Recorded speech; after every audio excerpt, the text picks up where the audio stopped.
Welcome everyone to another episode of Worth a Damn Gaming. My name is Jake Starvik, your host as usual on this wonderful gaming little channel that we have here in the corner of YouTube, far in the distance. Joining me as per usual is my comrade, Street Rat Atlas. How are you, sir? Hello everyone, I am doing well. It has been a very fast week. This week has flown by. I've had a couple of slow ones, but go on. I don't know, just work has been constant. I just feel like every time I got home, I was like, oh, it's the end of day. I need to go to bed and just start the next day. Just full on. But it's been good. I have spent a lot of my free time reading the Dungeon Crawler Carl series. I am now on the 4th book, so I've got to make a purchase for the 5th book. And maybe if they've still got the sale, I can buy the 6th. How's that going, by the way? Holy shit. I stayed up until 3 a.m. last night reading and finishing the 3rd book. Mm-hmm. And I was like, oh, maybe I'll just read the first chapter of the 4th book just to see what the atmosphere is going to be like. And I read the first chapter and I was like, oh, I need to stop because the sun's going to rise and I'll be still reading. It is such a fun little, not even little, it's such a fun adventure and it's right up my alley. The things that are happening within this dungeon, because it's a floor each. So Carl and Donut, his cat, are going through each floor, and if you don't make it, the floor collapses and you die. And the 3rd book ended on such a high that I had so much adrenaline from reading it. And I read the epilogue and I was like, oh, this is really like written out in such a way that it's to just go, okay, let's slow things down. Let's just kind of start adding in a bit more of this political stuff from the other alien factions in the universe, because this will be important later, but we're going to tone it down. So, and then reading the 4th book, it's a whole new set of an adventure in the dungeon. So the 3rd one was based on a metro system with trains. And that was confusing as fuck reading it. And I was so glad that the author put in some details from other characters also saying that they found it confusing. And I was like, okay, so it was intentionally designed in that format. Awesome. Yep. So it was really good, really fun. So I'm 5 chapters in now because I was reading today and I was like, oh, I don't want to speed read through this, but I'm having such a great fucking time. So I've been reading that. But that's pretty much been like my casual week in life. Nothing too exciting. What has happened? I'm just thinking, like, taking my mum out for a belated Mother's Day brunch next Wednesday. Oh, nice. Because my family, we really don't care if we don't celebrate on the day. Like, we did do a lunch at my parents' place, but we don't go out because a lot of places love to do a surcharge because we're gonna charge you like 1.5 times the normal amount because we can. Yeah. And it's like, why? So we just, because I have Wednesdays off, my sister's got a week off, and my parents are retired. We're like, awesome, let's do brunch on Wednesday. You know, it also doesn't make sense considering it's not a public holiday. Like, it's just a day like any other day. It's just marketed, and they feel the need to bump up the price because, oh, we suddenly have an influx of customers. And it's like, fuck you. Yeah. Yeah. It's greedy. I hate the concept of Mother's Day and Father's Day. It is just marketing gimmick 101, and it drives Yep. me bonkers. Now, I do it in order to, and it's more like I'm just ticking a box and servicing things for people that give a shit. And we're probably going to do it for Piper when she's growing up, just as something fun. But honestly, if my daughter turns around and is concerned about something for Father's Day, I'll be like, sweetheart, I don't care about one day. If you're going to love me and respect me, respect me on the terms that I'm worth respecting, first off. And two, do it on a daily basis. Show that you love me and care for me on a regular basis. I don't mean every single day. I'm not that needy. But once in a blue moon, shoot me a text, say hello, come over, let's have a chat, whatever it may be. Let's go have some fun, go out on an adventure, go out to the movies, do some shopping, whatever it may be. I just hate the whole fucking concept of it. Like, it's just bullshit. Gotta love Hallmark. Oh, mate. Yeah, that's probably where it came from, isn't it? Correct. It came from Hallmark cards. And like, I get that for the most part, Mother's Day being something to celebrate where a lot of women probably never got the respect that was deserved. So on the one hand, I kind of get it. But at what point do we just kind of go, well, you know, like, we're doing a Mother's Day, we're doing a Father's Day, then we're doing a Grandmother's Day, and then Grandfather's Day, and then a Son's Day or a Daughter's Day. And it's just like, guys, just, where does it end? It's bullshit. It's all just bullshit. It's just like Valentine's Day for me, man. Like, what? Like, we need a day to celebrate love. If you love someone, How dare you? You just fucking love them. It's not Valentine's Day. It's Lara Croft's birthday. Oh. See, that just sounds better in my head. But no, that sounds awesome, man. At least you're going off and doing stuff. Yeah. Spending time with your mom. I haven't actually seen my mom in, I think, a couple of weeks now. It's just, we've been busy. This week's been tough because I think Piper is going through some sort of sleep regression. She's also coming off of being sick. So there's just a lot that's been happening with her. We had like, I think it was like Sunday, Monday, Tuesday, and I believe Wednesday. It was just tough nights of trying to get her to sleep. Even Thursday night. Getting her to sleep has been tough. Keeping her asleep has been tough. Like, we had 3 nights where she woke up and then she wouldn't go back to sleep for like an hour and a half to 2 hours. So it's just been rough. And damn.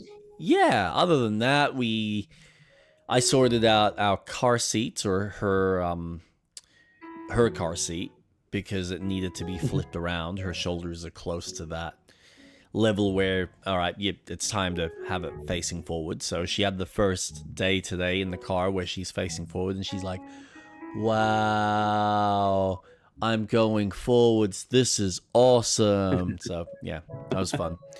And then tomorrow we've got swimming, and we're probably going to go past the shops to see if we can get some slightly bigger shirts, because the shirts in her current size seem a little bit tight. So you put them on, and it's very often that the bottom of the shirt just kind of comes up and shows her belly, and it's like, oh, that's cute, but it's winter, so that's not a good look for you. But yeah, I think that's basically it on my end. There hasn't really been too much. What have you been playing, sir? Oh, what have I been playing? Let me go into my Steam. recent activity. You're gonna have a way bigger list than what I've got. I've got pretty much just, well, 2, but it's the same shit you've heard with a little bit of Mass extra. Effect 2. How's that going? I'm playing through that. Really good. I did Horizon, and Caden kind of got annoyed at me that I'm with Cerberus. And I was like, no, Caden, I need my lads back. Yeah. Garrus, me, you, let's get the boys back. Other than that, I fucking love Jack. Like the character development of the relationships this time around, you're right, it is so much more fleshed out. Yeah. And it feels a lot more growth when I'm talking to these characters. And it also helps that I've got an NPC to say, hey, Miranda wants to talk to you. Hey, Jack wants to talk to you. So I know when there is a moment that I need to have, which I do act upon. So I've done personal missions, correct, which I love because it really just, because the game doesn't have planetary exploration as it did in the first one and it's all probing, this is a good focus of, okay, let's just do dialogue conversations. Let's see more of these characters. So I've done Jack's personal mission, which was fucking awesome. Going back to where she was created and having that moment of her revenge. And I let her blow up the facility. I let that guy go free because I wanted to see what consequence that would be when he comes up later. I did one of the missions for... who did I do? I did another... what's his name? Jacob. I've done his mission where we found his dad. Yes. That was fucking wild. Having crash landed on a ship 10 years ago and having this cult-like civilization from the remaining crew, and that was wild. So he's been arrested, but we saved him. But as I was playing, I was like, okay, well, Miranda's... no, there was 2 missions where the Normandy ship crashed. So I was like, okay, let me do the Normandy and kind of explore that moment that I have. I think I was there for about 10 minutes and then my computer was like... Oh, that's right. And I was like, yeah, you know what? Fine. If that's how you want to play. Sucks. I wonder what's going on with your rig, man. I think I just need a good clean of the PC. Yep. But I also need to upgrade it. I think it's time. It honestly doesn't feel like that long ago that you bought the rig either. It isn't that old. I got it. When did Cyberpunk 2077 come out? Ooh, maybe that is a while. Cyberpunk. No, that's not the K. 2077. 2020. 6 years ago. I've had it about 6-7 years now. Damn. So yeah, it's close to needing an upgrade. Yeah, I guess. How do you remember how much you spent on it initially? 2,500. Okay. Yeah. Damn. Fucking hell. Oh well. I guess it's, you'll just need to start saving up and put some money aside. Yep, which I have started doing. Yeah, good.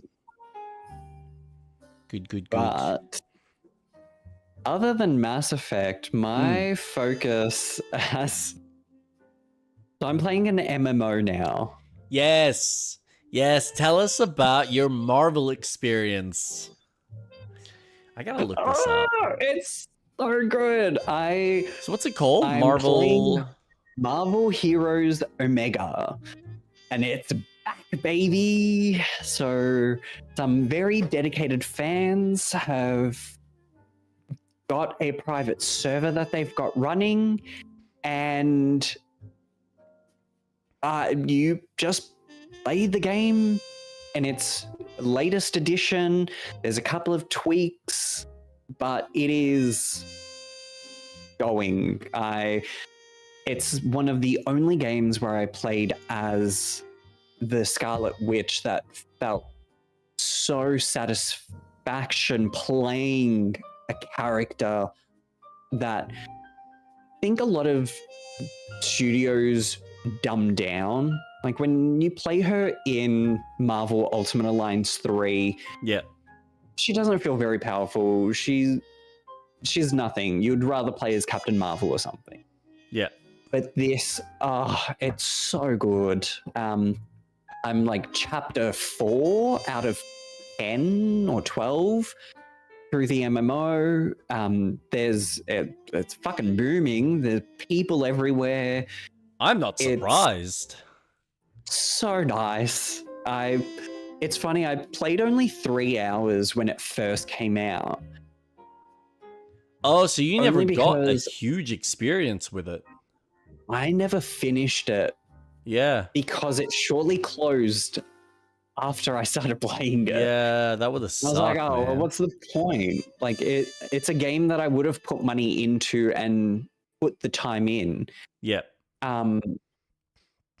And now Now you can play. I'm putting the time in. I am 16 and a half hours in, and it is great. If anyone is interested in playing it, it's a private server. It's the Tahiti Project. It's so easy to set up. Like, you do literally nothing. It's awesome. That's It's cool. so much fun. You can still get the game through other means, and they link you to getting the files and everything. It's so good. You know, I And- think dude, I think about the fact that they are making all these like live service games, and all they had to do was just make something like this that was a Diablo style clone that you could keep adding more maps, very similar to the way Path of Exile works. And then you could charge people for all the cosmetic bullshit, and they'd make so much fucking money. But no, So much money. we got this shitty fucking action game, you know, with the help of Crystal Dynamics, made by, I think it was Eidos? I don't even remember. It was just fucking... Oh, yes. Eidos just Montreal. Yeah, just horrible. Horrible. And it's such a shame because then we had Guardians of the Galaxy come out shortly after, and that game was fantastic. I gotta admit, Guardians has a great story, and I think it does a really great job with some of the character choices, so that by the end you feel like the team coming together. I just wish the gameplay was a little bit deeper, because it does. I think the game is too long for the kind of mechanics that are in the game, and that's the one criticism I have. If it was like 6 hours, I probably would have been fine, but it does stretch, and it's great. There's a lot of content, but it stretches over, I think it was like 15. And by the end, I'm like, okay, can we just move it on? No, that was a fantastic little game. I think it does a good job building you up to feel really powerful, and they give you enough time to make you feel like you've earned from that point of getting your synergies with your different team members, having your different elementals for Star-Lord, and having everyone learning all the verticality. What are they called? Your exploration kind of tools. Yeah, I think but they like, really build up on having that. All right, we're going to give you now the rest of the game as fucking go ham, just have fun. yeah, I was never really sold too much on the exploration stuff. Like, it was fine, but it was very subpar comparatively to what those developers had made in the past, type of deal. So yeah. I've been Yeah. playing this. This has been an absolute joy. And I highly recommend anyone and everyone to just, if you've got it in your Steam library, install it. It's a tiny game. It's Yeah. only like 9 gig. It's Oh, dude, great. okay. Yeah, I didn't realize it was that small. Shit. It is tiny. Jesus. Look at these menus. Fuck this. Some of these menus are like, you can tell this was a PC game through and through. So fucking Sorry, tiny. it's 20 gig. It's still tiny. Yeah, that's It's the size of Sekiro. Or a Dark Souls game. It really Nice. just, what they've done is just such a nice reflection of why we shouldn't be archiving games, because theoretically you could play this offline. It could still work. Well, we will get into that in a later topic, I think. Because there's been some fun news, and I've got thoughts and theories, but we'll see where you stand with it, because you played a hell of a lot more of it, and I think you've got more of an attachment. And I'm envious of that, because I wish I had that level of attachment, but Don't be envious. I'll just say, do not be envious. We'll talk about it more, but yeah, later. Yeah. Don't feel like you've missed out, because I will pitch in with my opinions on the whole situation with that. But before we started going live, I was talking to you about Final Sentence, that little indie game. Yes. Where you touch the typing one. Yeah. Yeah. And so I won a match. I came first. And when I say it was a relatively easy match, Yep. the first few were proper sentences and everything, but the last round was binary code. Oh, and Jesus. Me and that numpad is so... I'm really good with using a numpad. Yeah. So I aced it. I made no mistakes, and I blitzed through it. That's one could awesome. catch up to me. No. It was so good. I felt like I was a bot, and I was like, oh, I'm doing too well. You're just watching your flag go. It was great. And it was so satisfying that I didn't die. It's a nice feeling, isn't it? Yeah. It's like, so nice. It's such a simple concept, but I gotta admit, they do really well with it to vary it up, to challenge the player in various ways. And of course, you've got all the accessibility stuff, so you can adjust all of that extra stuff on the go if you need to. It's just unfortunate that I think this type of game probably doesn't get a lot of players playing it. So you would probably only find a small handful of people that are going to even give this a go. And then majority of the time, you're going to be playing against bots anyway. So, but still really cool. But that's a really good thing that it doesn't solely rely on needing people. That they've designed the game that, okay, well, if we're not going to have the player base, then at least we've allowed bots. They knew as developers that, look, this is going to be a niche product. We need to have this be available for people that just want to fuck around with the toolkit and just challenge themselves, and they can play against something and feel like they're, you know, either winning or losing, and I think that's really cool. Yeah. So yeah, it's a cute little game, and it costs fuck all from what I remember. What was it, like under $10? $14. Yeah, no, I think it was on sale when I got it. So yeah, been playing anything else, sir? No.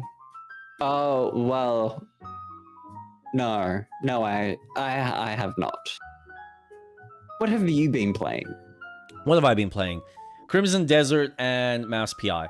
I don't really need to say much more about Crimson Desert. I don't know if you watched. You probably, yeah, I think you were on the last stream.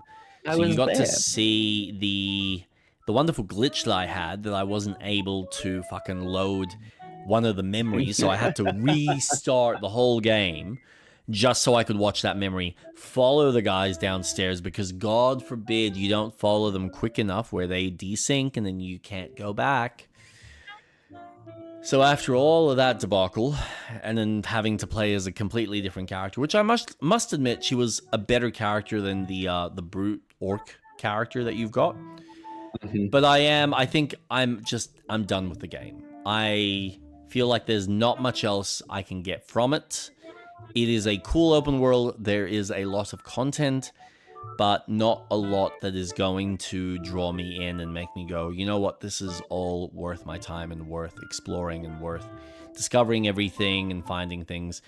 It's maybe a step above as far as quest progress concerned, compared to things like a lot of your survival building type games, where maybe the building mechanics don't necessarily stand up to your Enshrouded, your Minecrafts and all of these other games, but you do have a lot of quests, a lot of puzzles, a lot of exploration that you can do. So if they do put in the time and effort and the finances to add more of those mechanics, if they add in co-op and some other little features of such, maybe add DLC further down the line if they feel it's worth the investment, I think they've got a really cool product, and I think they've got a cool baseline and a bedrock to work from if they choose to want to do a sequel from this that they can experiment with. So that's all fine and dandy. I feel that this game is very much a game that will evolve and be... I don't think it will have a sequel for a very long time. I do see this as them using this game as, well, we've got a lot of fundamentals, we're polishing things, and we're going to add things. Yeah.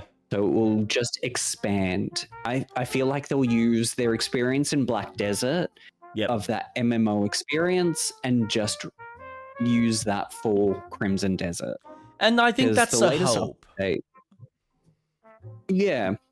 And it looks to be that direction they're going. Because their updates have just been either fixing things or just adding small things along the way. Like the update that just released, you can now get a baby wyvern, and they've stated in a future patch you'll be able to get it to grow, so then you can ride it. And it's like, awesome. That's cool. Right. Yeah, and I think so now too. you can build a fishing pond in your camp, so you can put your legendary fish, your normal fish. So they're adding a lot of elements similar to Stardew Valley. So that you can have a resource of fish. It just feels very respectful that they've... Look, it was a pretty rocky launch, but it was a successful rocky launch. And I think they're doing a lot of right things, as opposed to what we normally see in other studios who don't take that approach. Well, and this is the thing, I'll be honest. I think, unlike something like Cyberpunk, they probably came out of the gate in a better state than the Cyberpunk for the capability of the engine itself. It's just Yep. unfortunate that the story is lackluster. The world building probably needs a fuck ton of work to make it all feel congruent and make sense and make people feel like it's worth the investment.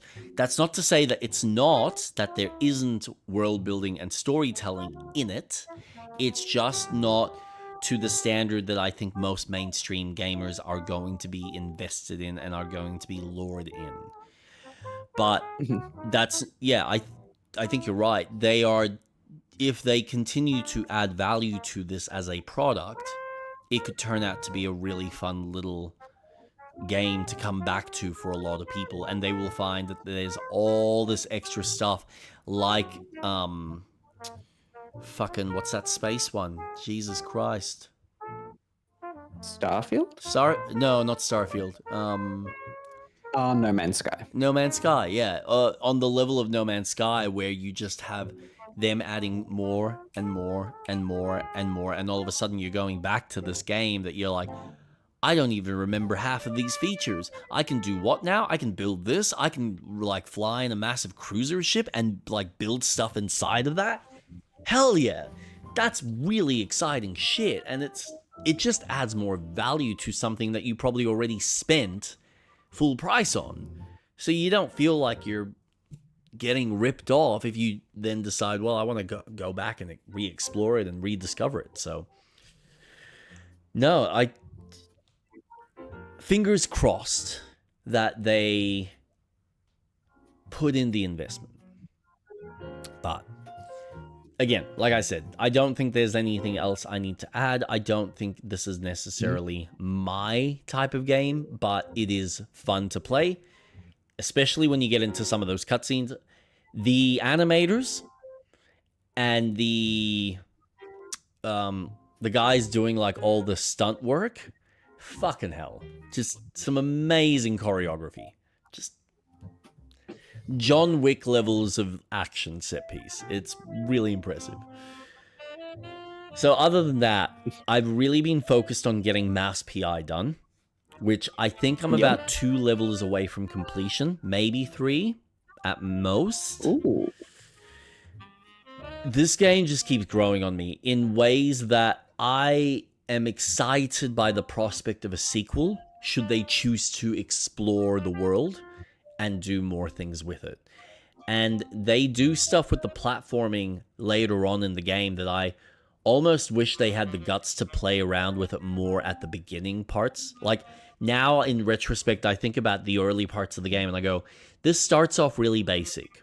And that's fine. It starts off like a generic kind of boomer shooter.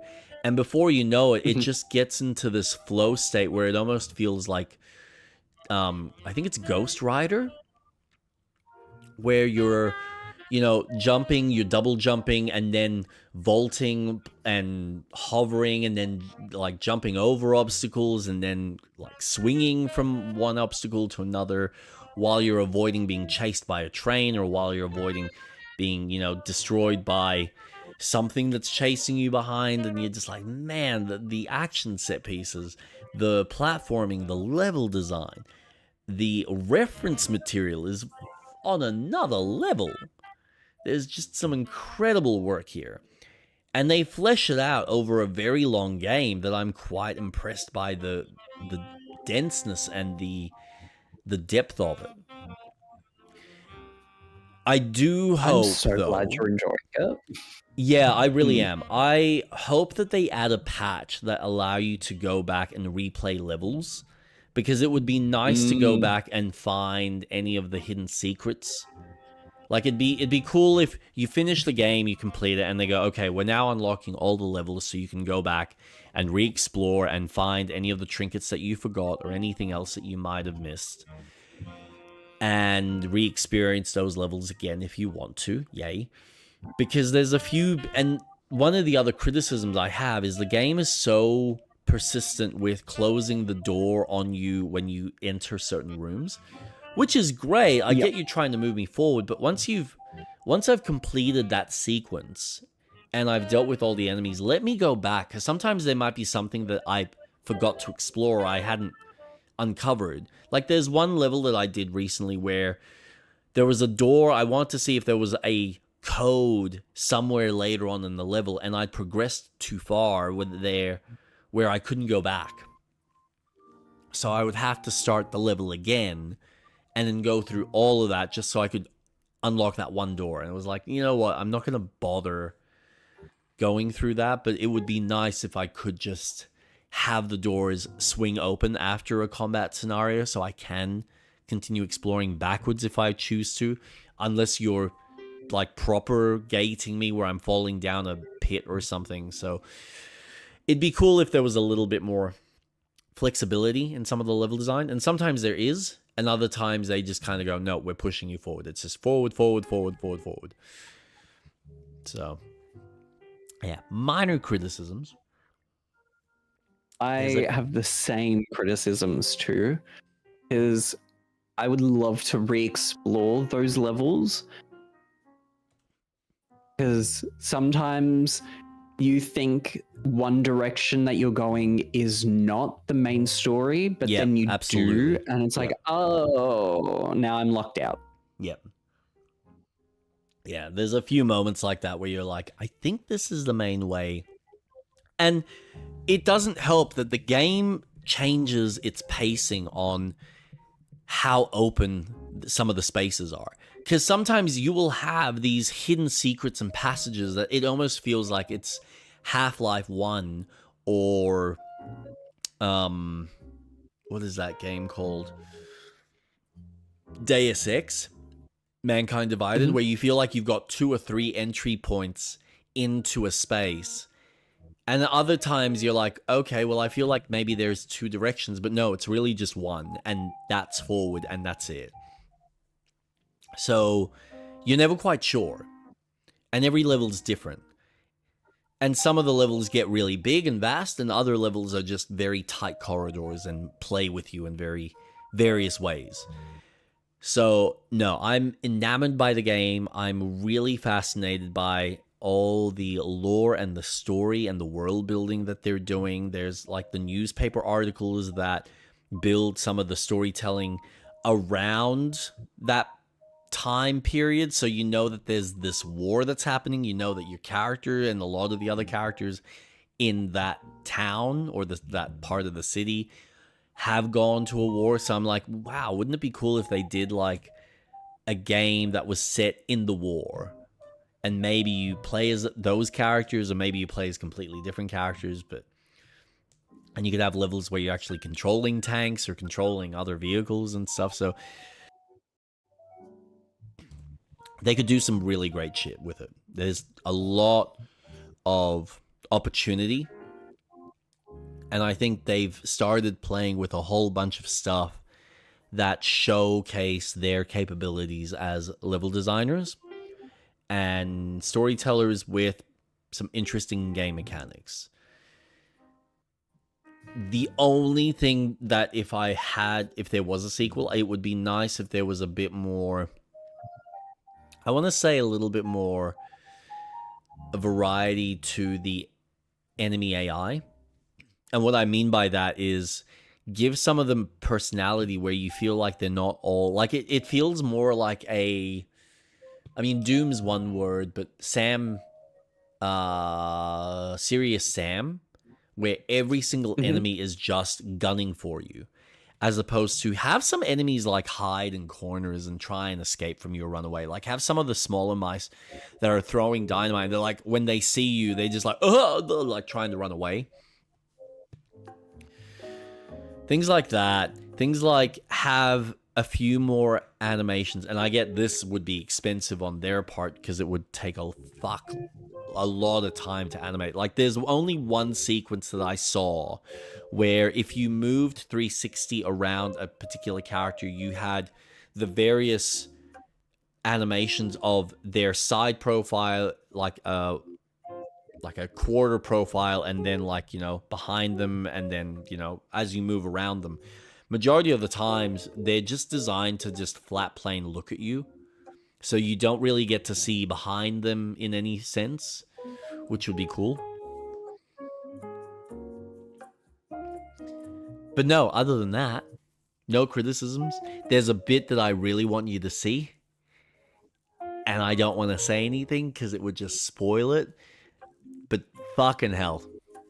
Fucking hell. The last Hollywood level is just so cool. So fucking cool. I need to finish it. Yes, you do. I just Yes, need you to do. play it. Yes, you do. But no, other than that, it's been pretty quiet for me. I know I'm currently waiting for Mina the Hollower, and I believe that's this coming week that's coming out, I believe. And then, of course, Bond. Isn't it I knew I wouldn't coming miss out? BG3.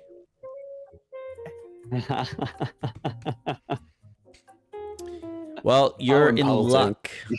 We're probably going to be starting our game early because I think we're done with our yapping segment with the gaming stuff for now. Until we get into our topics of the day. Yeah, no, I think Mina's this coming week? Because I'm not isn't it coming mistaken. out the same Mina? day or day after Bond? Approximately 5 days, 29th of May. So I would say it is basically the same day. Or like a day later. Bond. Yeah, it's not the best day to release it. Alright, so it's a day later. Theoretically, they might believe that they are different enough to stand on their own merits to have people justify spending what I'm assuming is going to be under 30 or 40 bucks. Because if they charge 60, then they've got an issue. But it is quite a niche game. Yes. Yes, it is. So I You're do wonder. Go on. Oh no, I was just gonna say you're banking on nostalgia, and you're banking on people's loyalty to a company that honestly haven't really released a game since their Shovel Knight series, which the last one they did was one of the puzzle-based ones. So we shall see. But no, I will probably have more to talk about theoretically next week, if not week after. Probably the week after, I reckon. There is something else I do want to pick up that I found out came out today or yesterday, which is the new... What is that? The Thick as Thieves for $6.95. Whoa! It's so expensive. Better pick it up before interest rates start rising and we're not able to afford it for the low price of $8. Oh god, it went up to $8. It's nearly 10. To be fair, it is only 2 missions, so it's not like there's a massive amount of content. But it does have 16 missions set in those 2 levels, yeah. Yeah. So there is a bit to do. I found out that each mission has a time limit, which I didn't realize. Oh, really? So you can't be in there for too long? No. And I've been reading the reviews on it, and that seems to be a main criticism, that there's just a push forward rather than, well, you've built this world, let me approach it in the way that I want to. You've given me the tools. Oh, that's really bizarre. That's really bizarre. I'm okay with time-based missions, but there has to be a time and place for it. Like even Mouse PI has one or two levels that give you a little timer and they say, all right, you need to do this in X amount of time. So you're like, okay, the pressure's on. I got to quickly do this and go do this and kill that and kill this and kill that. Now I got to kill the boss and I can escape. And it's rewarding at times. But when the whole game is that all the time, you're really then cutting down the potential of what type of fans are going to enjoy that. I think that a way that they could do a time base for Thick as Thieves is difficulty. If you bump it up to a higher difficulty, then put a timer to it. Put that pressure because it's a harder difficulty. But if you're just playing with another person and you're just going in as normal, then don't have that timer. Make it an option. It shouldn't be a requirement. But I can't really speak too much because I haven't played it. See, I don't know. The other alternative is you do what Hitman does, where there's no timer. It's more of an internal clock on the NPCs and what they're doing throughout the mission. Because the opportunities in which certain characters or NPCs that you can take advantage of in order to use and take out your targets, that's all moving on this dynamic clock, but it doesn't affect you. If you don't engage at all and just sit there, okay, you miss on 3 or 4 opportunities, but that doesn't remove the ability to do the mission. It just makes it potentially harder or a little bit more challenging because now you don't have those opportunities available to you. So you have to experiment in a different way. Yep. So there are ways to do it. 100%.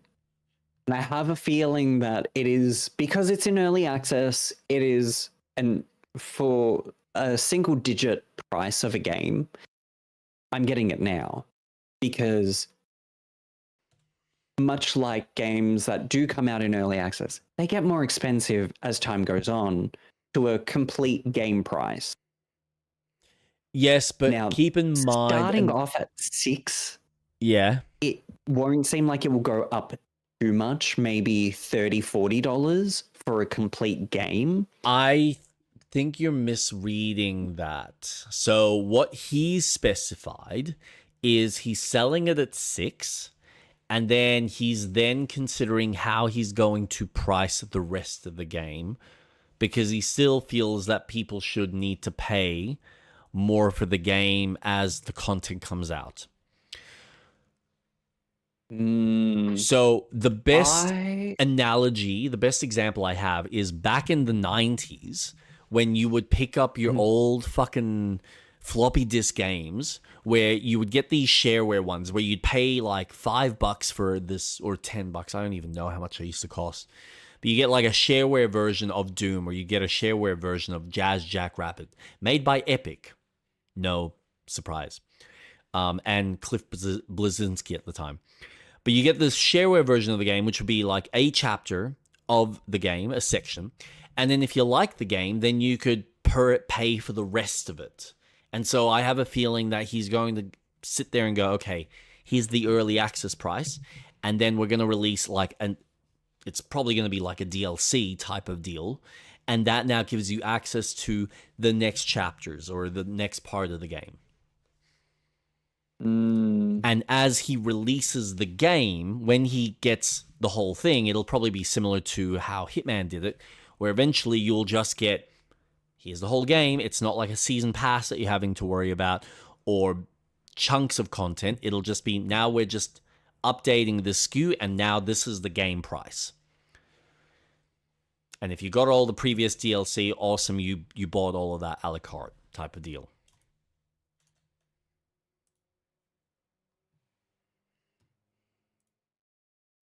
Yeah.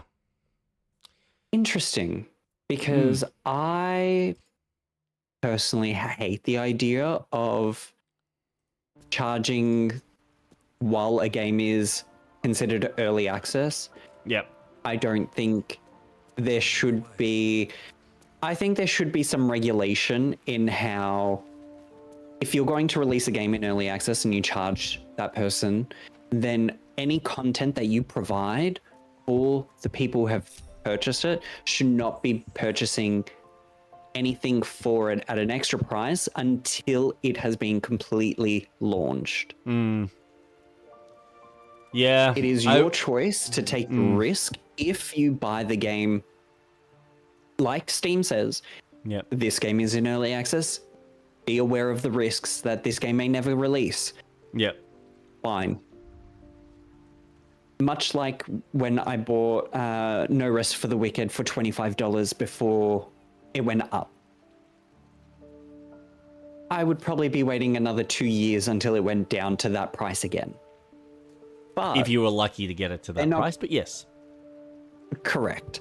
They're not going to charge me once they release 1.0 or any of the updates that they release for the game. No, they won't. Unless they actually legitimately release a piece of DLC where they go, okay, the base game, the main game is done.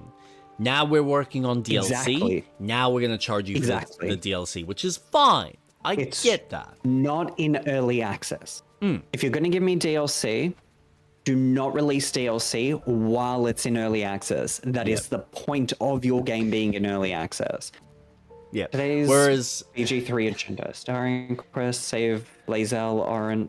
Well, this is what we got to figure out. I think Lae'zel died. She's not pretty dead, sure. mate. So she's not dead. If she's dead, then I can't use all the fancy shit that I recently got from El. No, we are not moving on. We are saving Lae'zel. I think we just move on from Lae'zel. We are not moving on. We need her for the final battle. Like, oh well. Don't you start, young man. We are getting that green goblin out of hell.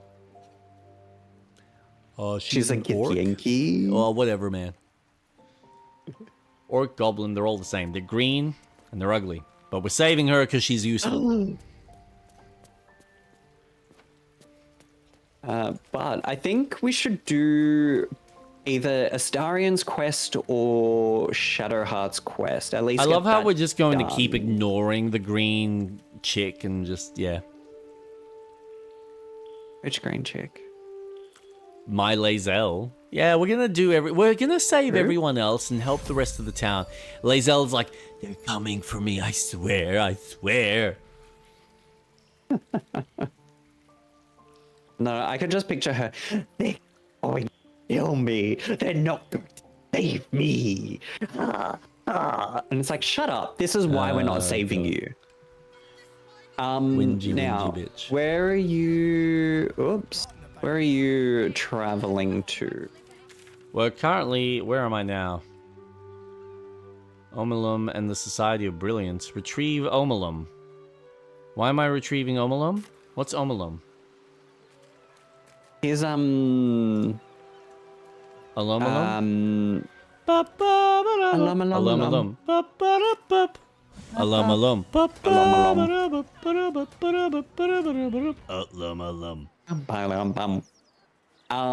We have. God, there's so much water. Everywhere there's a lot of quests. Really? In this game? When you look at the map, there's just so many dots everywhere. Yeah, of course. And they just keep popping up. So we can go. We can do the Still Watch Foundry. We can. We can do that. Piss off Gertash a bit more. Yeah. Fuck that cunt. Yeah, fuck him. Oh! Omalum. It is pleasurable to Actually, because you and Harlak are close together, I have given our friend a bit of an upgrade.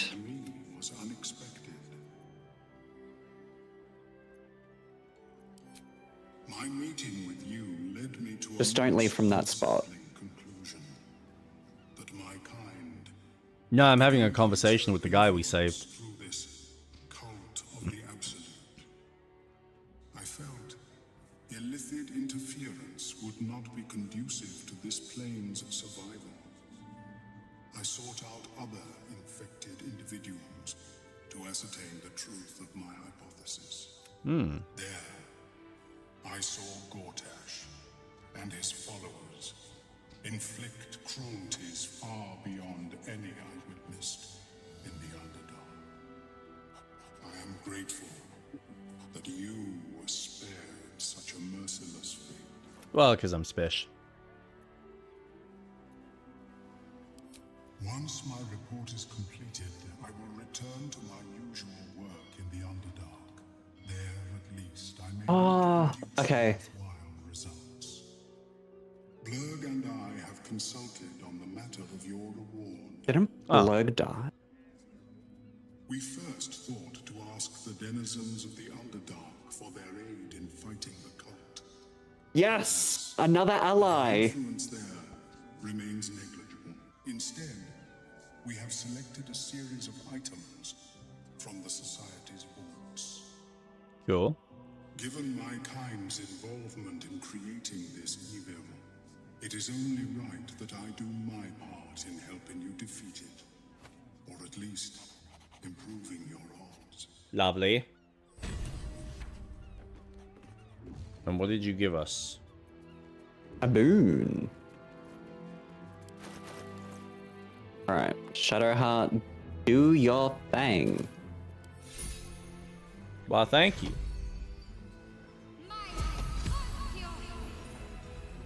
Go. And... Thoroughly stuffed.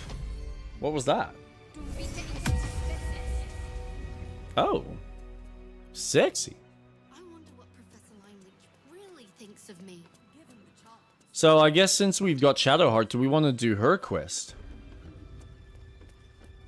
Is that why you picked her? No, I picked her because I thought a cleric would be good. Because Gale kind of went down really easily.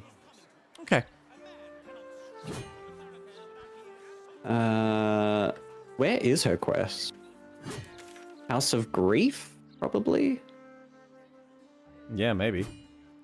Let's go check it out. Wait. No, there's not really a quest there, but... Chase down the serial killer.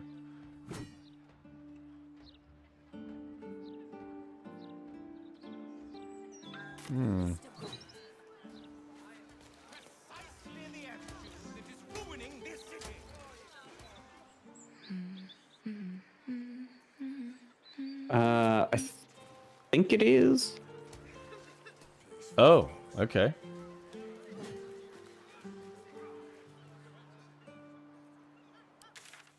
That's down.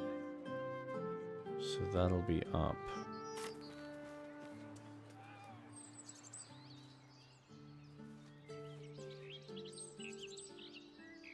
Welcome. The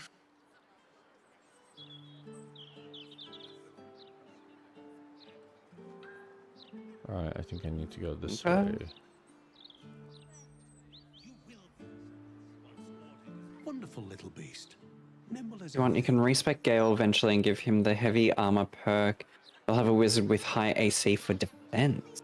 Hmm.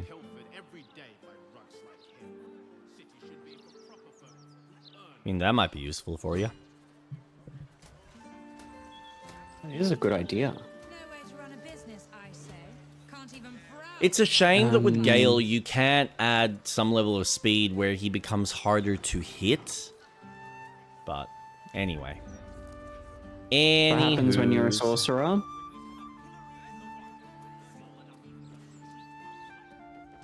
Lots of power, very easy to kill. Oh.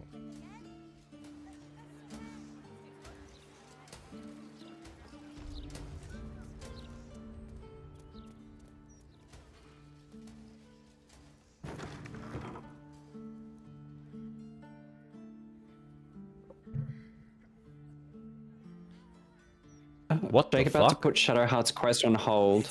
Oh, wait, let me... I have the perfect thing for this. I have the perfect thing. so many cuts one could Well, I guess you just have to be prepared to die. such a fleeting window. But then It's a good thing I am. deny the auspices of destiny. For we Well, I've just picked up a new quest. celebrating Oh, good. Master Figaro. You Let's see, what can I do? of being my crowning achievement. Your body is my ultimate gift to my lord. I'm gonna detect thoughts. DC 10. -1 on intelligence. Please, please be higher. Oh, Transcend. This brutality is a mockery of the word. A challenger. My lord tests me. This pity is awful. Will be your grave, challenger. ooh, who's Here Moira? we go. I will savor your final breath. My last kill before coming. Another Oh, witness to myself. Ah. How fortunate. God damn it, not invisibility. No. Oh my god, how many enemies are there?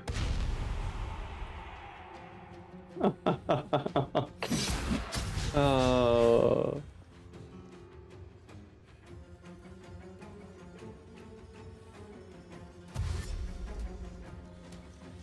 Jesus Christ. Why are they all dashing?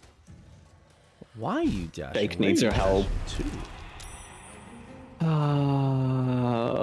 Well, No way to run a business, I the say. hero Can't even here browse is while talking to you're quiet. Arvis. Alright. I will be there in a momento. Okay. This one. Okay. So I have to come back. Where are you? Oh my gosh. Facemaker's Boutique. What are you doing there? What is happening? Is it inside? Yeah, it's Are you inside. outside? I'm inside. Oh. Oh, there's monsters. Uh-huh. Why am I going that way? That's so bizarre. Unblinded. Okay. No way So to now run a if I business, go... Can't even browse while you're quiet. So you stopped queuing because you felt funny. Yeah. Die? You're doing great. Thank you. I thought so too.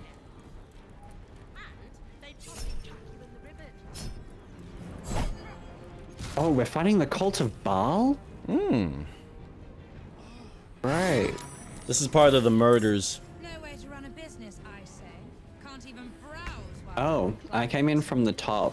Oh, that's Awesome. okay.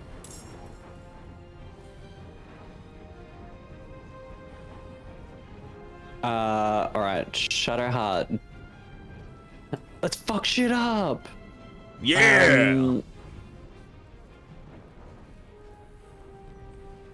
Because now she can do new stuff.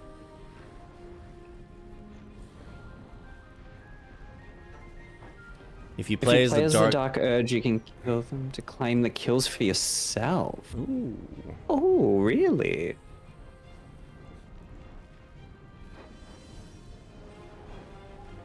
No way to run a business, I say. Can't even browse while he's with a client. Alright, you guys should be fine from this. Swim into the opposite. Yes. That was great. Did that didn't hit you at all? Awesome. Nope. Awesome. Anyone need healing? Yes. Oh, Me. your character does, yes. Okay. And then I'll come in and what are you? Dex? Sure. There's a guy that's turned invisible that's somewhere nearby. Just so you know. Where? Like in the room that I'm No in? way to run a business. I honestly don't know. We'll have to Can't wait even and see. browse while he's with a client. I have a feeling he's... Alright. Wait, what's the button to point at stuff? To ping. Yeah. Mine is. I put mine to mouse 2, but Fucking hell. it's on the mini map. It's the little shooting star symbol on the bottom. On the mini-map. Ping, ping, ping. Alt and right mouse. Okay. So I have a feeling... Oh, that's not alt. That's alt. I think he's somewhere around here. All right. There he Ding. is. Gotcha.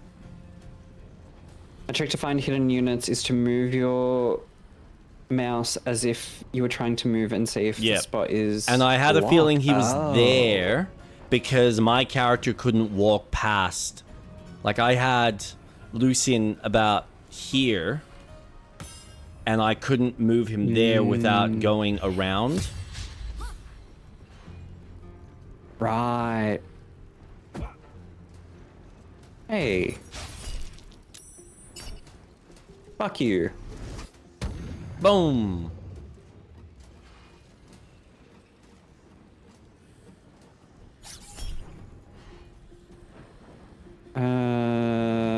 Yes. Ahaha, suck shit. What happens when you're in darkness?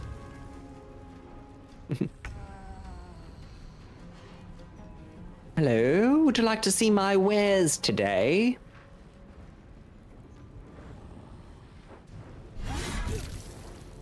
Nice.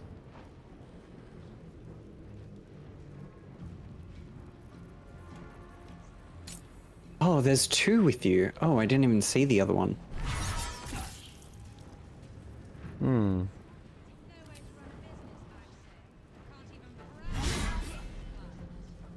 Ooh, that missed. Okay.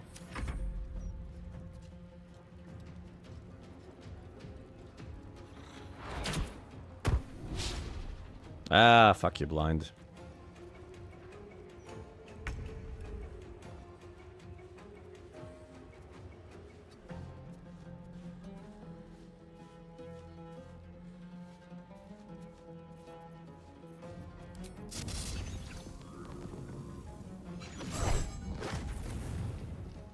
Nice. Ooh. And then hold on. Not done yet.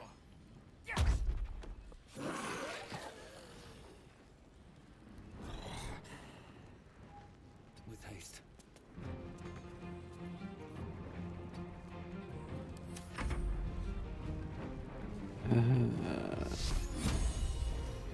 Oh.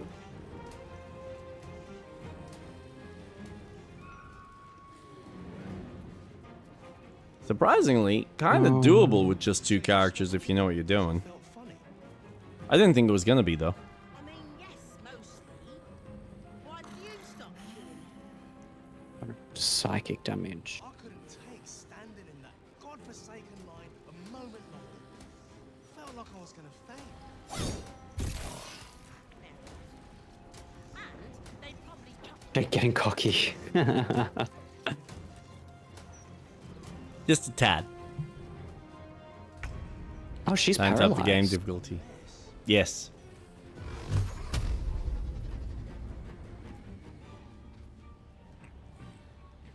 One, two, and three.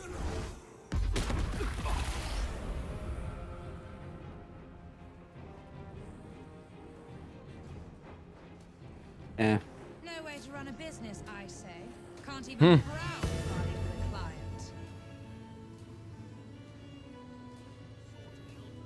client. You throw an antidote on her, she'll join you in the fight. Oh. That's good to know. And I'll go in here. There's probably crates of things down there. Because I'm immune to blindness. Oh, nice. Nah, you're right. And I'm not the best for that. Sucks for you, mate.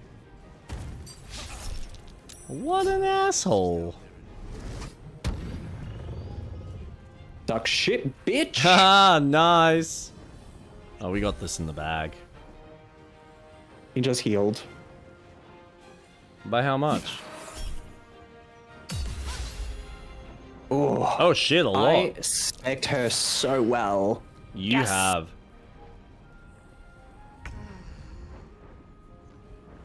Alright, Can't even browse while he's with a client. this is good. There we go. Now we're talking. No! Oh, fuck. I'm a fool. Never mind.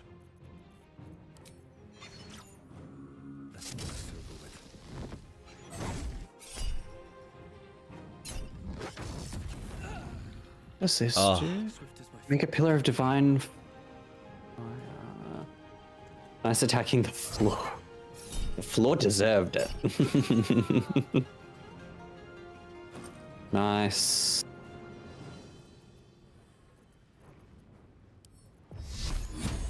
Read. The following text is printed haphazardly on a torn, bloody page titled Dirge of the Unholy Assassin.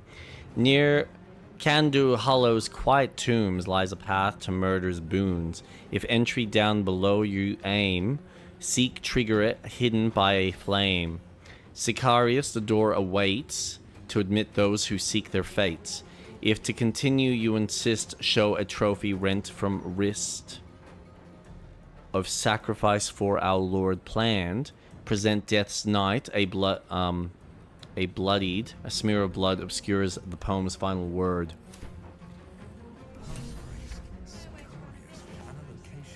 Can't even browse.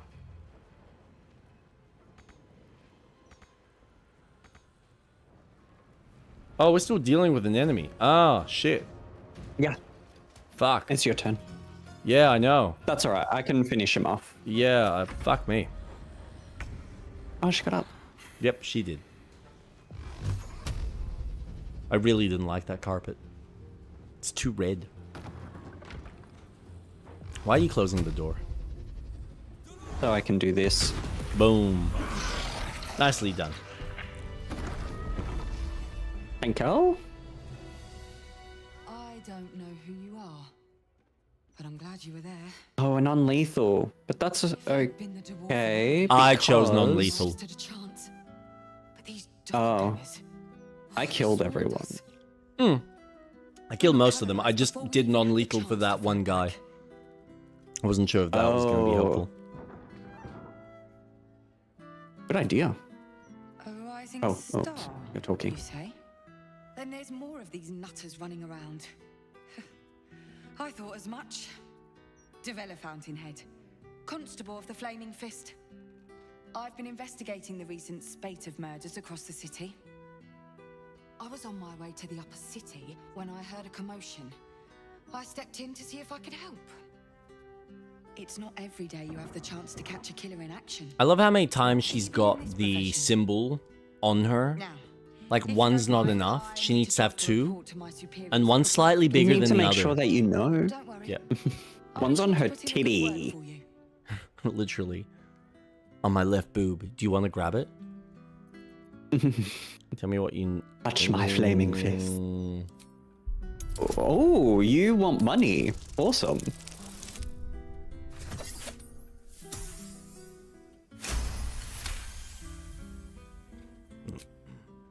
All right. Fine. The killers paralyze their victims, take their hands as an offering for Baal, and make it look like the cult of the Absolute was behind it all. You've seen those gruesome dioramas that have been springing up, right? Corpses posed like unholy paintings, blood everywhere. There's no way in the hells that those scenes and these murders aren't connected. And I think I know what the connection is. He ruled the Iron Throne, A dark tower hiding a darker secret. It was the front for a deadly arms dealing network. There, he amassed an He army, destroyed the Iron Throne. seeking to become a god himself. Under his stewardship, the Baal temple was revived, and with it, the Baal cult itself. Fortunately, the temple was destroyed, and to cleanse Oh, the city of really? Saravok's memory, Ooh, the that's Iron good to Throne was torn know. from its These quests are foundations not how you get and cast Lae'zel. into the She's Shield dead. World. She's not dead. For most, that was the end of it. But cults like that don't disappear overnight. The Baal cult is back, and someone is out there, continuing Saravok's work. Yeah, Orin. Baal has a new chosen in Baldur's Gate. Orin, I suspect she's behind this. God save us all if you're right. But I believe it. Whoever Lae'zel will it is, carry the final battle. they are intimately familiar with Saravok's Not if work. she's dead. Shut up! The brutality of the killings is on a par with Saravok's own. But there's something more here. Something new. There's a reverence to these murders. A certain flair. It's as if they were done in worship. The precision of the cuts. The depth, the execution. The best butchers in Faerun couldn't make a cut like that. Trust me, I've asked them. I tried to explain all this to my superiors, but they wouldn't have any of it. They told me to drop it. Told me the city doesn't need another conspiracy theorist and to get back to doing my job before they find someone else to do it for me. But you're not bound by such Boss in the constraints. brothel and tell Help him me you out got here. the hammer to free Help this Orpheus. city out. Heal I the bet if 5. follow the trail You, of these murders, the best you'll be able two-handed to unearth great the truth sword of in this the game. resurgence. Really? That's almost tempting. He has more bonuses if the Elder is a Githyanki. Right, so it's Believe me, Lae'zel's I wish I could. ultimate I weapon. need this job. Try to convince my superiors to put some resources into this matter. After what's happened here, they might finally take this seriously. Might. You really are a godsend. Meet me at Basilisk Gate if you've anything more to report. And good luck. Nice. Customers, not slogans. You know, your job. English is failing me today. It's all good, mate.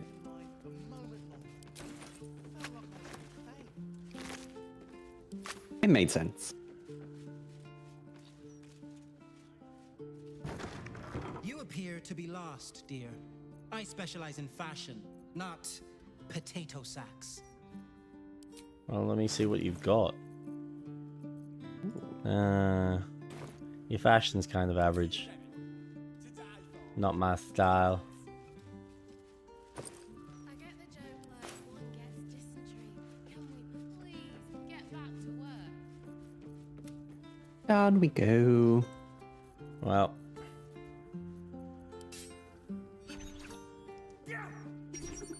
It's nice knowing you, mate. Did you check the loot you got from the boss assassin? Glad Master Figaro was saved. I'd have been out of a job otherwise. Not all of it. Dimension door. Dolor Armus. When you land a critical hit with a weapon or unarmed attack, deals an additional 7 damage. Oh. Oh, I like that. Is that a knife? I might give that to, what's his face?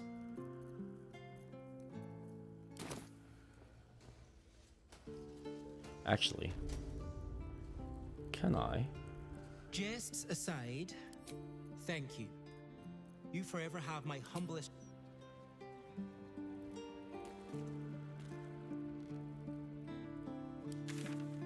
Nope, you can talk to him for a bit. Oh. Oh. Outfits.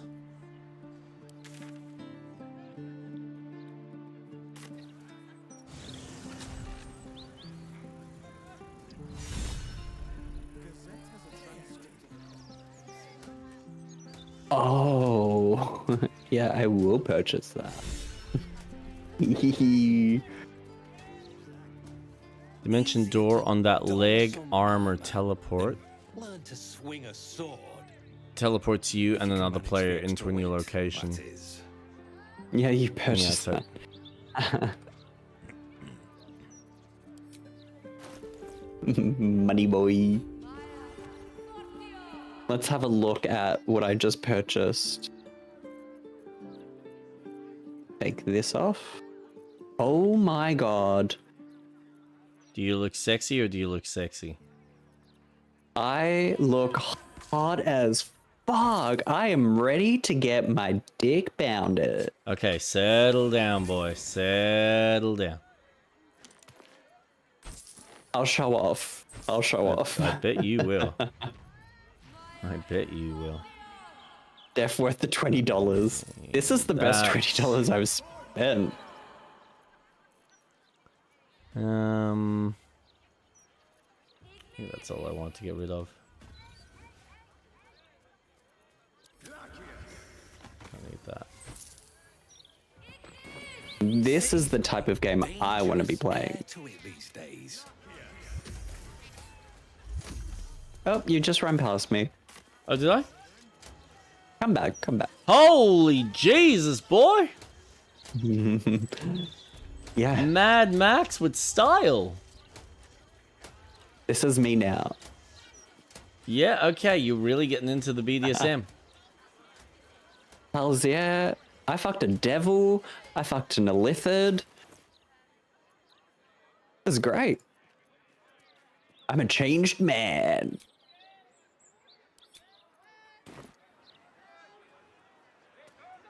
Fair enough. Oh. All right, what's next? Oh. I'm gonna give that to Shadowheart. I think you would look nice in this. Oh, hells yeah. She looks great. Okay. Where are you going? I'm just going to have a quick chat with a character here. I don't know if that completes a section of a quest.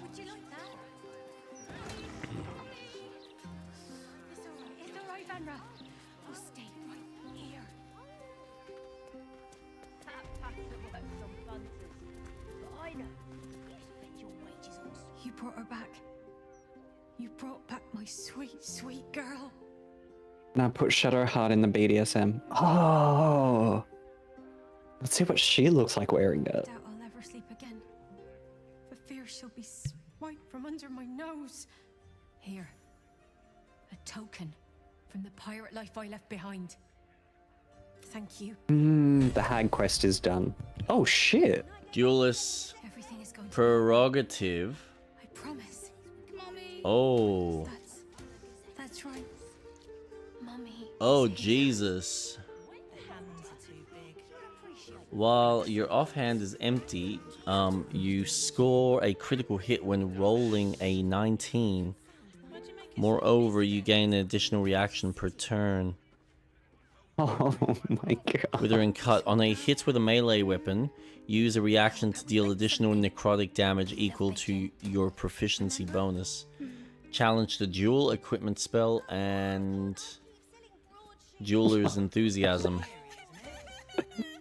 I love that they make it into a G-string for the women. That's so funny. Damn.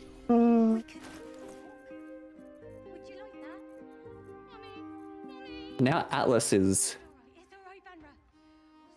Oh.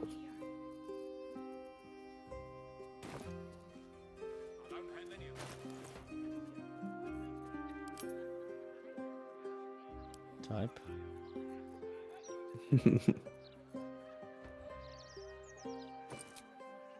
Oh. Hells yeah. I'm going into the final battle looking like this. Sexy.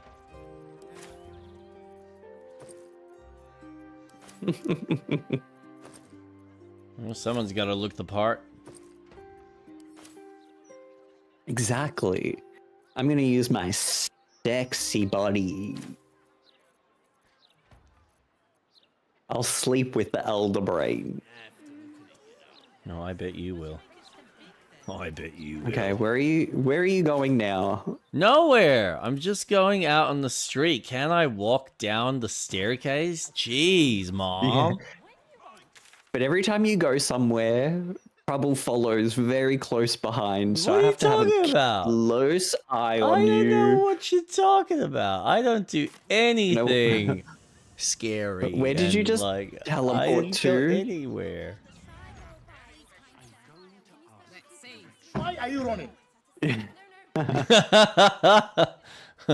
Stop running. Can I knock on this door?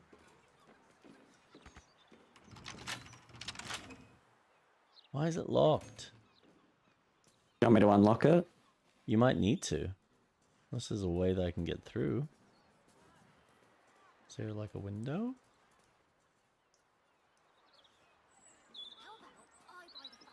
God. Ooh. You're funny.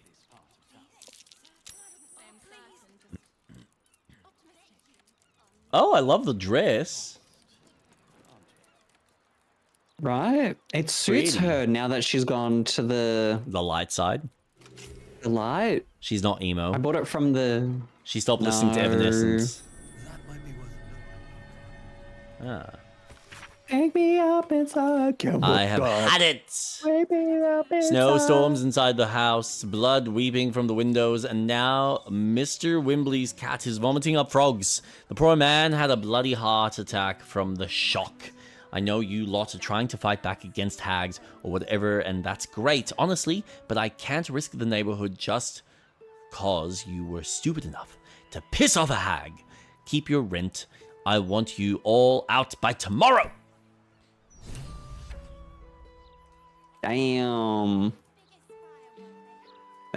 I mean, we do have an endless supply of food with Shadowheart now, so don't really need to pick up stuff. And yet, I will. Because I love onions and garlic. Ogres are like onions. They stink? They're stinky? No, they have layers. We've done it. It took sweat, blood, and tears, but we've done it. We know how to kill a hag. Meet myself and Adriel at Old Garlo's. This is going to change everything. Marina. Girl, we killed her. Request to join the Hag Survivors. I write this to you with shame in my heart. My brother, the light of my life, fell prey to an evil hag. We sought fame and fortune, and she gave it to him. He now sits in my hometown square, a statue at the heart of a fountain. A plaque at his feet reads, "Toss a coin for luck." Ay, Dios mío. Water spills into the square sometimes, so overflowing is the fountain with coppers. I failed him. I was so wrapped up in my own pain that I didn't notice his. And then I saw your poster advertising your meetings about other hag survivors. Would I join? I think I would do my heart good to meet others like me who have suffered. Kindest regards, Datlo. I do have the horn. We're saving it for a rainy day. Rainy day.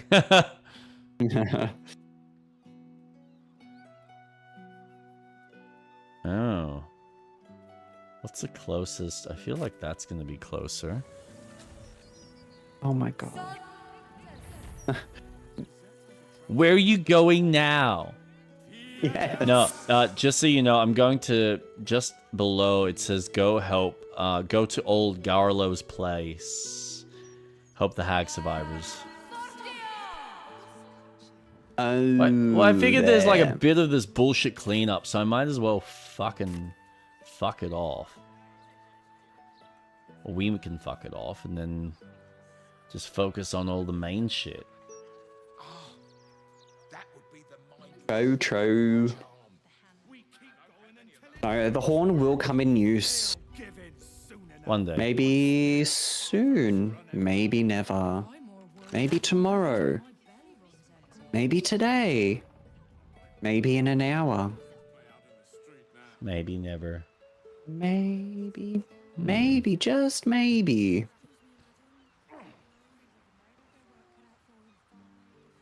I'll have sex with the ogres. Plot twist. Okay, well, I figured out where they are.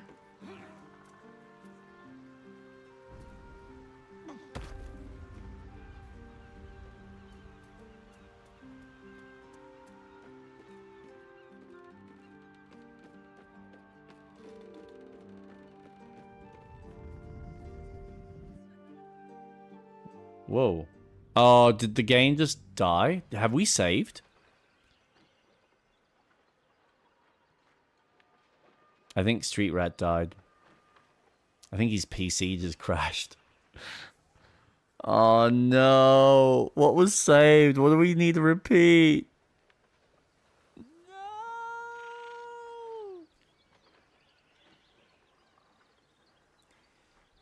You know, though it sucks that I had to spend $7,000 on a fucking rig, I am so grateful I have.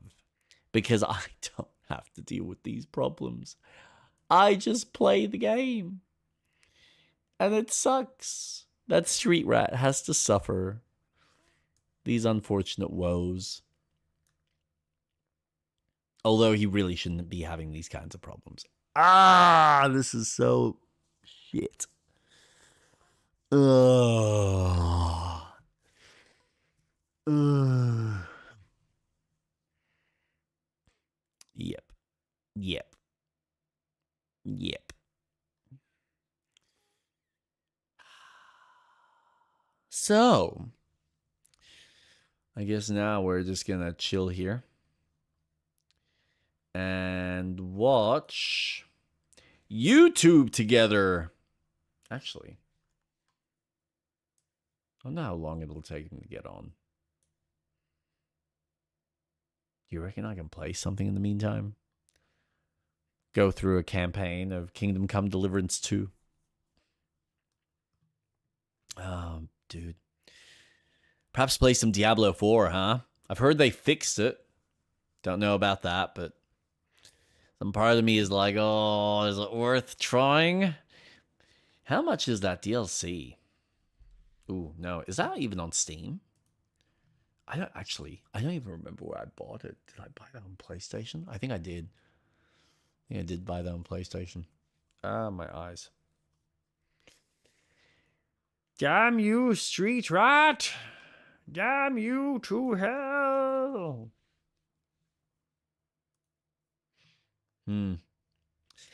Batman. Lego Batman's out. I'd be curious to give this a go. I'm not paying full price for it. Sorry. No can-dos, baby doll. Although I feel like on principle I should be at least supporting this game because it does have shared split screen, which I love.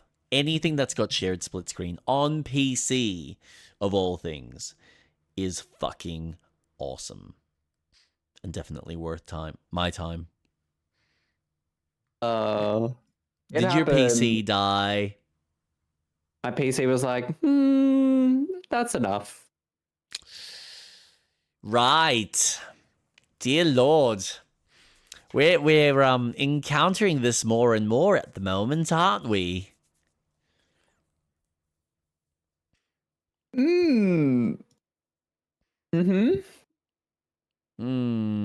It's a bit concerning. Just a tad. It is. Just a tad. We might need to really run. We need to run potato mode in Baldur's Gate. Make your character look like a block. I already am running it as the lowest it can. Oh, God. And I'm, yeah. This sucks. Because then But I I did don't... activate autosave. So I think it did autosave Okay. while we did that. I'm loading hoping back so. in. Let's. Oh, dude. And I was just about to go chat to a bunch of characters downstairs, and I was like, nah, everything disappeared. I'm like, oh, Street Rat, what's going on? And then, of course, you didn't respond, so that was an instant, yep, he's gone. Bye-bye. Bye-bye now. Yeah. Oh, dude. That sucks. And I was running to you, and I saw the game froze for a moment, and I was like, oh, it's just loading. And then everything went off, and I was like, okay.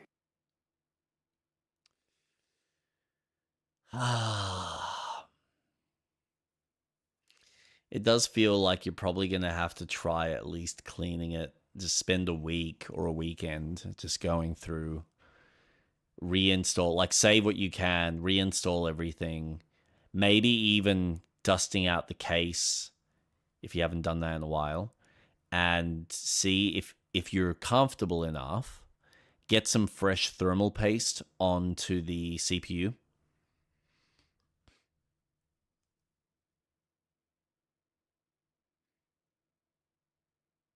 I think, oh, fuck. Yes, you're right.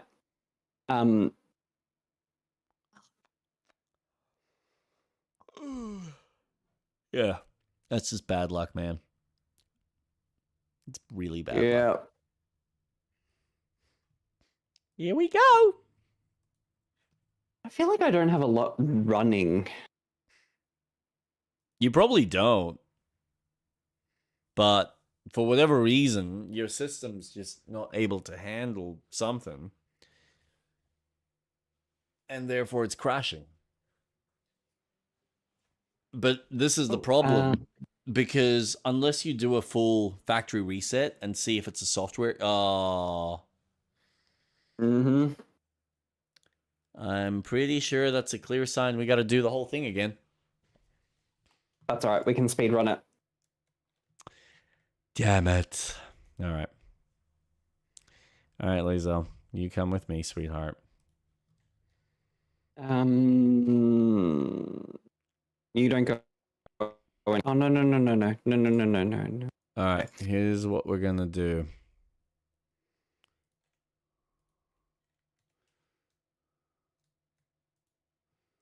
I'm going to go visit Lodge.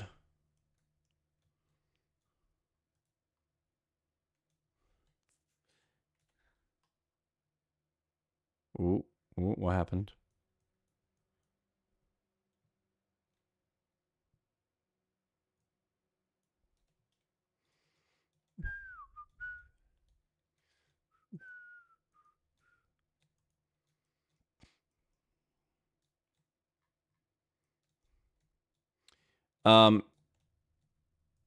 If you do jump in, do you want to then, if I'm sorting out Law, do you want to go and visit Laura and Vanra?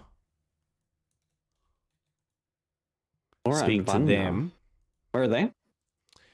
They're just underneath the Storm Shore Armory. No, not far from Sorcerer's Sundries. Oh, yep. I know where you were originally heading to. Mm-hmm.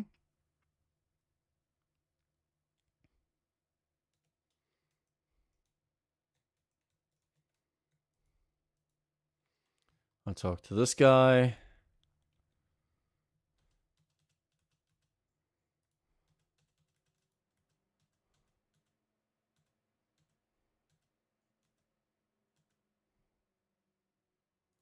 Okay. That's done. We'll do that in a sec. Let's do that. That's right. I might need you for this. Fucking hell. For the fight? No, not the fight. For you to unlock this door. That's it.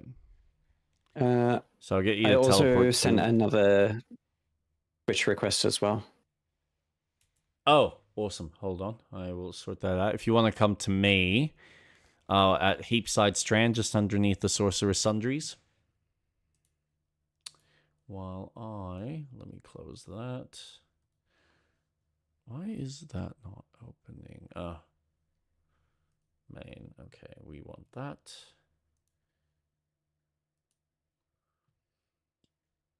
There you are. Notification.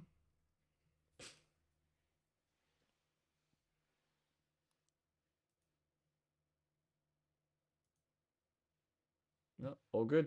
That seems to be working okay. Da da da da da. Da da da da.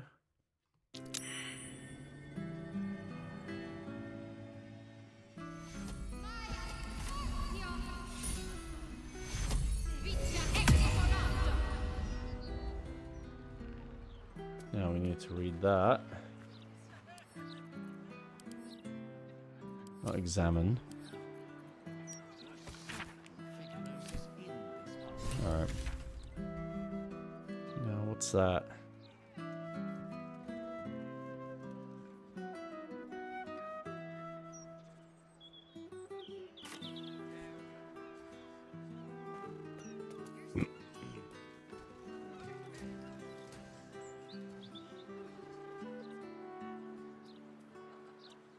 Why is that there?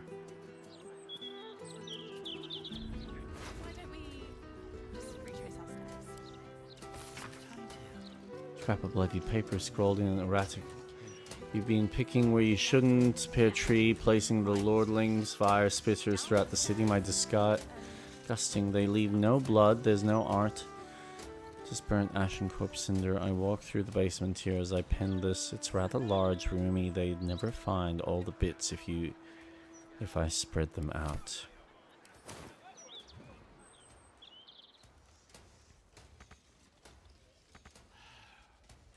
I'm going to ask for directions. No, you mustn't. The city is full of criminals. We can't let them know we're vulnerable. Fine. We'll just stand here until you remember the way, shall we?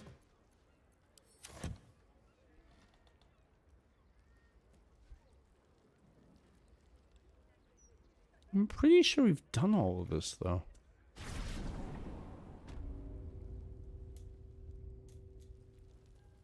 No traps, please.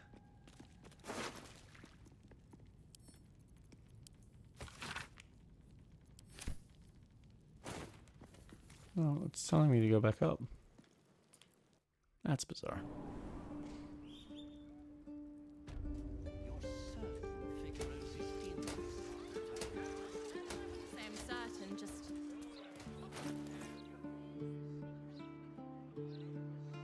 Are you saving? Mm-hmm. Yeah, good call.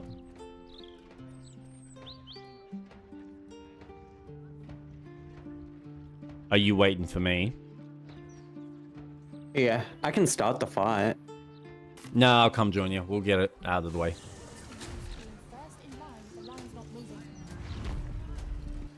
There's just a small little house we need to go into later.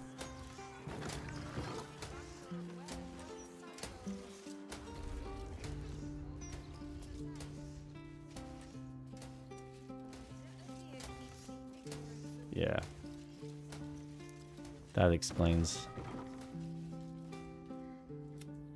It's on raised, but then together we. Alright, he does these little tricks.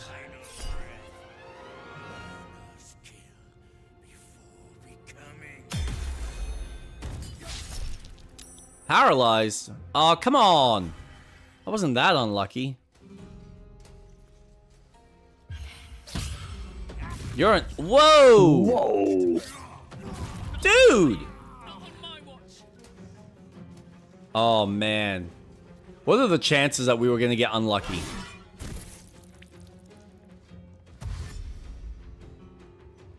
Wow.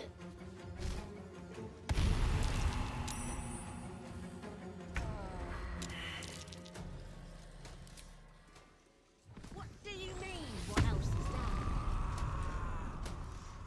I don't know. Magic, innit? I'm just saying, maybe there's a reason for that weird feeling. That's such a waste. Believe me then. Nowhere to run a business, I say. Can't even browse while he's with a client.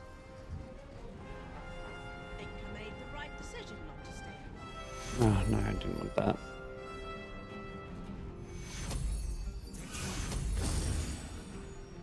Fucking hell.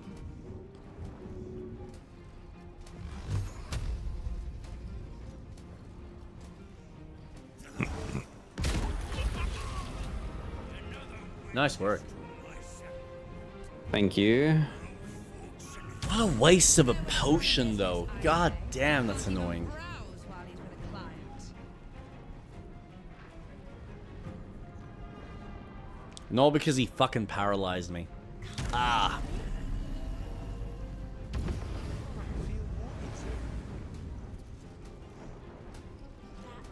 Okay. It's like a tingle in my spine I can't shake. You sure it's not a trapped nerve? I am, thank you. It is your turn. Wait, is it? Nowhere to run a business. Whose turn, Yeah. though? Can't even browse while he's Lucian. Oh. Lucian, sorry. Yeah. I brought him back up. Yep.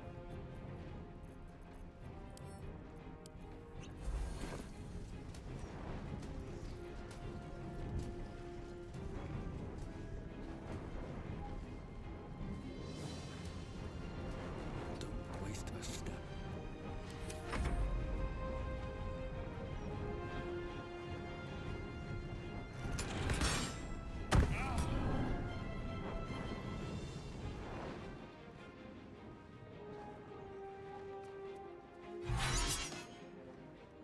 Ooh.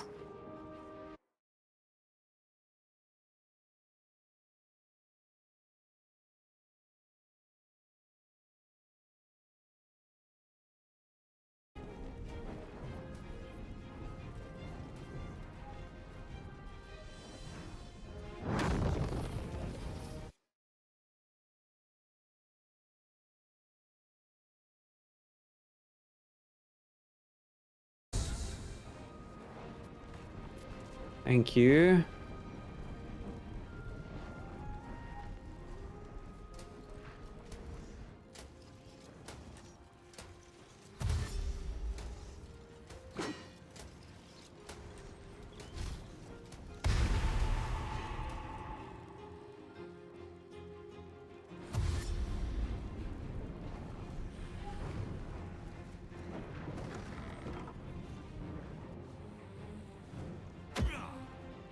Can you not? Fuck. I mean, yes, mostly.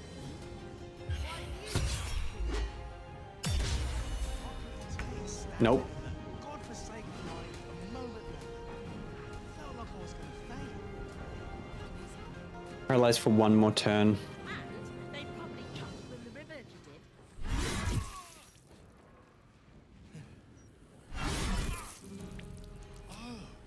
Unless...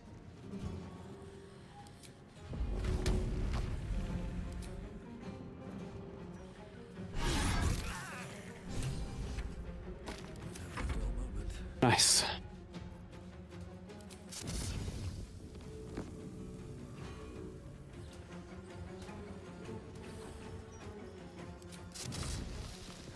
Fall by my hand.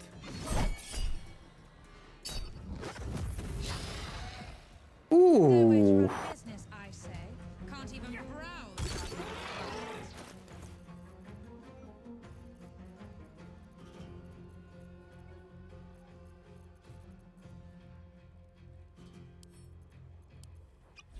You could swim into the upper city. God damn. Through the river, I mean. Maybe.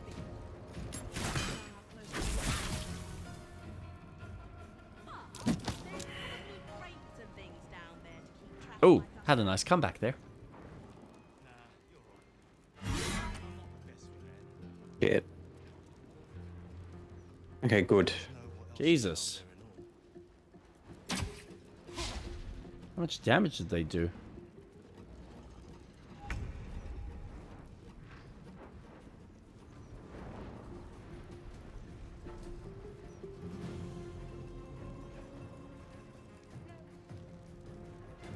Can't even browse while he's with a client.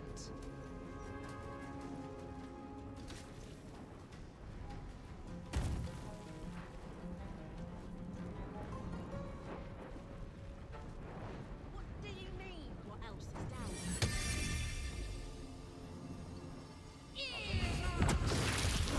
there? Ooh. Oh, whoa. Wow, well done. Well, thank you. Ah, yikes. Man, she really is a good character for you.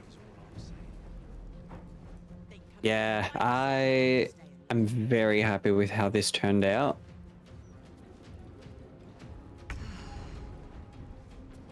Oh, awesome, I'm back. Bye.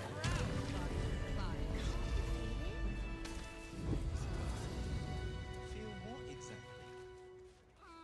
That weird something. I don't know who you are. Now, But I'm glad you were... We were paralyzed before we even had the chance to fight back. Then let's say I bought... now, if you don't mind, I need to draft a Please let me get this roll. Get it all. But don't worry. Thank fuck. I'll be sure to put in a good word for you. Apricot. The kid... There. Fortune. The Baal cult is back. And... I bet if you follow the trail of the...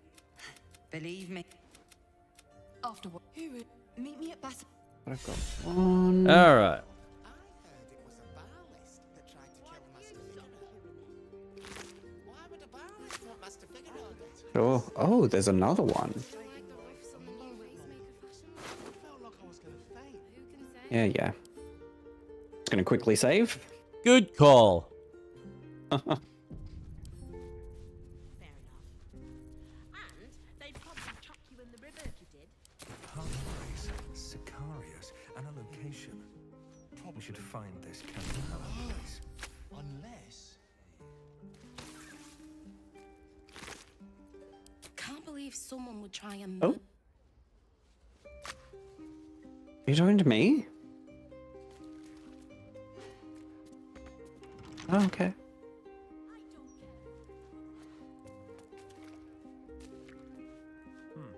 I like that. I like that. Killer luck. When you shop, pacemaker. I must say, I'm damn lucky you showed up when you did. Can you believe what that monster was doing? Let's try this again.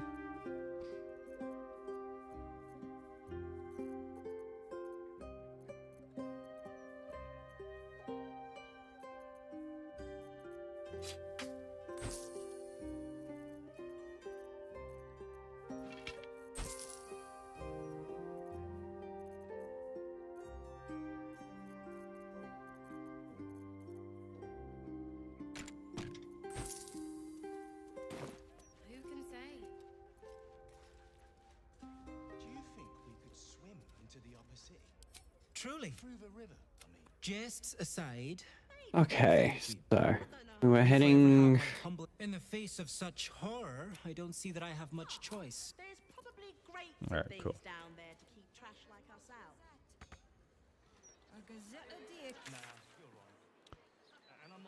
Right, alright, so,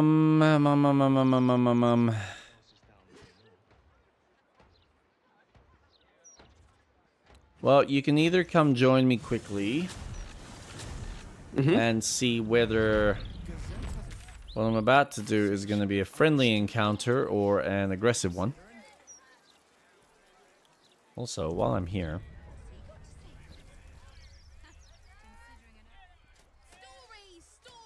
I don't know if we did a recent rest or anything, but I'm just gonna see if I can buy some potions. Oh, good idea. What can I do you for? Go on then. Yes. I'll take everything you have. We'll take the lot. Pretty much how that's going to operate.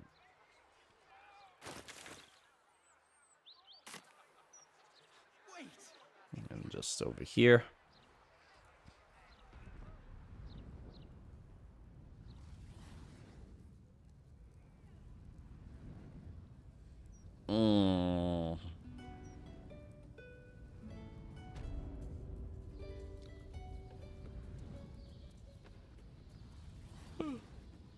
Welcome back, Devil Slayer. What can I do for you? I want all of your potions.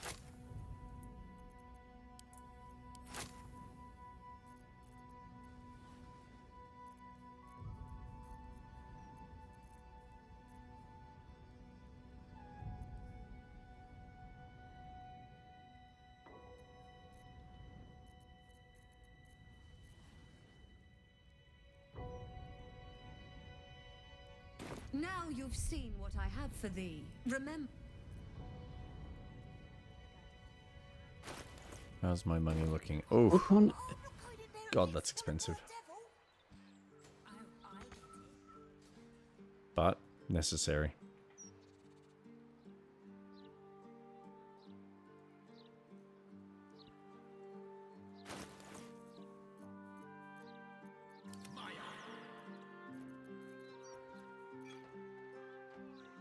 Also, All's well that ends not as bad as it could have. Ooh.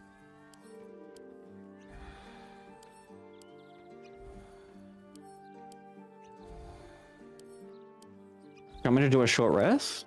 nah. I got a bunch of shitty potions. I'm just gonna use them. One day I'll catch up.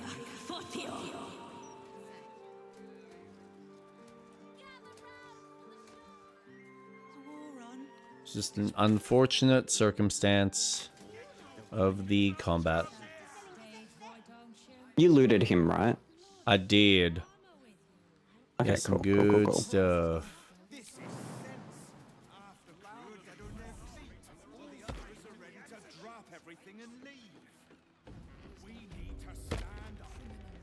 Careful! Careful! People don't bloody... Is it dead? Oh, please tell Cled that it's dead. That's a dead redcap, all right. Ugly bastards. It killed itself with no hesitation. Why would it do such a thing? It was crying, saying Ethel was dying. Could it be? Is our tormentor gone? Is Ethel finally dead? Oh, you bet your sweet ass. Well, I'll bloody be. Should have known Holy if shit. anyone was gonna save the day, it'd be you. Gang, meet the hero who rescued me and my little one from Auntie Ethel, and was then kind enough to finish the job. This is the one who dared the depths of a hag lair. It is a pleasure. Mayrina has spoken of you often. Oh, don't be shy, gang. He's one of the good ones. I came to the city looking for people like me who'd fallen victim to the hag. Sadly, I found plenty. We were researching hags when Auntie Ethel's redcap found us. Cheers for taking care of the witch. Only sad I couldn't see it. With Ethel gone, maybe I'll finally sleep in peace. Thanks. From me and the little one. Nice. You have Okay. advantage on intelligence, wisdom, and charisma saving checks. throws. Nice.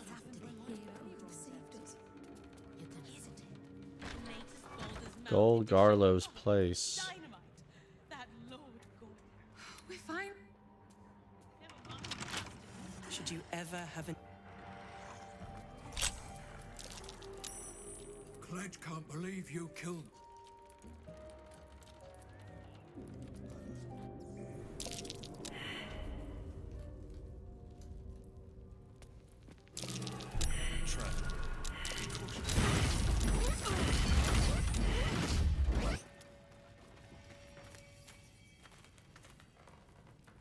Awesome.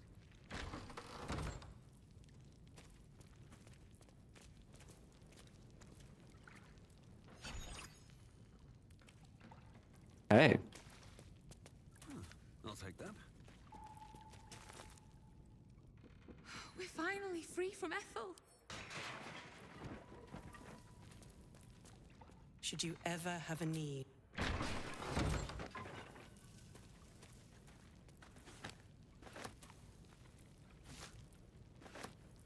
Ooh. Pledge can't believe you killed.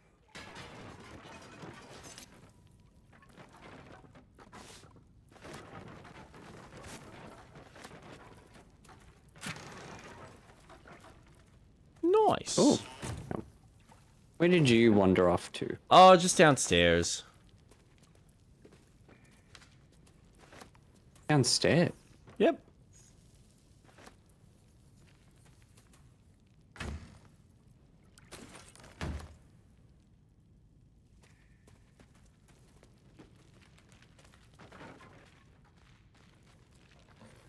Anything exciting down there? There might be a chest here, but I don't know. There's trap. Yeah, and I reckon there's something behind this wall.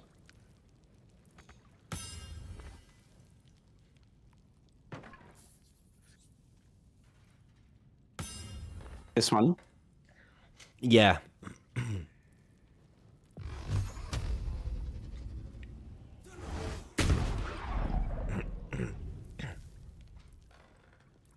Let's see what this does.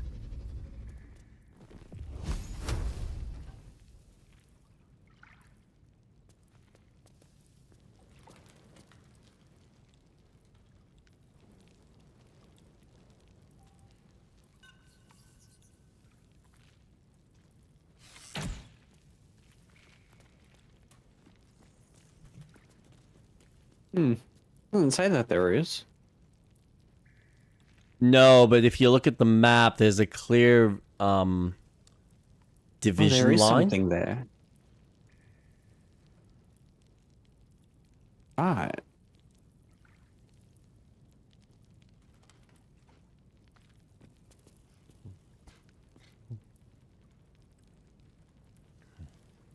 God, it's gonna be like Max Payne with you, Impulsive. Don't forget the quick save. There's a trap. Yes, I've already sprung the traps. Nothing's gonna blow up anymore.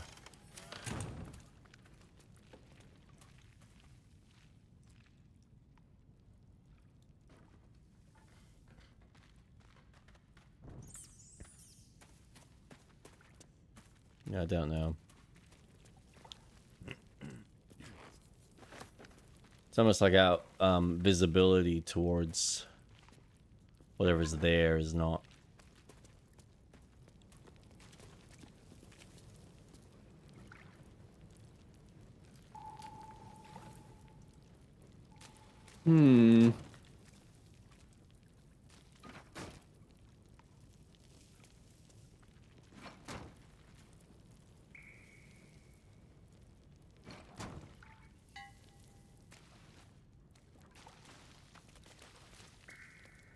I guess we'll never know.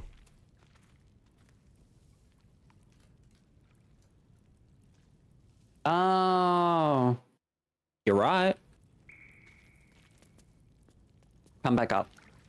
Oh. Is there another way? There is. Ah.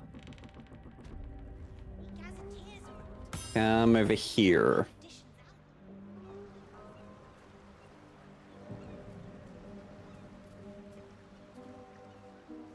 Where does that lead?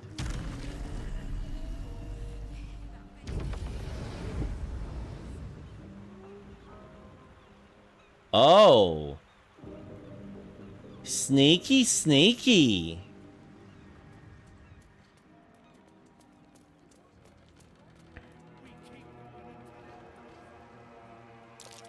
Huh.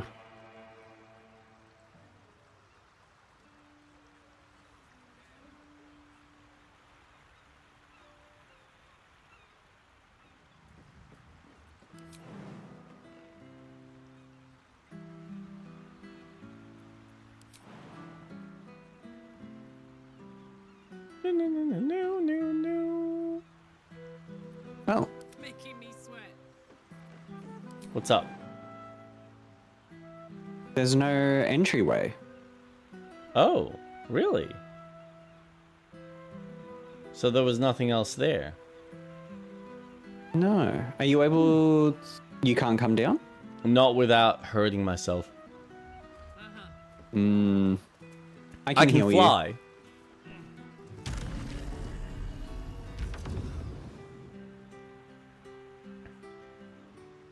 Weird. It looks like an entryway. But yeah, it doesn't look like there's no, Maybe it used to be something. Gateway.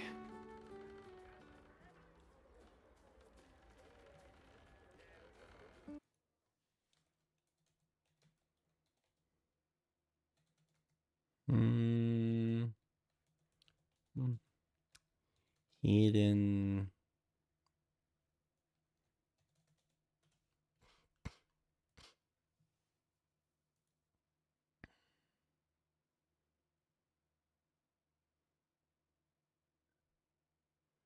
The other room, or use it for this key. As I can tell, the key is used to open the second door in the basement, covered up by a bunch of boxes.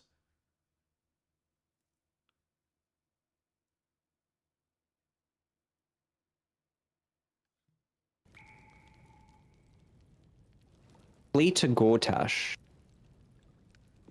Judging by its many wrinkles, this note has been crumpled, unfolded, and recrumpled countless times.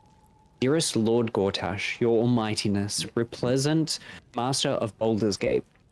Thanks to a punishment most just, I have come to know the error of my ways and the wrongness of my heart. I hereby renounce my previous alliances and vow my undying loyalty and service. As proof of my good faith, I am willing to offer you the names and locations of all the gnomes I have who conspire against you. In your infinite wisdom and grace, I am certain you would reunite me with my husband Spanner in exchange. With grave sincerity, Phoenix Lubbin.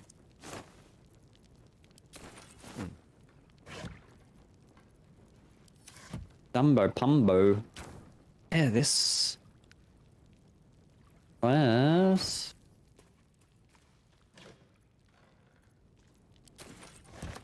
Oh, wait, maybe I have to be small.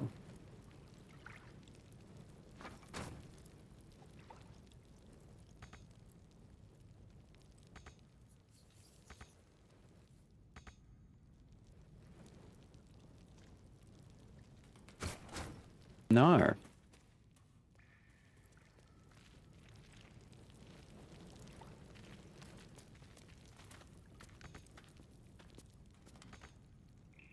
So misleading. The hell?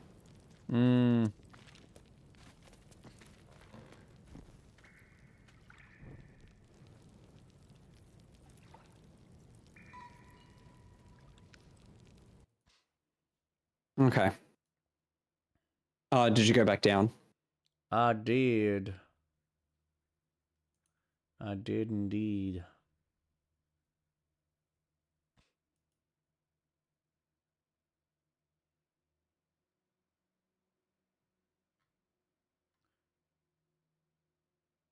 Move a barrel on the platform on the left. This door opens. Oh. Down we go.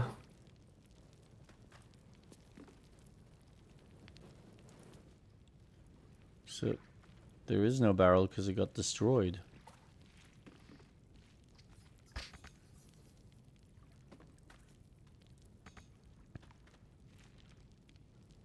I think there's supposed to be a key here or something, but it's not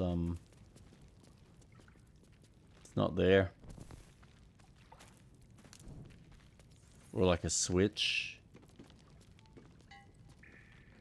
I didn't get a perception check when coming in.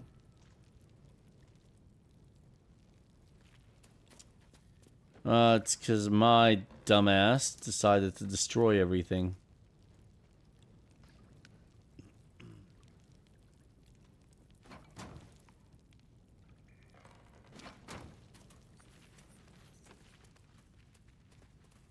Was the key in the box? No, it was just more like a switch that's supposed to be pressed. So there was apparently a crate here that you could move, and that would reveal the switch or something that would then open the door.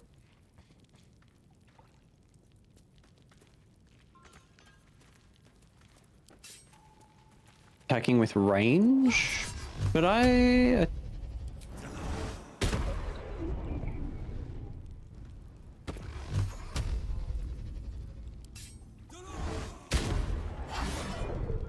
Hmm. I've got a long road ahead. Maybe we glitched something.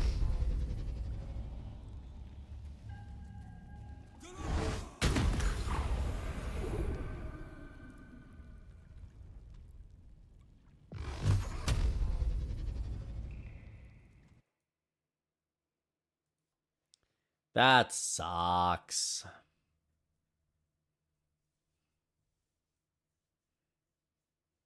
Damn.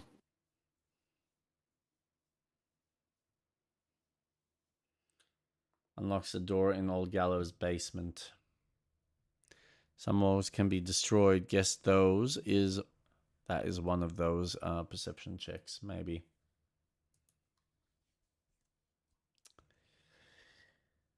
Well.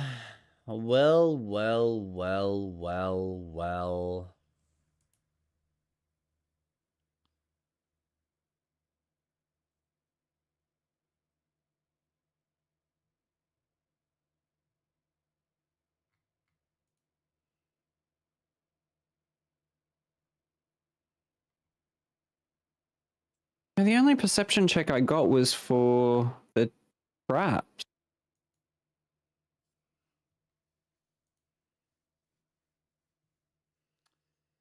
The basement consists of several rooms. In the central one, 5 blast mines are planted on the floor. Highlights a marble plate in the northeast corner. Adding weight to it moves aside a section of the wall.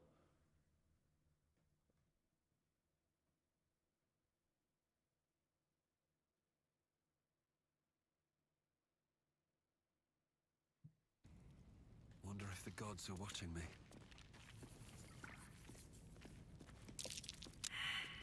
Oh.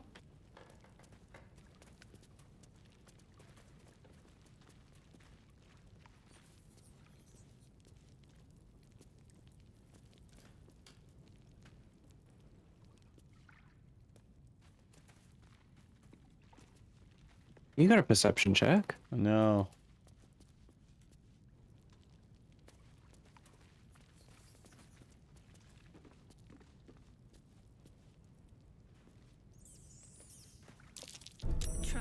Oh.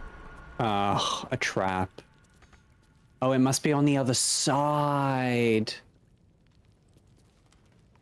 Oh, okay. What, the switch? Nope, you found it. Didn't do anything. Wait, what? Be cautious. Go. Ah. Alright, do you want me to stand? And because you're better at disarming. Oh, yeah. Soldier. Toes, toes. I can disarm?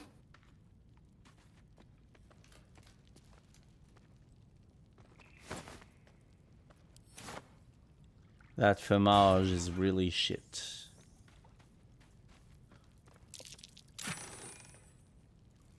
Old Nat Gallows 20, basement, baby. backroom key.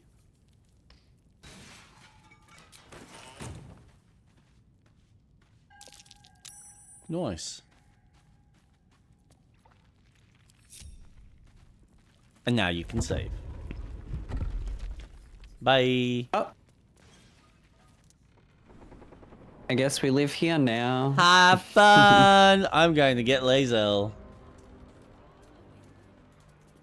We'll all be born any day now. I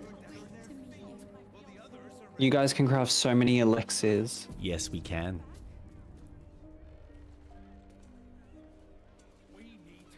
They do last until long rests. Need to use that more. Why is it telling us to help hag survivors? We're done with that. I'm gonna put that away.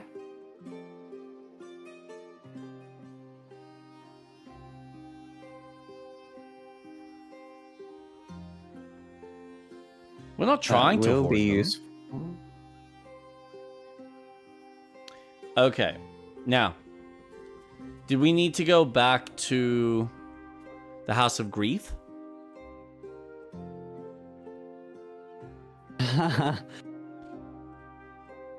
Surely this is something, right?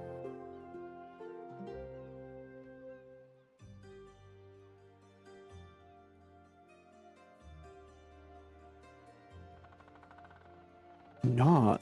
Oh, I'm legitimately trapped in here. Wait, really? No shit. Hold No, on. surely not. You can't teleport out? I could. Do I have dimension door? I mean, me and No, Shadowheart don't can- use... Oh my god, that's amazing. Well, well, well. How the tables have turned. Here you go. I would have done it if Lazar was there. The end is near. Why hoard them? You're so right, Impulsive. That's why we're gonna hoard them. And I'm still gonna be the monk from a distance. Just to irritate you. If you're gonna be a monk, please don't use the bow and arrow that you're using. You're not proficient in it. What do you mean? What's wrong with my arrow? My bow. You're not proficient in using that bow. Sure I am. I can use it. Oh, yeah, maybe not.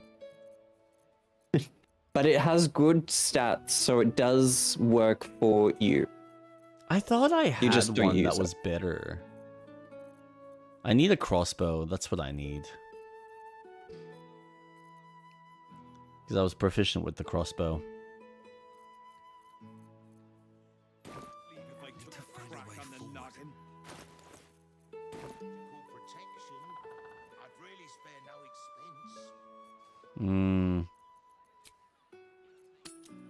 I should save. Where did you go to now? I'm back at camp. Relax. Deep breath. Okay. You know what they say. Deep breath. Deep breath. See, I think I fucking sold that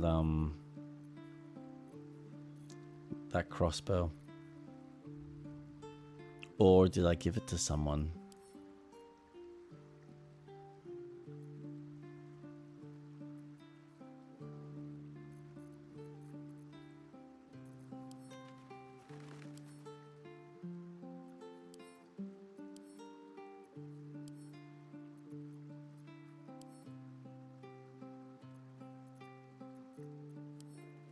Which crossbow? I have a feeling I sold it. I had another one at one stage, but never mind. If you remember who you sold it to, you can buy it back. I honestly can't tell you. That's the problem. And I don't know if I sold it in like Act 2. Right. You look harmless enough. The commander keeps an open house, so you may pass. Looking like that? Awesome.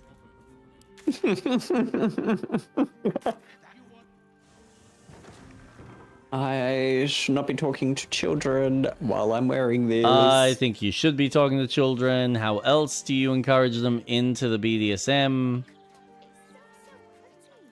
Something's on my mind. Something's on your mind. Jesus, something's on my mind. Something caught your eye then? Yes. Careful. Most of my wares can take an eye right out.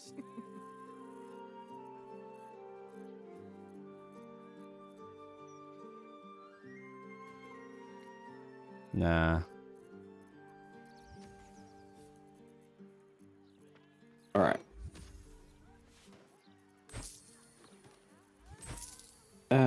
What are you looking at?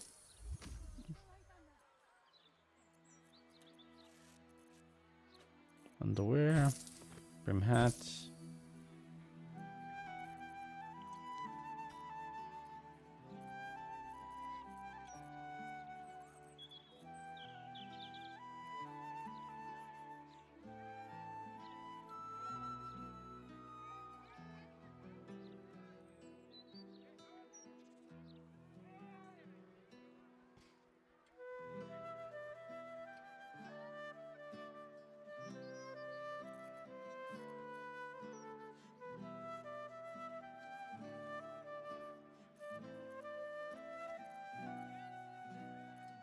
Fuck. Trade's booming.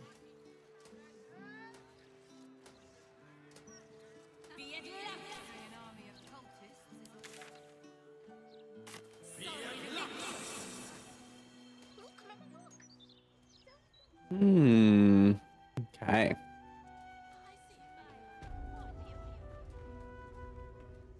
What can I do you for? Go on then.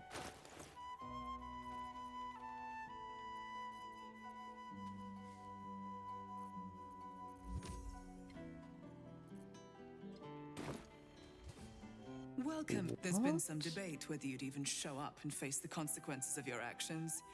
I assumed you tried to flee. Oh. Ooh. Sister?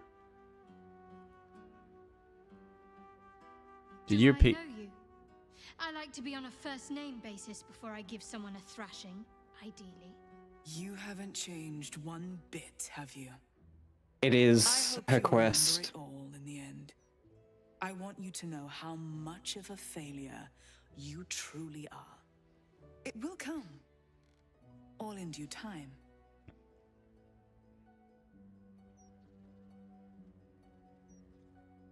I met a man who was robbed. Of healing.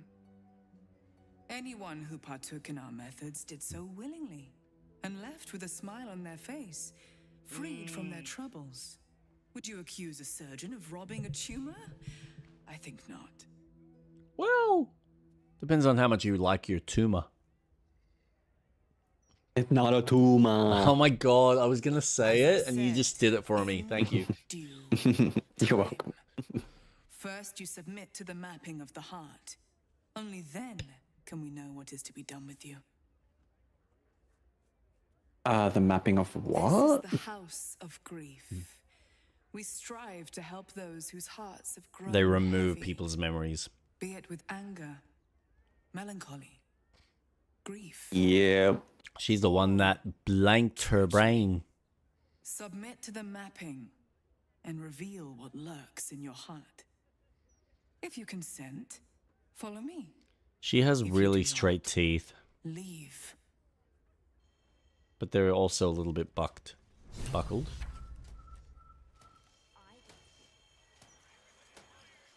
They're like horse's teeth.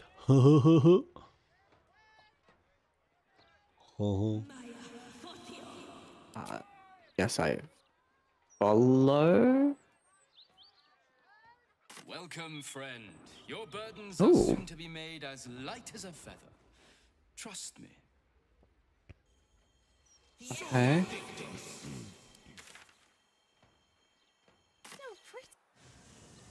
So should I be where you are? Yeah.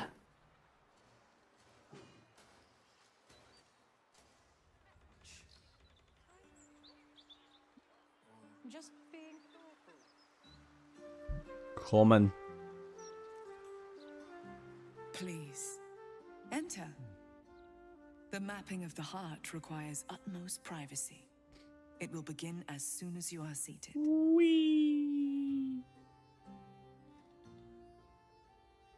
Oh, I just want to trade. What she got? Ugh, books. Very expensive books. Hell no, lady. Maybe they teach you stuff. Why did my character stop walking?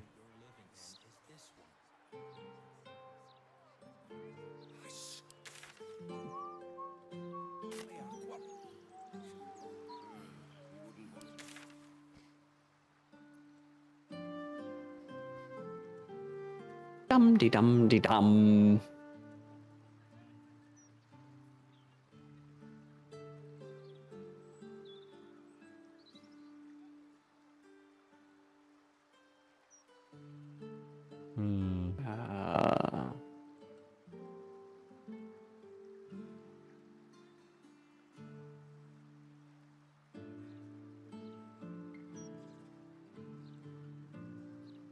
What you doing? I'm just looking at the map.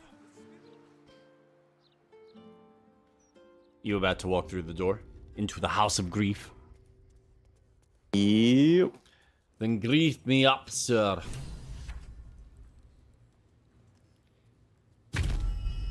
Oh. You see Maybe Shadowheart should have done this. Yes. The mapping of the heart can reveal the way. Yet there is another here whose need is great. That voice. Allow me. Yeah. I think I'm supposed to do this. There is Go something ahead. I lost. No. Had taken from me. My family. My life. I want it all back. Loss is a gift, girl. Do you still not understand that? Now give me the true answer. What is your purpose in being here? I wanna ask. I am the one who asks the questions. Ugh. He is the one who answers. You are the one who remains silent. Now, if all our roles are clear, Should have just kept answer your me. fucking mouth shut. What is your true purpose? What is your name? Sir Lancelot. What is your quest? To seek the Holy Grail. What is your favorite color? Blue. Of shot. You may pass.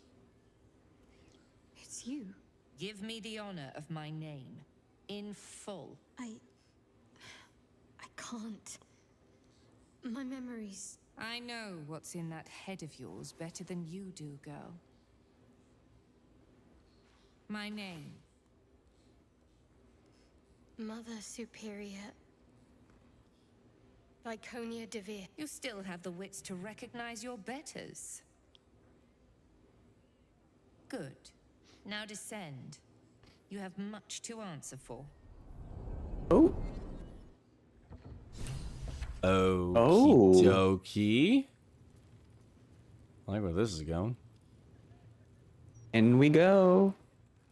Lucky I'm dressed for the occasion. Yeah.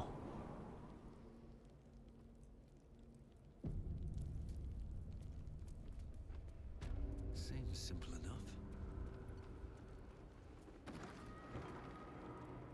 Holy Infiltration shit. camp training. Interrogation training.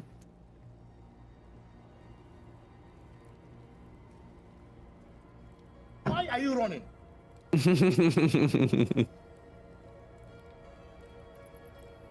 How does this game have so much? Mother Superior will deal with you. Oh, that reminds me. We need to go back to the mermaids' little encampment. Now that we can explore it. What did the dwarf say? Just keep Mother Superior will see you. Oh. Oh. Oh, dear Lord. Already heard how you disgraced yourself before Lady Shah. How she marked you as the enemy. But it is quite another thing for them to see it for themselves. I am very glad you decided to return.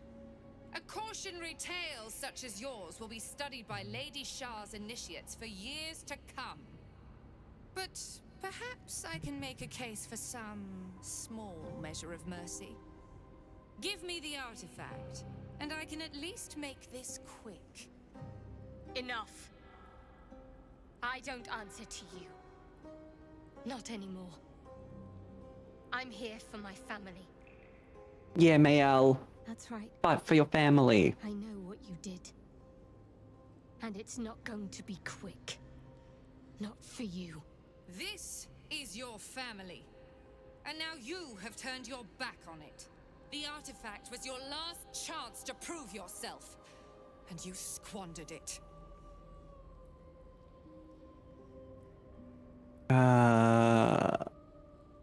Why is the artifact so important to you? Reached my ears from all corners. Potential rivals of Lady Shah, all vying for the same prize. Magical. A new god, amassing the disaffected, the There's no such thing as magic. This absolute is but an upstart, disturbing the natural order and threatening to impede the glorious return of Lady Shah's pure, endless darkness. I think we're gonna get in a I had fight. to act. I had to strangle that foul conspiracy while it was still in the cradle. We learned Well, that'll be all we fun. could. The artifact was the one thing the absolutists feared. The one thing they desperately wanted to keep out of their enemy's grasp. I had to have it.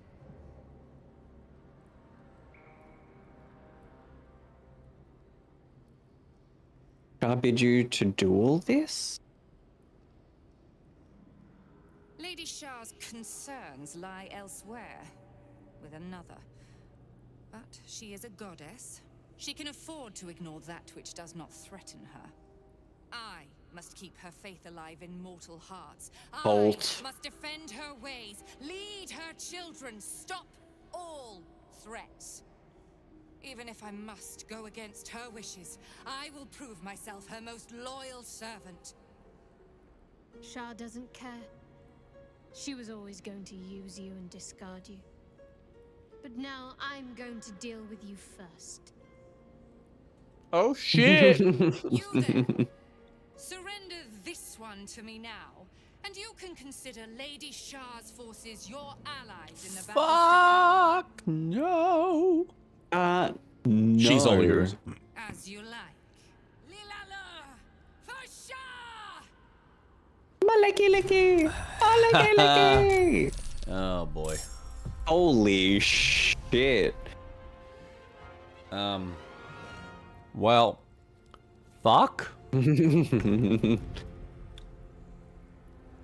Oh shit, there's a couple of tough cookies too. Well, there's some level 4, so we should be good. all right. I've got it. Let's start here.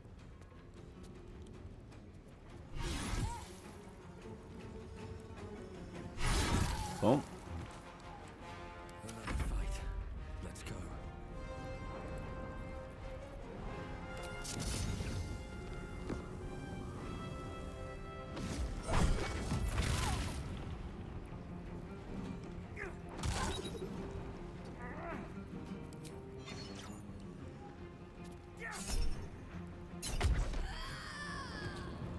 Two. Nice. I am Lady Shah's instrument. You cannot. Did some fucking serious damage though. Okay. What are they weak to? Shield of Faith, so she's got +2. Whenever you take radiant damage, reflect it back to your attacker. Okay, so don't use radiant. Veil of Shah, so she's got +2 bonus saving throws. Be nice if we could Does group them Ardent together. Yeah, I don't know if... I think the melee ones will, but the others are ranged. Yes, a bit of a She's going bitch, to isn't it? regain 7 to 56 hit points every time they use Channel Divinity. Ugh. Oh.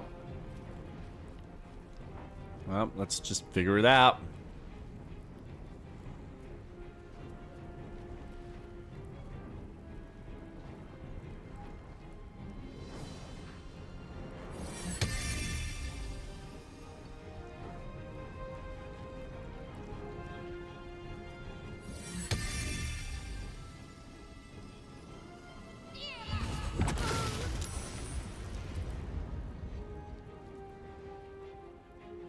Alright. She's knocked the fuck out. And...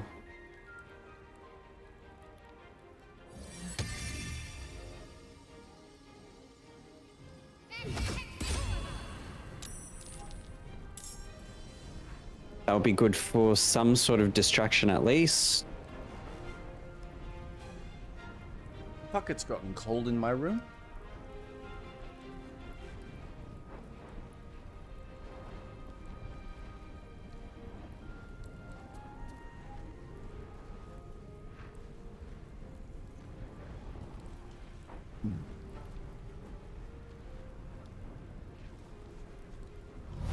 I'm gonna cook in this jacket.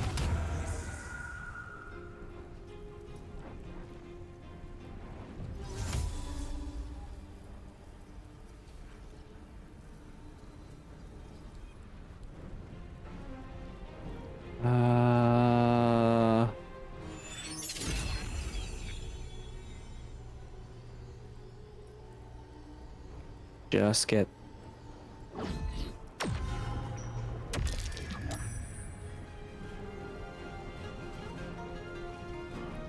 Damn it.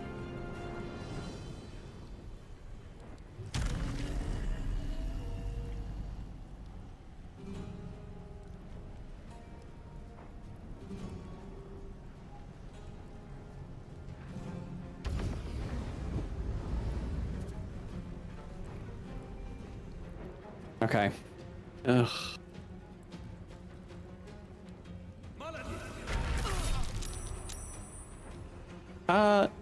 No. Rejected. No.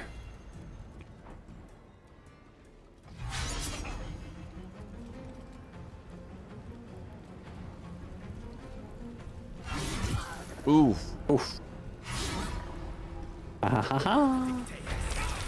Ooh, what the fuck was that?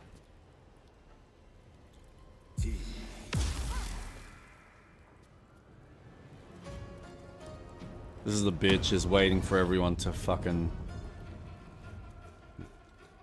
do their moves. Oh, there's more off the sideline, Jesus.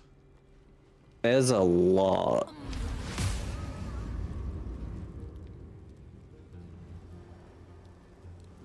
Jesus. Okay, that's good. Keep focusing on the distraction. Good.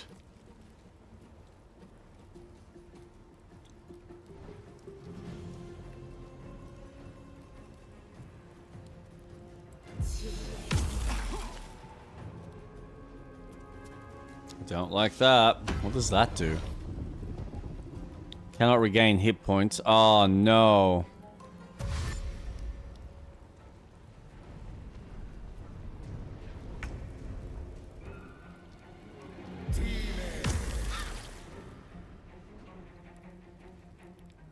Only lasts a turn though. Yeah, it's still annoying because I can't heal my fucking character in that turn.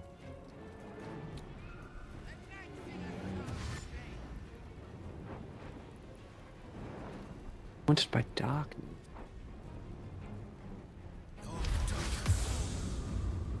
Oh, for God's sakes.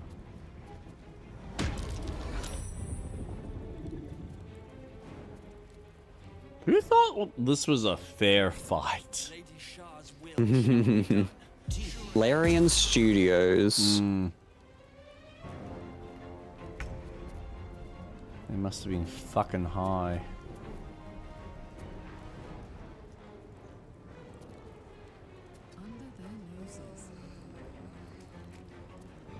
You can take her out.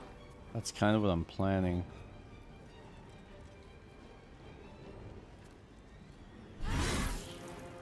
Bang. Yes. Bang.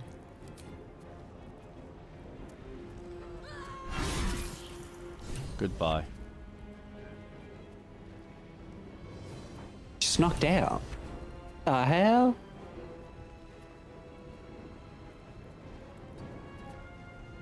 There must be a conversation afterwards.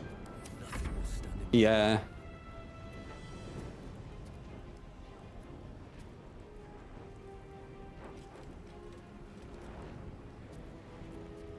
Hmm.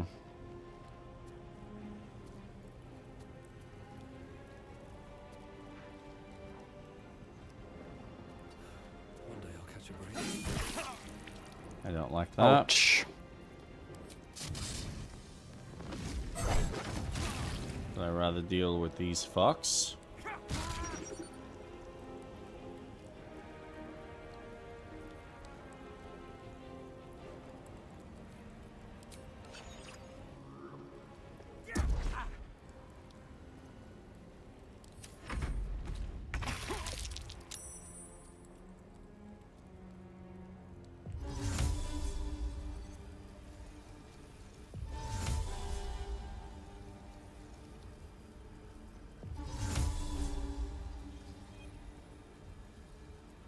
That's fine. Remember that Lucian can't be healed.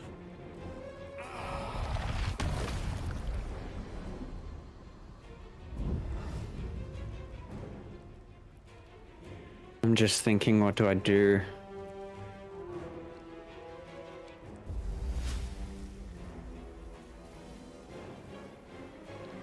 Area of effect is probably very useful here. But on me or the ones that are in front of Shadowheart?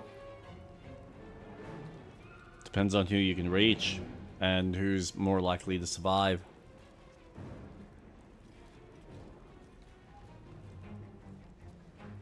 Because keep in mind, they're all going to be blinded as well, so then... Well, No, I think they've... I don't think they can see through and they're not Shit. blinded. Which might give them an advantage in their fucking rolls. So you're going to want to move Shadowheart out of there.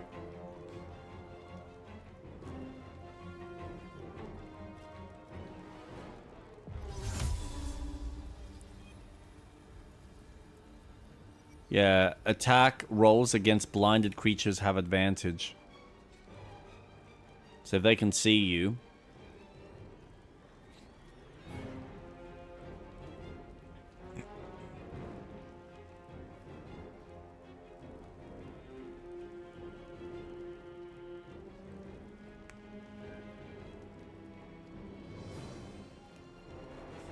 Do I have a scroll to see and not be blinded?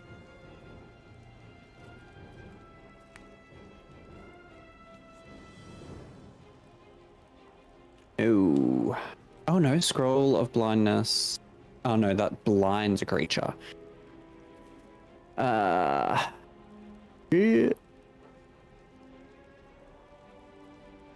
Okay, that's fine. I'm gonna deal with the people in front of me. Cool. You. You. You. Nice.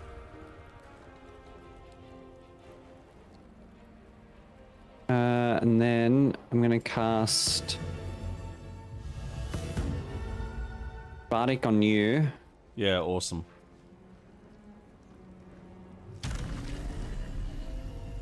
And then... I think I got something that's gonna help Karlak. Fly there.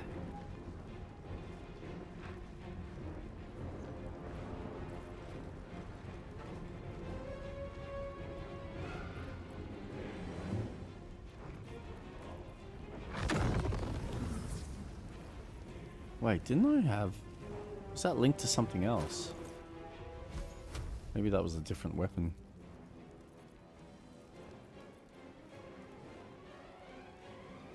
No.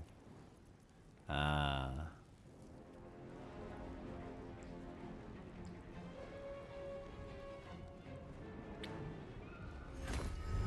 Awesome. I'm gonna use something when it's Karlak's turn.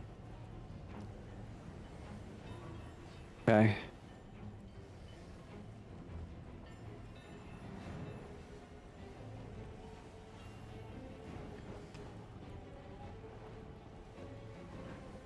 Oh, is this because I'm in blindness? God damn.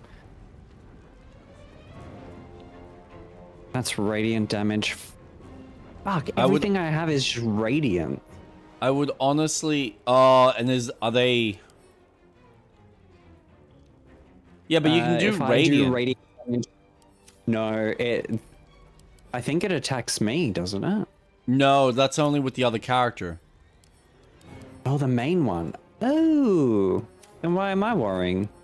I don't know. Yeah, because the rest of them are just peons.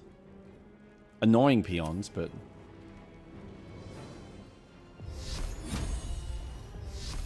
Upcast.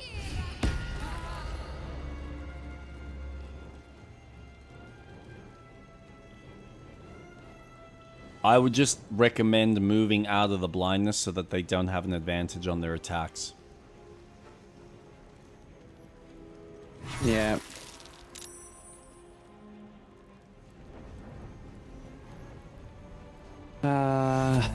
I can't heal, can I? Damn it. Oh, have you got... Oh, right. They put that fucking bone shield shit on you as well.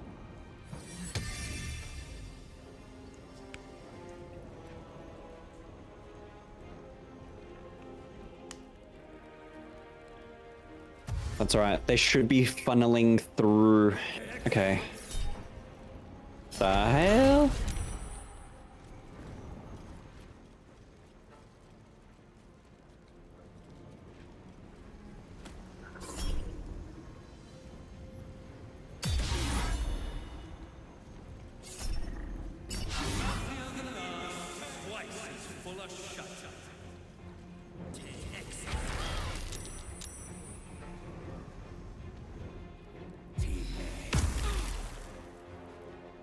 Yeah, go fuck yourself.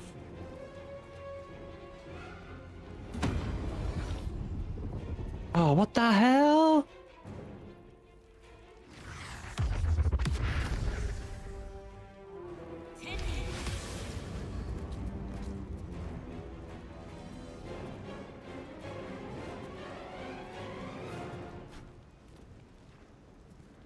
At least they're all gathering close together. Oof.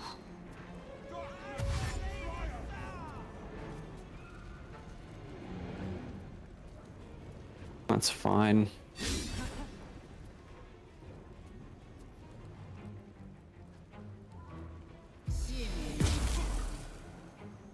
Nice.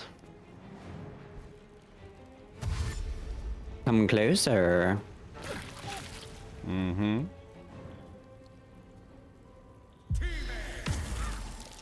Oh, for fuck's sakes.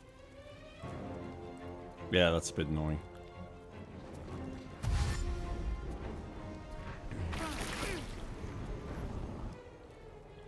Oh, yes, one's nearly dead.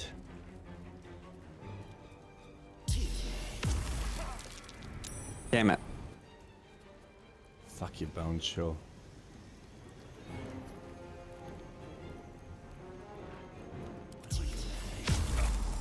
Thank God.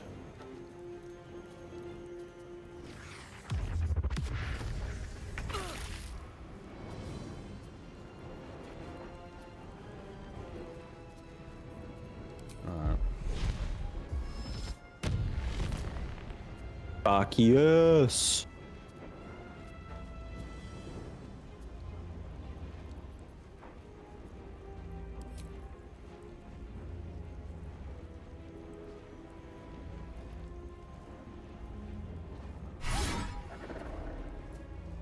Only problem is it takes up a turn, so it's kind of a waste now. Oh, I should have cast haste instead.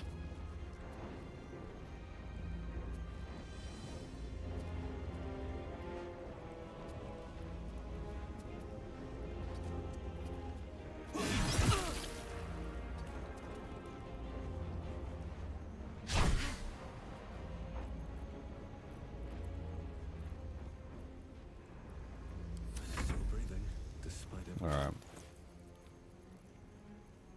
You can heal. I know. As I'm Lucian. going to. You don't have bone chill anymore. Thank fuck.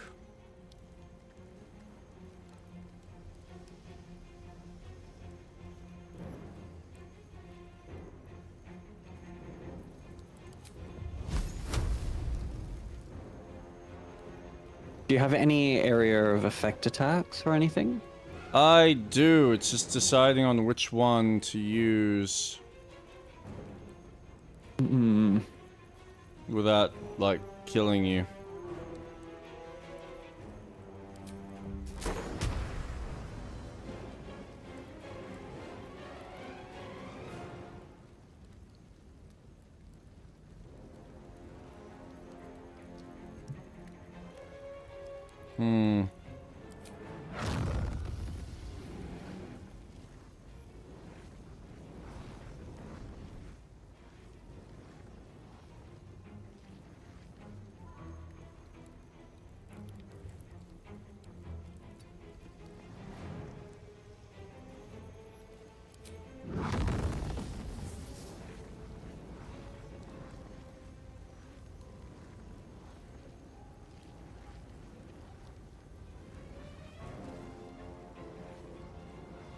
Oh god.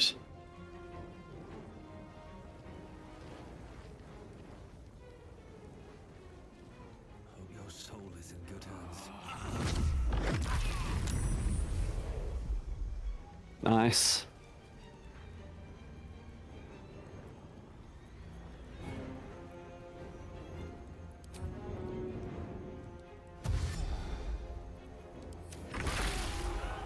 Oh, nice. That was awesome. Perfect. Damn, I still can't heal. Nope, but as long as you've got that on, they're gonna keep taking damage.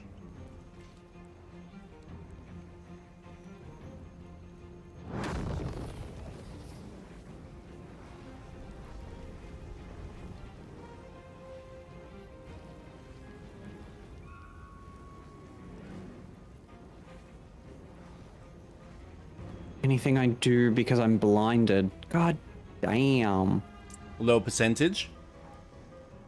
No, because I'm movement is reduced. I want that.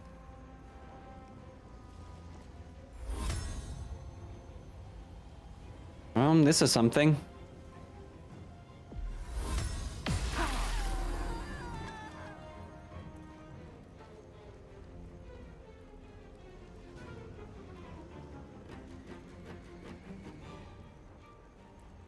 And then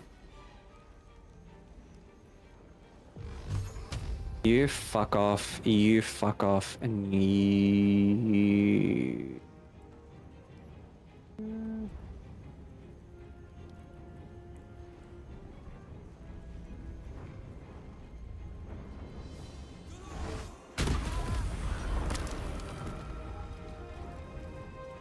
Okay.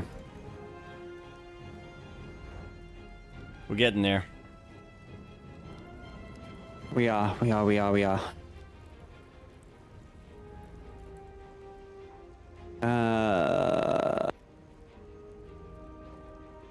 Another one just up here, that's...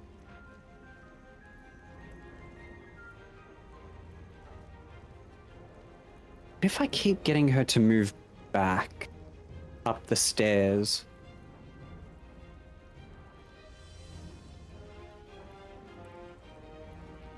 I'm gonna go here.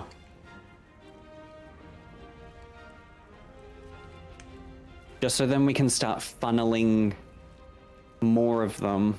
Yeah. And with her radiant guardians, we're getting some sort of damage.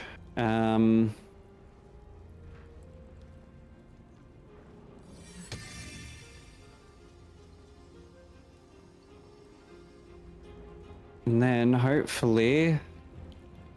See, if it wasn't for the long distance characters, it'd be almost a good idea to lure them into that specific area.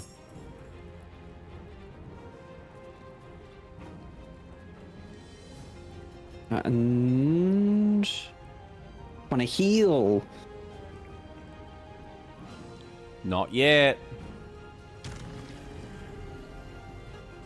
As long as there's those fucking magicians on the field.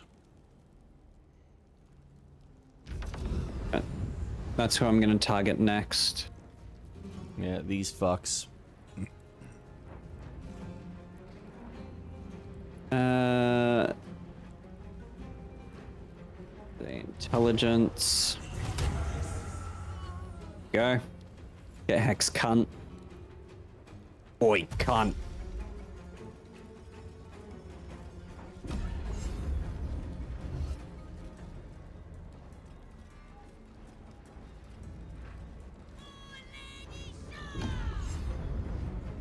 Umbral form. I don't like that. Thank you. That's alright.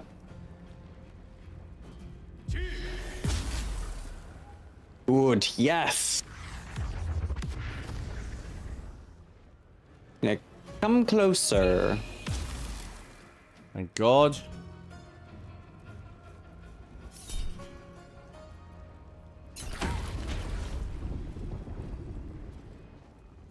Perfect. That's why I summoned it, because they're targeting it. So it's a good. I don't care. That's why it's there. Go for it. Awesome. That's a shame.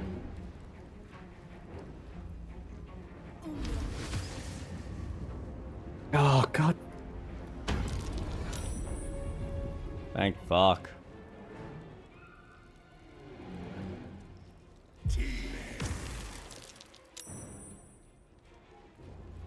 That get her? No. I Nice. saved.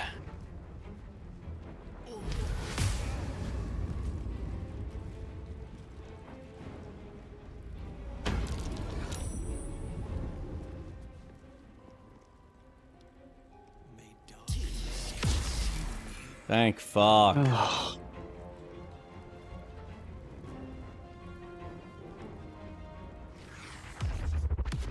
Why did you move then?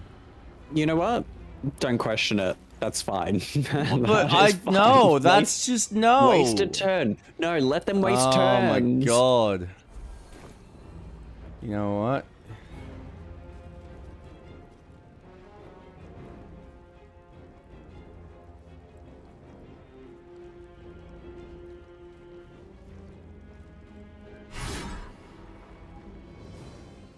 Nice. He did. Yeah, I just wish I had that one another has fucking one. turn. In position. It's alright. I can get the fuck out of there. So now they gotta work harder to get around and see me.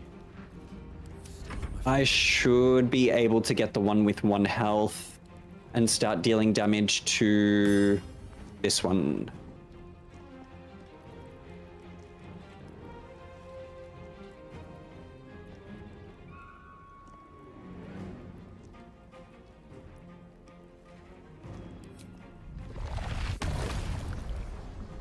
Ooh.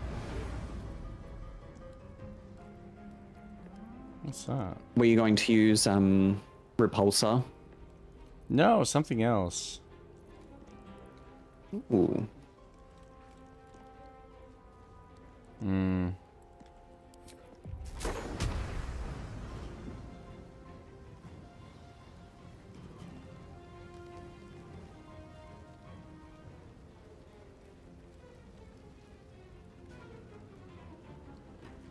Might be a bit overkill, but let's have a look.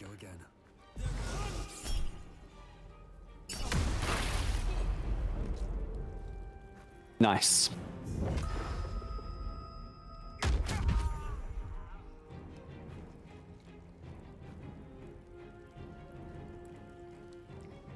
Breathe deep and move. Oof. Yeah, that was a bit annoying. Can you heal? Nah, can't heal at the moment. Nice. Shame she can't heal. Oh.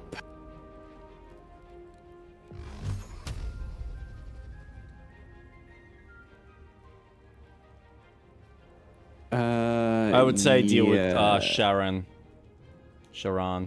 What about the one with one? I was just gonna pump 2 into her and then 1 into him. Oh, yeah, I mean, if you want to do that, that's fine. Gets him off the field. Oh, that sucks. Never mind. Concentration. At least the darkness is broken. Yes.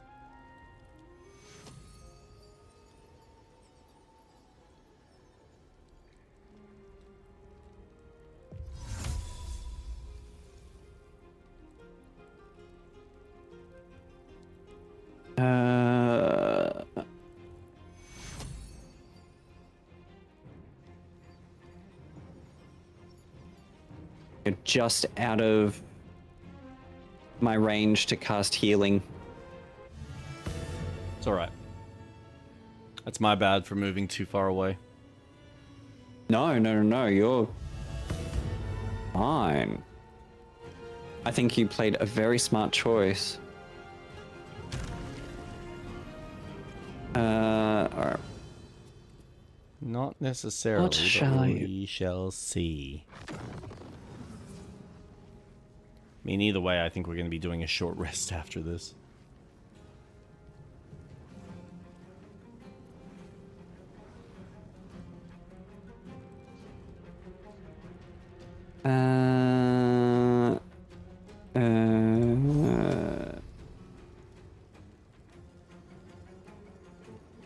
One, 2,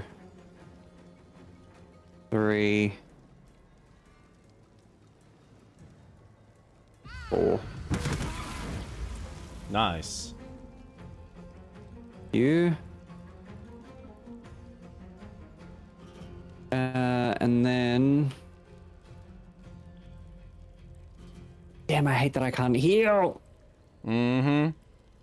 Fun, isn't it? Right. And then I will do.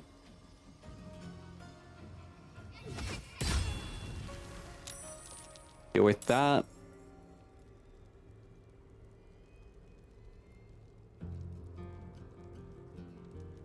I'm up here where we both are. Fuck off.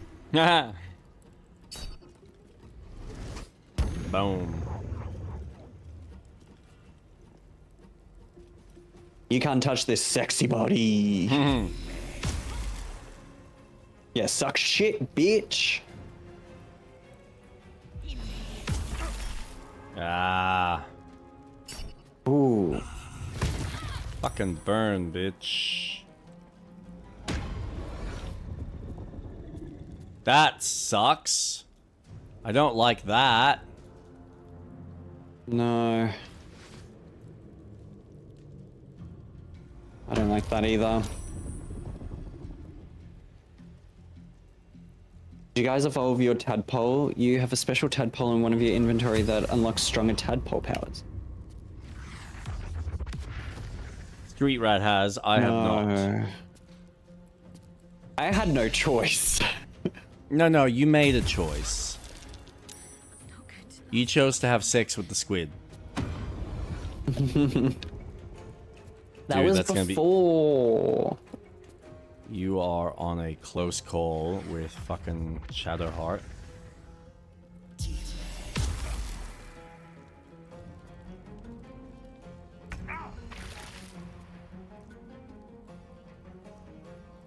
That's okay, because That's then such a if she goes waste. down, she'll lose the bone chill. Nice. Have another hit. Oh, Eat a dick. well done. Thank you. And I have the perfect soundboard sound for this fight.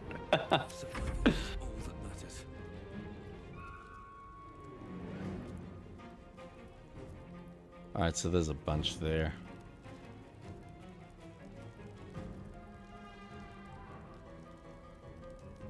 Path lies before me. So here's what I'm gonna do, because I can't heal myself. Do you have a... Oh. It's alright. Here's what I'm gonna do. I'm gonna start with you. Nice. And...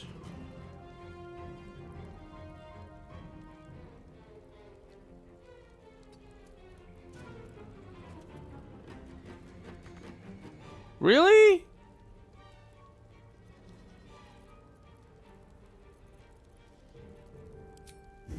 Ah, you're a bitch tits. You know what? You can't reach? No!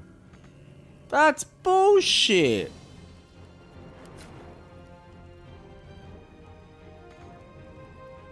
I can't even shoot with my fucking arrow. Why can't I shoot with my arrow? Because...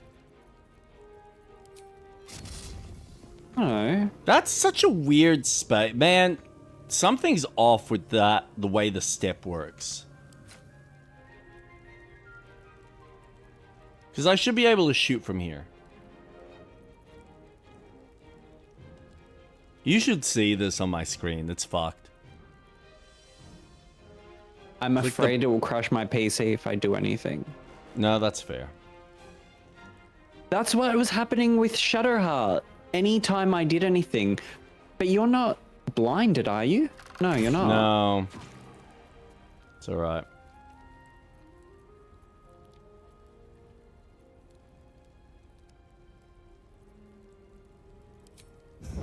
Click the plus sign on the skill menu, Jake. Huh? The plus sign on the Plus what sign on menu? the skill. So some of your skills will have a plus sign.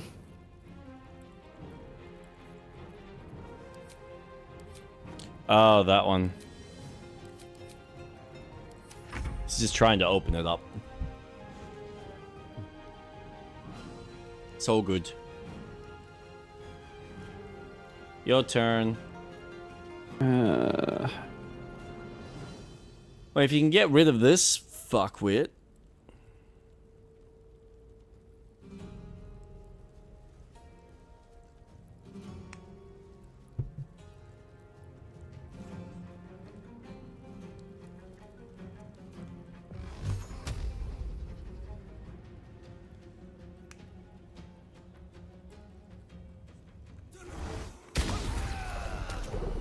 Nice.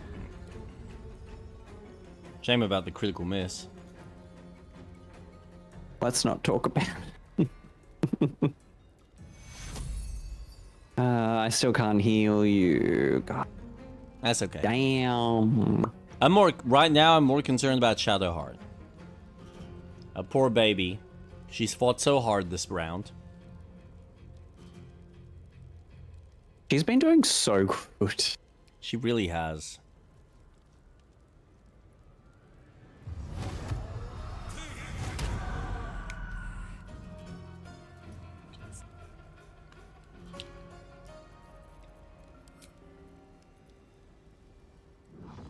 That does clean it up a bit.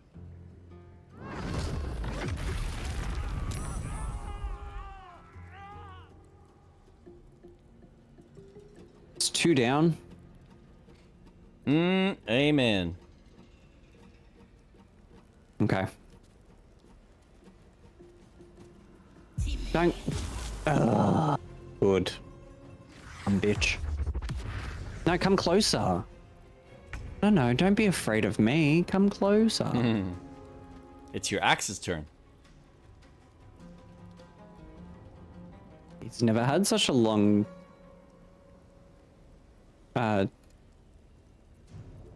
Well, he's never been able to survive this long. Nope. But now I need you to focus. Yes, keep missing. Yes, I can heal her.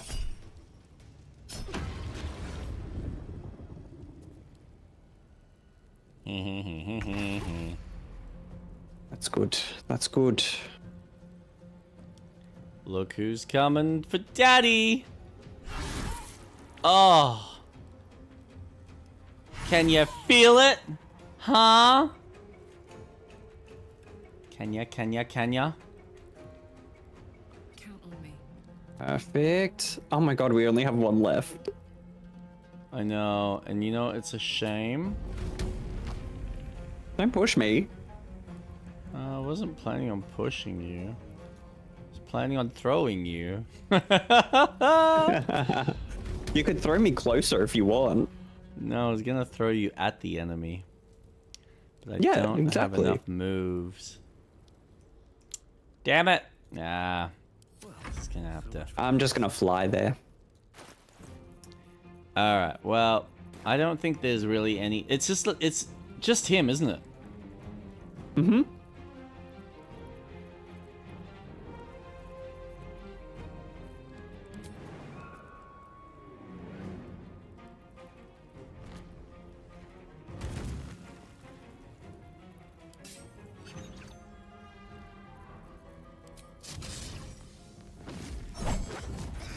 Like a fucking Don't mess torch with to the street back. rats.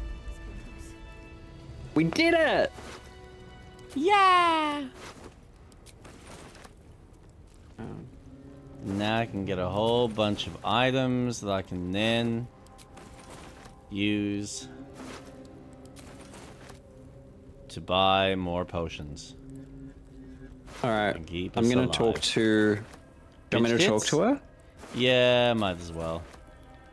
Actually, wait, before we do... Good call.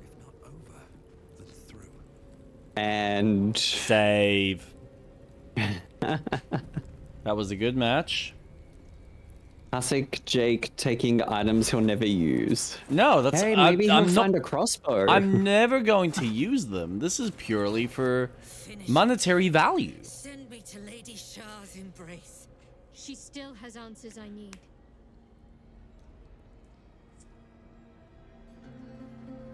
Let's kill her. My parents. Where are they? So blunt. Have you forgotten all the interrogation techniques I taught you? Where is the finesse? Answer me! They are right through that door in the Chamber of Loss, where they have been all along. You saw them many times, only we made you forget. But they didn't forget. They watched as we molded you. They watched, they wept, they bled, often at your hand. Wow. It may not be a happy reunion, but it will be a memorable one. That is some fucked up shit. Why? Such cruelty. Why me? Why all this effort? Lady Shah commanded me, and I obeyed. I do not question. I merely act as she wills me to. I had an enclave in Waterdeep, you know. Much grander than this. Shah ordered me to raise it. Kill all who followed me. Claim they betrayed me. When in fact, I slew those who showed nothing but loyalty. Shah had me do that. Oh. And I did. To cover my tracks. To usher in you. What are you talking about? You became my mission. To take a child of Selûne's and turn her over to Lady Shah. Oh, wow. All light fades, and darkness will prevail in the end. All this was to make you into what the Dark Lady needed you to be. The planet. Holy the shit. training. Those deaths in Waterdeep. It was all to groom you to replace me at her right-hand side. And still you threw it away. That's messed up.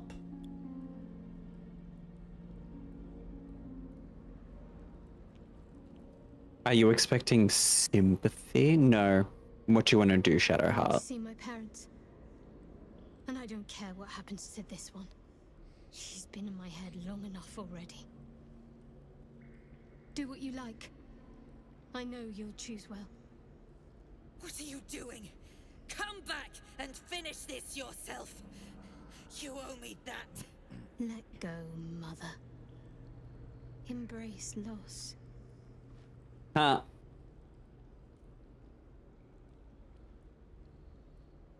I'm gonna kill her. Okay.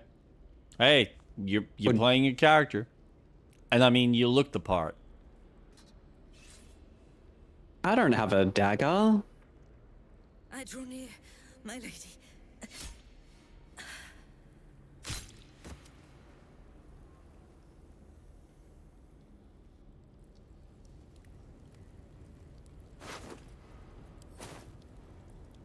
What loot does she have? Ooh. Oh Does man, I got Umbre. While obscured, the wearer will have obscure handmaiden's mace. Set the wearer's strength to 18. The enchantment has no effect if their strength score is higher without it. Word full of pain, save us a night singer. Stars, Owner's grant walking us fortress, until rebuke rest of our the faith, mighty. with strong blades are sharp, we long. Oh, hits you with a melee attack. You can use your reaction, dealing it to 8 force damage and knock it prone unless they succeed a dex saving throw. Spellguard, you gain advantage on saving throws against spells.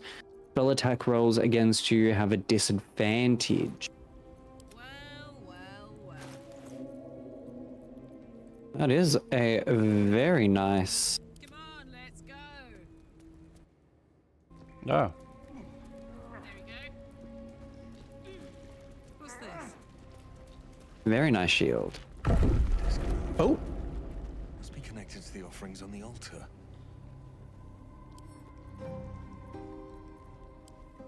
Jake, I think your monk I can think wield a he- shield with that staff, right? I'm not sure. Treasure in light, lost in dark.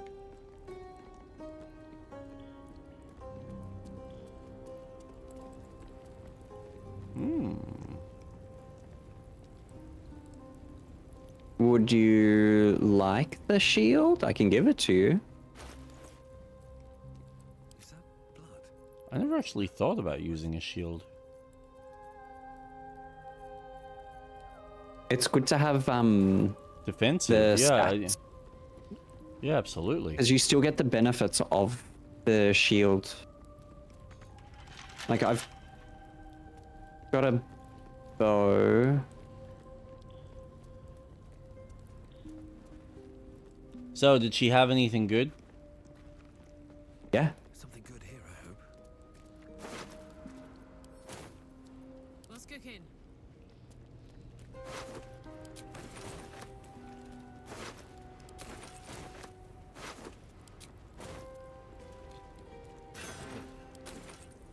Treasured in light, lost in dark.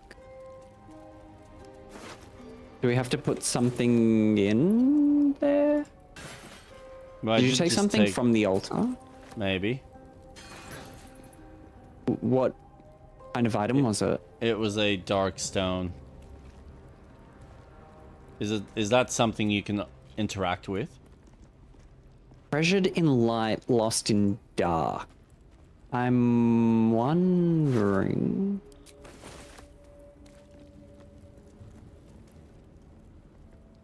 Open up. See.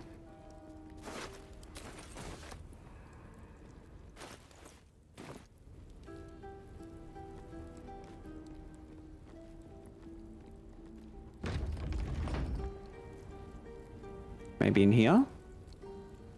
Oh. Hello. Leave me be. Who the fuck Oh, okay. are you?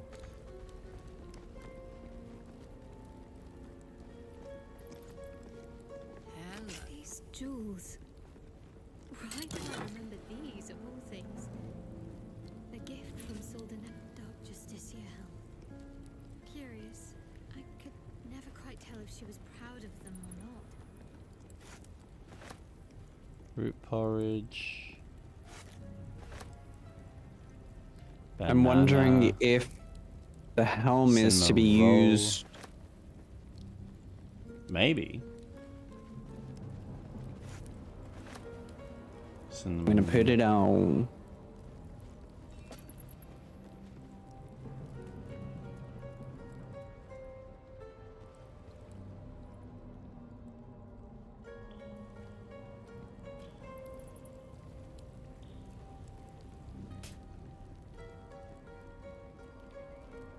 No, it went down a... Oh, it's glowing. It is glowing.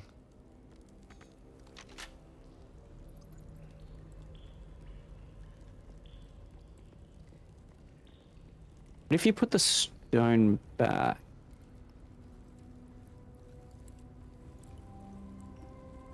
Can you get Shadowheart to talk to that other chick in the room? Oh, of course.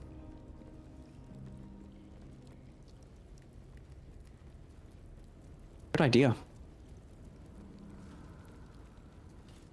Oh, thanks, Impulsive.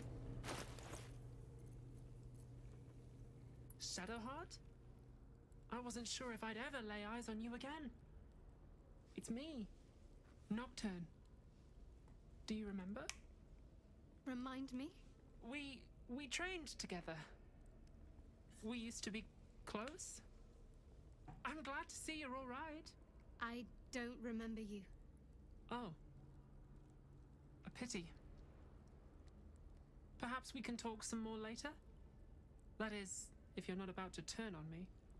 It seems you no longer walk in the Dark Lady's shadow.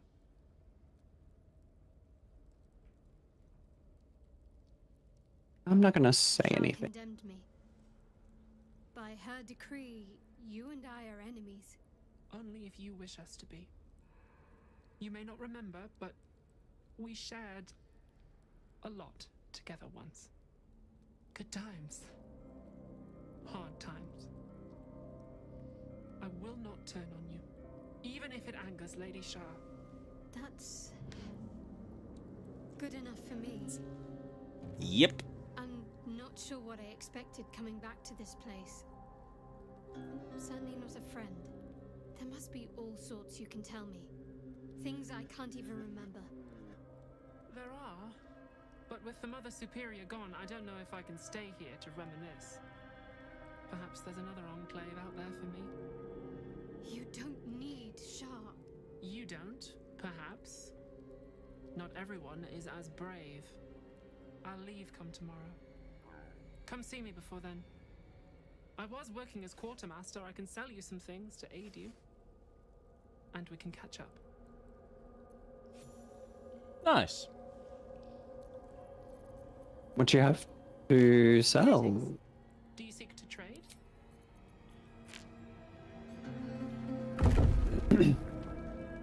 Let me see your wares.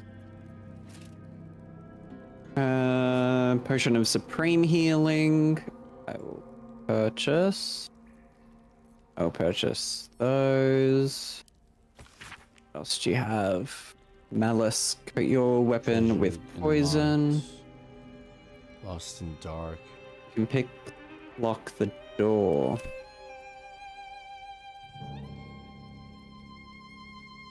Lost in dark. Treasured in light.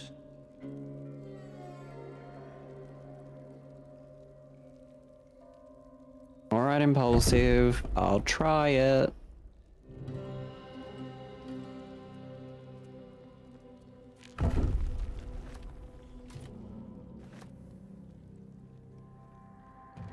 Pick. Gonna be like a 20 or a 30. A 30. Okay. Did you want to save before you go through all of your lockpicks?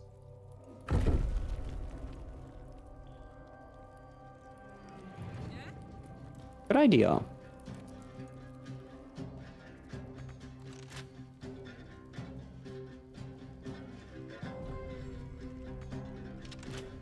I need a nat 20.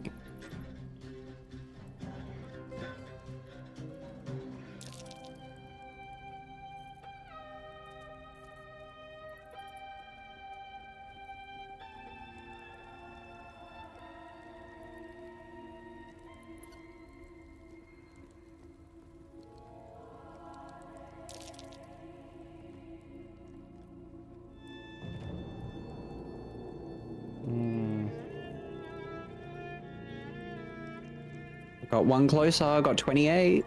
Yay!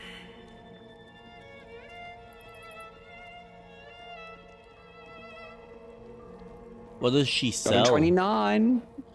Oh, so close. I bought the potions. Alright. What do you seek? Oh, for fuck's sakes. Be sure to get everything you...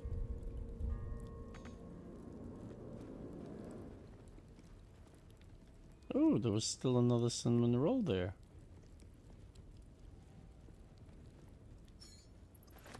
No. Oh my god. Finally. You got it?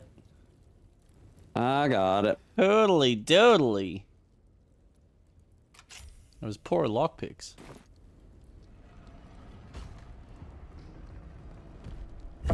Holy shit.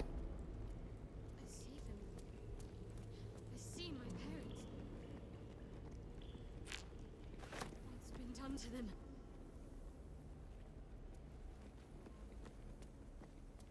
They've just had a little bit of decoration. Oh, wow. It can't be. Another vile trick.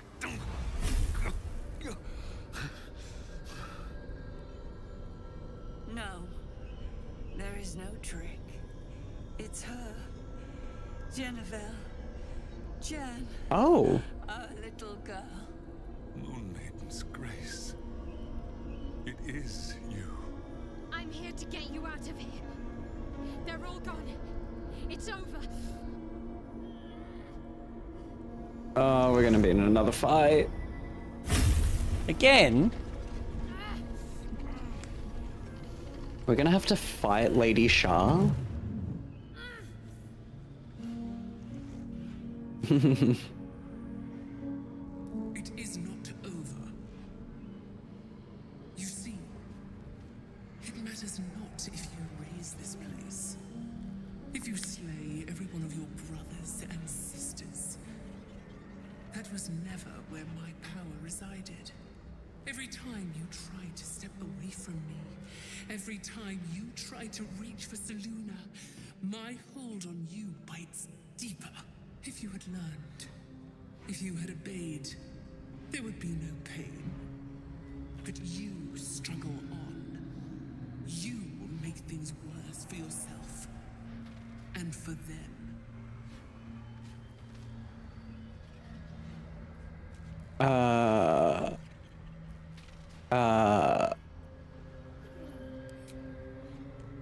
Victory.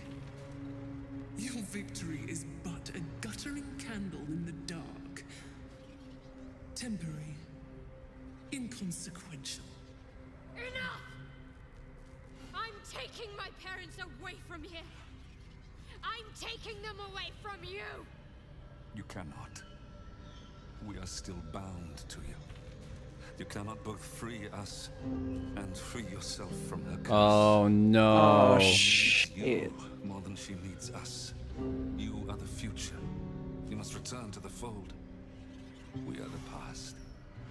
And our duty is almost done. Eloquently put. His mind stood up well to his time here. The same cannot be said for your mother. Such brief, fragile lives humans lead. This is my final lesson. I leave you now to dwell on your mistakes and make your choice. Shah's parting words make your flesh crawl. There is no lesson to be learned here, only a family's torment, a spiteful goddess's whims, and an unspeakable choice to be made. She's gone. I don't understand. Shah will never admit defeat. Not until she has stolen one last thing from you. We cannot allow your future to be her last prize. Not after all your mother and I have endured. To see you again. Your companion understands, I think. Help her, please. Help her see what must be done.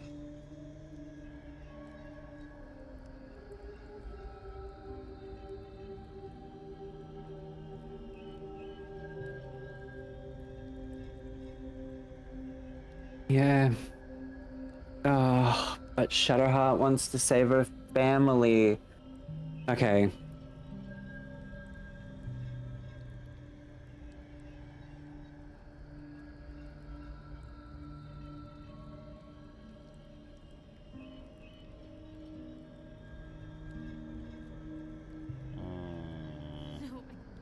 can't. I came here for them. And you did. You found us. All these years, that dream kept us going, that you would break free. No matter what they made you do to us, we knew you were still in there. I knew the Dark Woods wouldn't frighten you. You were always such a brave girl. She was, and still is. You've saved us. Now save yourself. I think you can save both. You'll be out of Shah's reach, and we'll be at peace. I only just found you again after all this time. I can't lose you again. We'll still be with you. By the Moon Maiden's grace, we'll never be far. Please, Jennifer.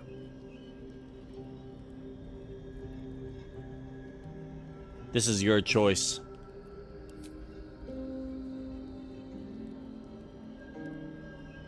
Is this truly what you want? It is what we need. All of us. You were meant to be a guiding light for Seluna's faithful, but they robbed you from us. Okay, now shit. That can be righted, and we can rest. What? There's 3 points of parental information that we need. Goodbye. Before we talk to them. Goodbye. Yep. Not even close.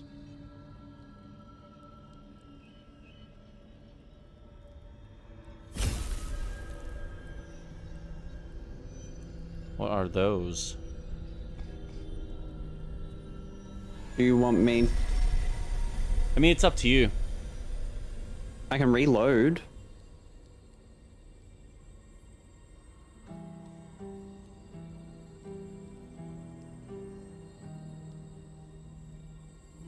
Where's the information? Alright, so the cemetery, visit the grave in the southeast corner of the Lower City graveyard and discuss it with her. Jaheira's house, read the red graffiti on the wall near Jaheira's house in the Lower City and trigger the memory. The House of Grief, find the hidden hideaway in the armory behind boards, required a DC 15 perception check and talk to her about the memory. Once you have enough points, Shadowheart will often randomly comment on the city smells. To confirm this, proceed to the inner sanctum and rescue your parents. When given the dialogue option, let her make the decision. She will realize the love of her family outweighs the dark teachings of Shar and save them.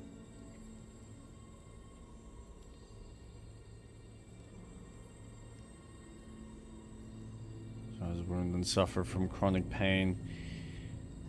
Finds peace. Right, okay. So there is, keep in mind, there is a penalty for doing it.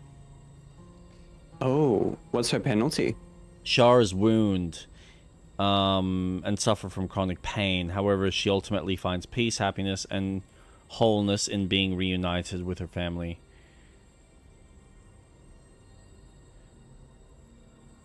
Save and be stuck with Shar.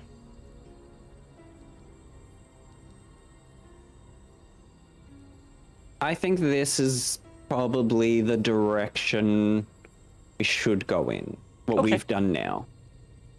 Cool. I'm happy to continue. Like, that's fine. Don't be. They're free now. As am I. And part of them is still here with me. Let's leave this place. There's nothing more for me here. Shadowheart, still. I can't run away from who I was all this time. Besides, there's something fitting to it. Can't cast a shadow without some light. That's cool. My parents. I saw them. Spoke to them. And let them go. It's more than I can take in just now. Give me a night to try and get my head together. Girl. You're gonna need like weeks. Months. Years of therapy.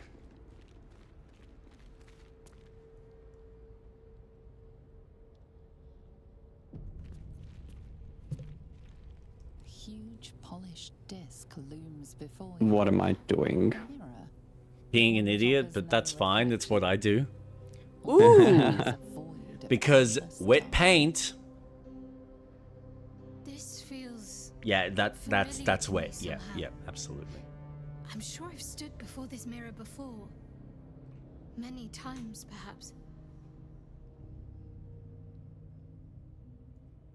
Anna, religion. Blah blah blah. Be Be careful, careful with that mirror. I'll leave it for now then. Nah, touchy. Go on, touch it. I dare ya. See what happens.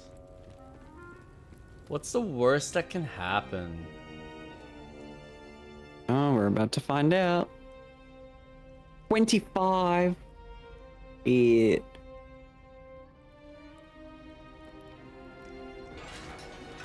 No! No, Lae'zel! Oh no! No, not you, Lae'zel. Why? Why? Oh. No head. Guess they didn't want them speaking. What happened? Dead or alive. They cut Lae'zel's head off. Wait, what? I'm fucking with you, mate. Oh. Something in that pile.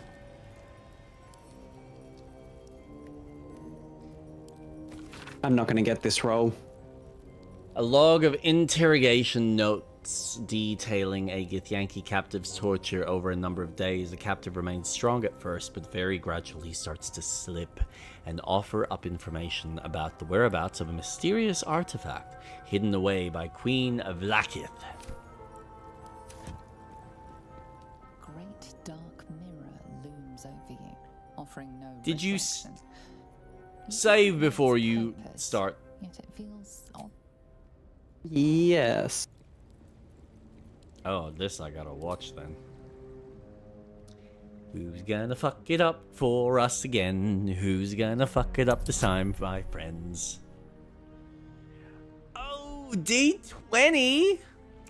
Ah, you really up.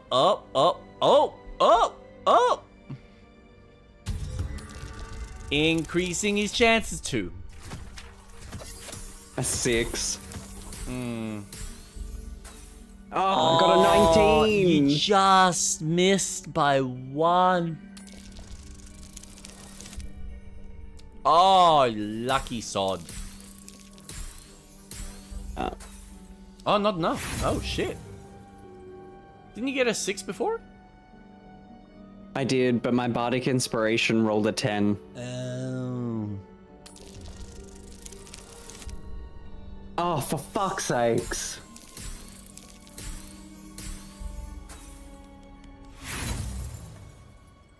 It's getting worse. One more try. Come on. One more. Come on. Come on. You can do it. 2.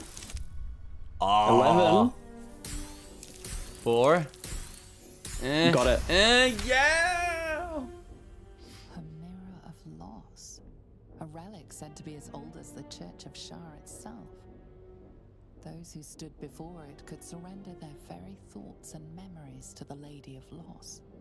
Great powers rest within the realm of the mirror, to be granted at the Dark Lady's whim to those making a suitable offering. A piece of themselves.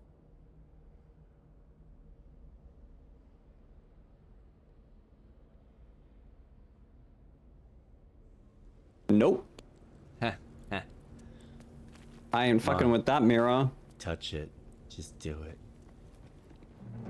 Give it a lick. Hell no. Lick that mirror.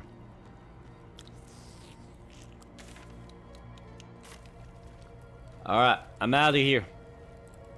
I'm leaving! You explored everywhere? What's wrong with you? I'm leaving. Yeah. Everything I can find. Actually, probably not. There is a little section here that might be hiding something. Ah. If you can fly there. I just don't know if you can. I just don't know if you can reach it. What's in there? What's hiding? There isn't anything there. Perhaps Give me strength. It's nothing at all. Perhaps it's just a tad bit of a bore. I've interrupted. What the hell?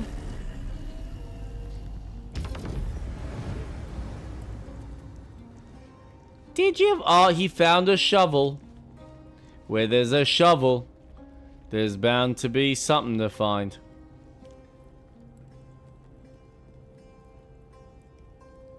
Dig, dig, dig, dig, dig. Hello, puppy. No, Maybe he there's can't smell nothing. anything. No. Oh, he needs to get his fucking... Only a patriarch's loss can open this door. Money? Power? Notions of grandeur? Pickaxe.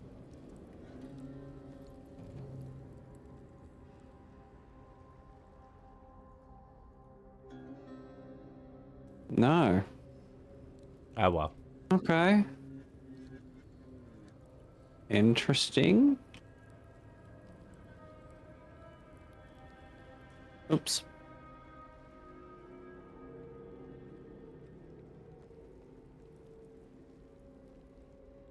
Ooh.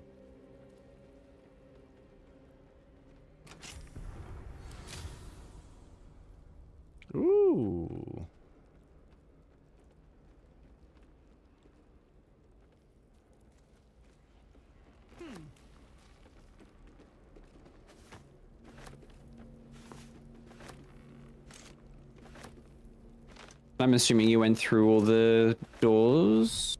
Uh-huh.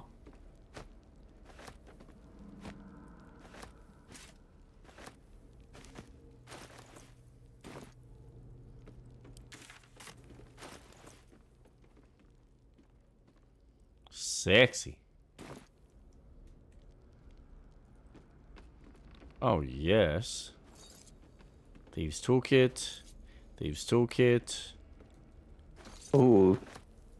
You can take them from my pack.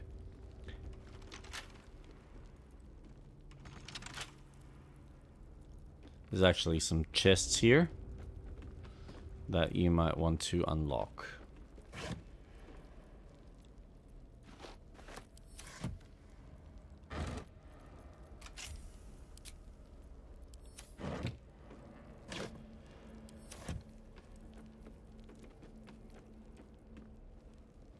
Oh. A grim-looking piece.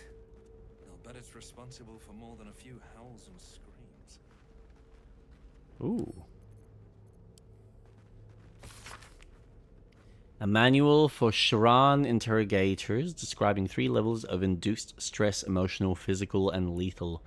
It emphasizes eliciting information over punishment and cautions the interrogator against becoming emotionally involved in the process, either sympathetically or sadistically.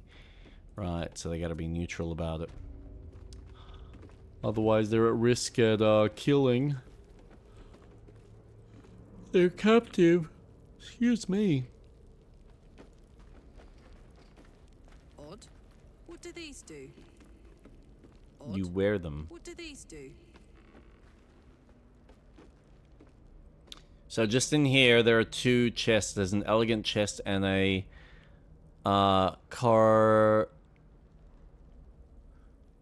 cartilaginous chest. Ooh. That you might be able to open up. Meanwhile, I'm gonna sell some shit.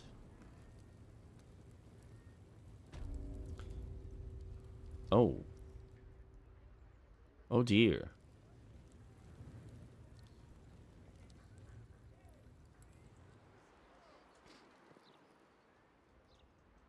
Lockpick. This will be interesting.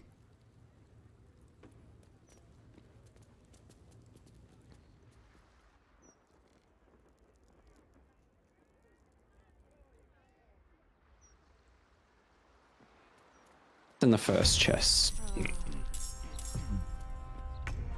Okay, nothing. Fuck yes.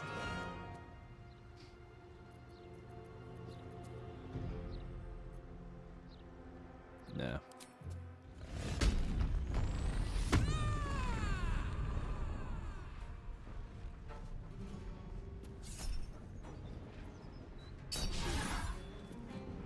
Fuck you. Literally garbage. Oh, that's a bit of a shame.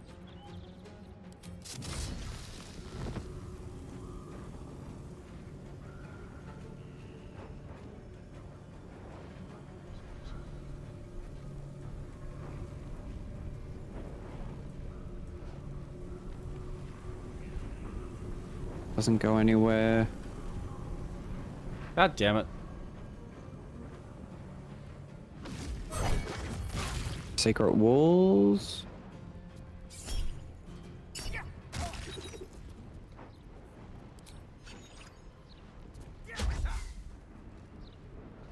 All right.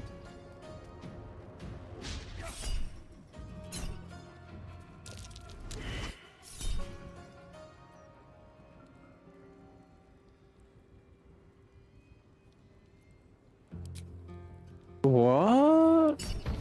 No. Yeah, because there's guards at the front. Mm-hmm.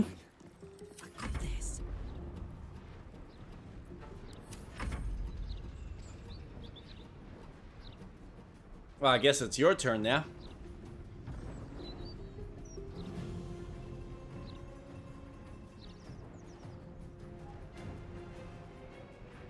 Because we still have to deal with the fucking stragglers. Can't just be easy. We can't just waltz on out of here. No, no, no, no, no, no, no. We have to deal with the whole band of misfits. Of course.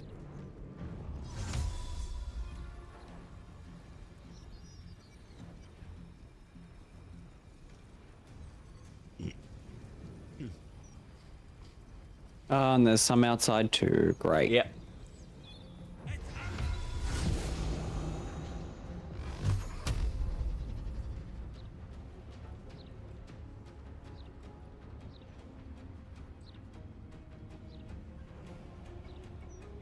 See, I'm just spewing I didn't go straight for the wizard.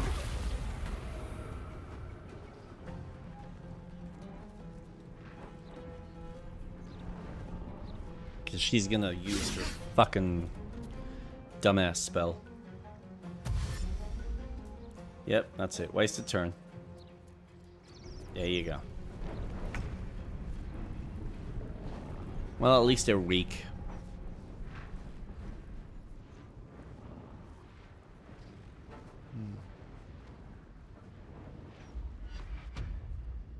Also,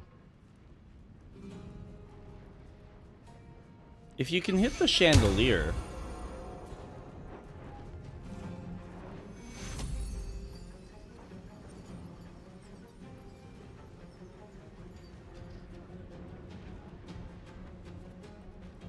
oh, is she on top of it? no, there's a Below it? just yeah, underneath, not far underneath. Fuck your beckoning. I'll beckon you, bum.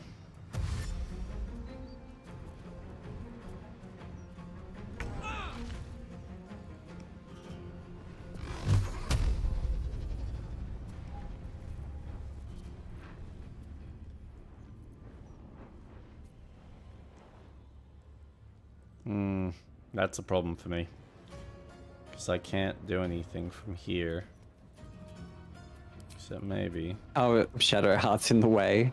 Just a bit.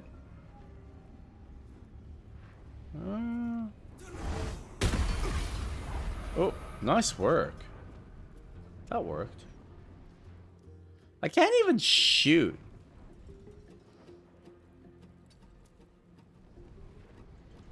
path is interrupted. Fuck your path. Path is interrupted. Oh, wait. Wait. Yay. Oh, nice. Perfect.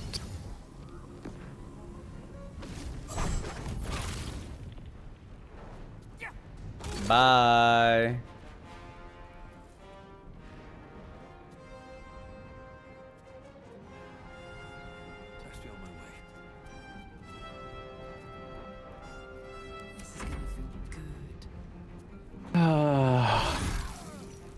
Yes, it will. Poor fucker.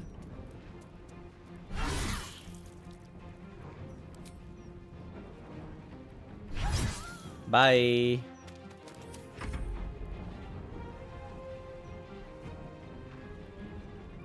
One more.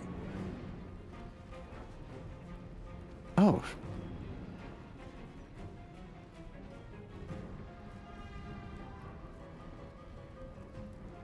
Sorry, did you blink and realize that there's only one left? I got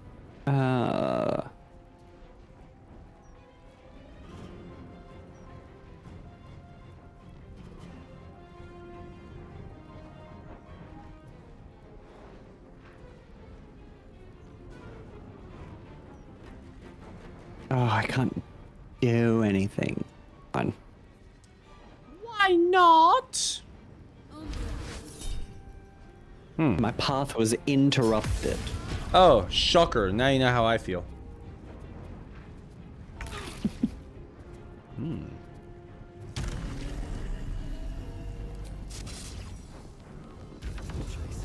Have some fire. Oh. Can't believe I missed.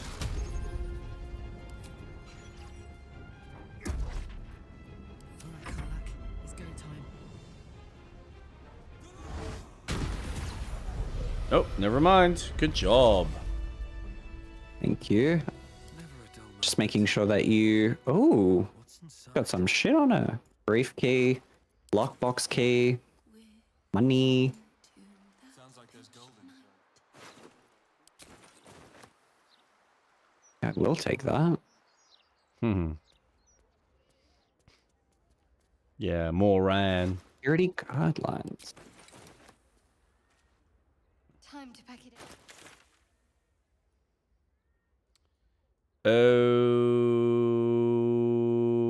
Okie dokie.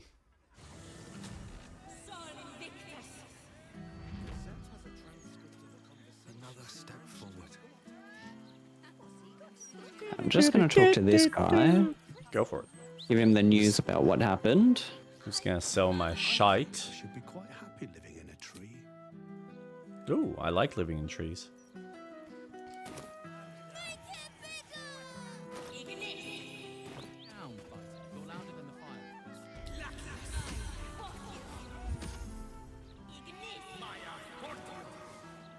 Easier to don some armor than learn to swing a sword. If you can manage the extra weight, that is. There might be something I need to learn. What's that? Aloric Whitmirth, Melancholy Heart, paid in full and referred for unburdering. Elvia Sunberry, Craven Heart, paid in full then backed out, partial refund. Lodric Cromps, Jealous Heart, paid in full and referred for unburdening. Jackrel Iron Thumbs, Prying Heart, paid in full, had an adverse reaction to the mapping of the heart and fled, no refund. Macro Crean, possible false name. Curious sort, not local, by accent, black hair, pale complexion, Prying Heart. Paid in full an unknown gold currency and was referred for unburdening but fled. Note, Mother V has ordered we seek out this Macro Crean if possible. During his mapping, she detected thoughts and memories of strange lands and unfamiliar people. Fixated on a sword or possibly Zord? Mother V's interest was piqued. She wants his mind. Update, the trail has gone cold. It is as It is as if he vanished entirely. Leona Frostley, Violent Heart, paid in full and referred for unburdening. Ava Silvermount, Melancholy Heart, paid in full and referred for unburdening. Application form inviting members of the public to become a friend of the House of Grief. Several tiers of donations are outlined. In return, for benefits such as having your name listed in the thanks section of our next publication, bespoke calming tonics, a plaque in your honor, and even a complimentary session to the unburdened of your woes. The amounts of gold starts modestly, but soon climb to staggering amount. A pyramid scheme?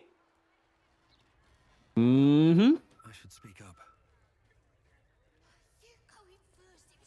We love them. What can I do you for? Go on then.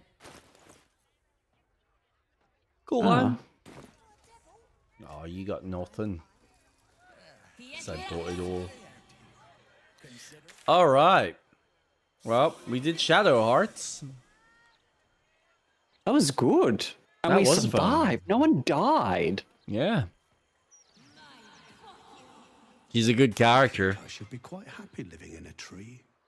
Greenery, bird song all around. That's what I want to do.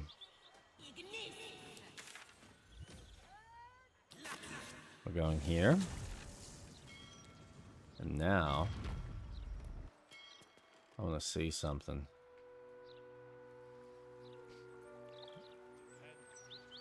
Can you save?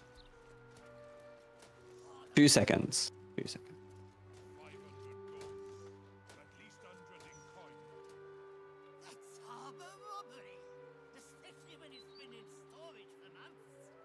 We both know you sell it for twice that to the armory once the city's under siege. Too right. I'll go 600. Okay, saving. Thank you. What are you doing? Nothing. Ah, as if you were going to do this without me? Please head inside. I don't know if there's What the going to be hell? anything bad, man. Might be perfectly fine. Could just be nice and chill. No issues, no problems, no concerns. Hakuna Matata. Always running off. Me? What are you talking about? I'm not running off. I'm just exploring. Well, I guess you just have to be prepared to die. Yes, I do. You'd better have a very good. Oh, I got nothing. There's no aggression. They were all just happy with me. That's not what I wanted. No, you have to come down here. They need to be aggressive with me. Why aren't they being aggressive with me? Fucking wagon.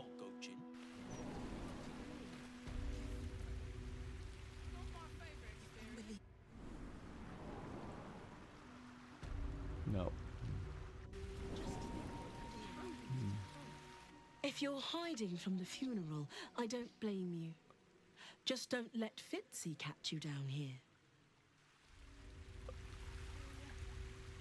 Please go back upstairs before we all get in trouble.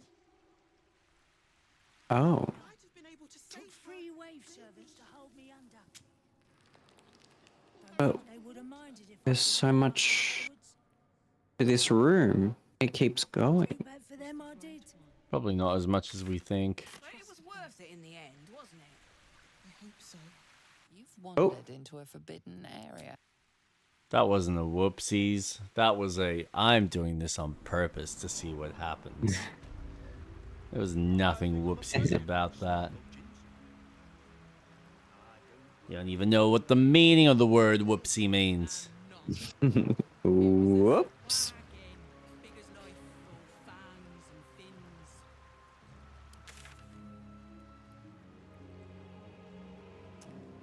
Well, I'm assuming you went up. I've just gone back to the Grey Harbor. I figured this is probably a good place to leave it.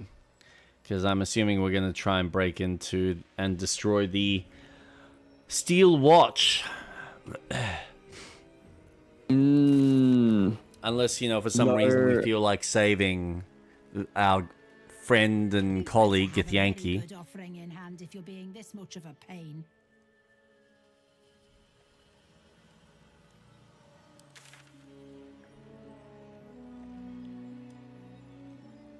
Ugh. I could just take things. Awesome. We should, but the only issue is Shadowheart has no spells. Oh, so we would need to do a long rest.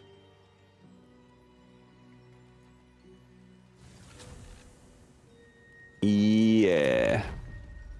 It might be worth doing a long rest. I mean, unless you want to switch characters, but yeah, no, that's fine. That works for me. Yeah, and then we'll go back to camp. There might be a little cutscene. It might be.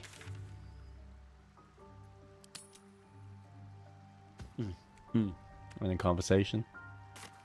Doesn't look like it. No. Nobody wants to say a damn fucking word. You're all a bunch of bores. Almost pleasant traveling with company, if you ignore all the less pleasant aspects. Yeah. Why are you wearing that? Most are lost forever. Some may creep back into my mind if I encounter anything that helps clear the fog. Beep, beep, beep. Then there's what Shah did restore to me. Memories of pain, suffering, both my own and what I inflicted. You know, it's weird. Overwhelming. I'm getting excited that we're getting close to completion, but I'm also getting excited to see how this all concludes. Untangle one moment from another, not that I even want to. I just know that my heart sinks if I let my thoughts wander to them. Act 3 has been such a fun way of concluding a lot of storylines. This whole game is really impressive on so many levels. For something that is really just broken up into 3 locations, 3 hub sections, with like deviations. Just have to find a way to live with them. Yeah, it feels like a really lived-in world. Of course. Oh god, yeah. First time I laid eyes on you right until now. That's all safe. I wouldn't surrender even a moment of it. Shah seeks to break people, to fill their lives with despair so that they will turn to her for relief. Perhaps she thought this would lead me back to her in time. But it won't. I fought too hard to win my freedom. I will not give it up again, no matter how much it hurts.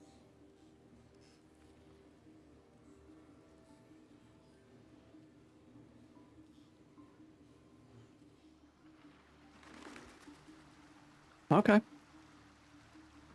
I guess that's it.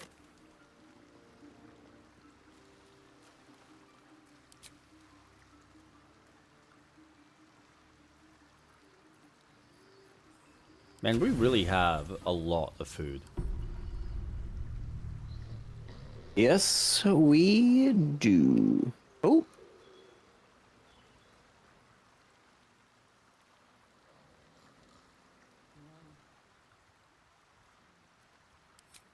What's happening? Oh, you're having a private moment. Oh. Oh. Why can't I watch? You can watch. Doesn't look like anyone's been here in a while. I'm gonna rape ya. Perhaps people lost faith. Oh. Or And yet you guys never long rest as often as you should. We're long resting now. see if I felt anything that I hadn't done before.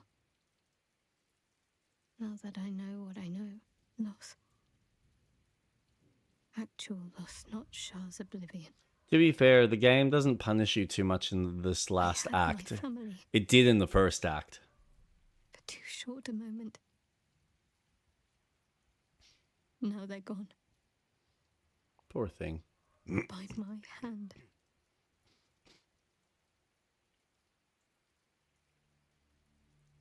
not truly gone. Remember the moon mote. I remember. But they can't comfort me. They can't give me advice. They can't tell me what I was like as a little girl.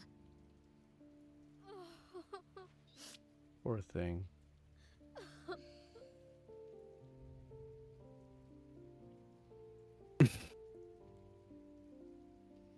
Dry your eyes until we That's saved it. us. Let it all out. Fucking embrace her, man. No. Yeah, I will. It's not like you're making out.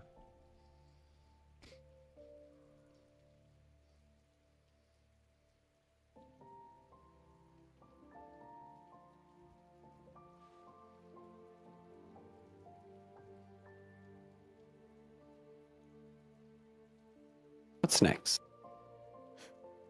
We carry on. It's all we can do. I'll follow in a while. I think I want to stay here a little longer, firstly. This place isn't familiar, but it's peaceful. What is it now? Shadowheart? Shadowheart. She's as much a part of who I am as Jennifer. Can't just forget her. It's not what I do anymore. Besides, Shadowheart still suits me. Even better than before, perhaps. You can't cast a shadow without some light. We do indeed, legit killer. We do indeed. Why is my character sleeping on a table? I was sleeping on the table too. That's the kind of life we live. Yes. And save. You guys missed a hidden area in the House of Grief. It is a place Shadowheart used to sneak in to escape the world. I'm sure there's probably a lot of things that we've missed. Probably heaps, yeah. Boy. Poor Shadowheart.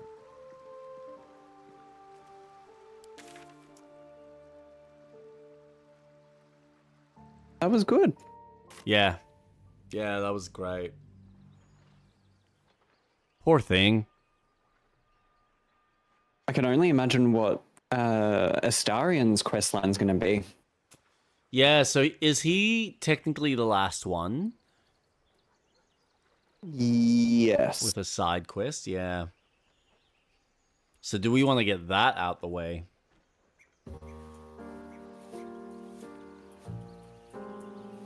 Fucking hell. We can do the Steel Foundry because we're there. Oh jeez, Astarion. Yeah. My issue with Astarion is I don't feel like we've got decent gear for him, so it's just a little bit frustrating. Yeah. Especially at this late in the game.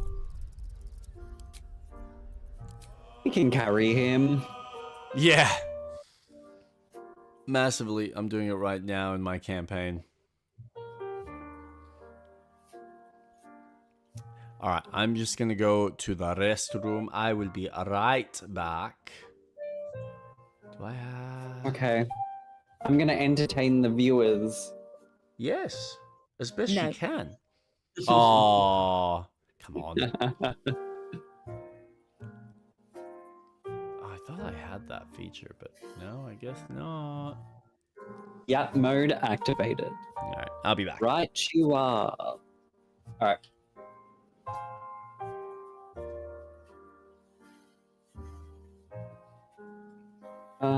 Get to Del Taco. They got a new thing called Free Shavakadu. I have doubled the amount of sound bites I have.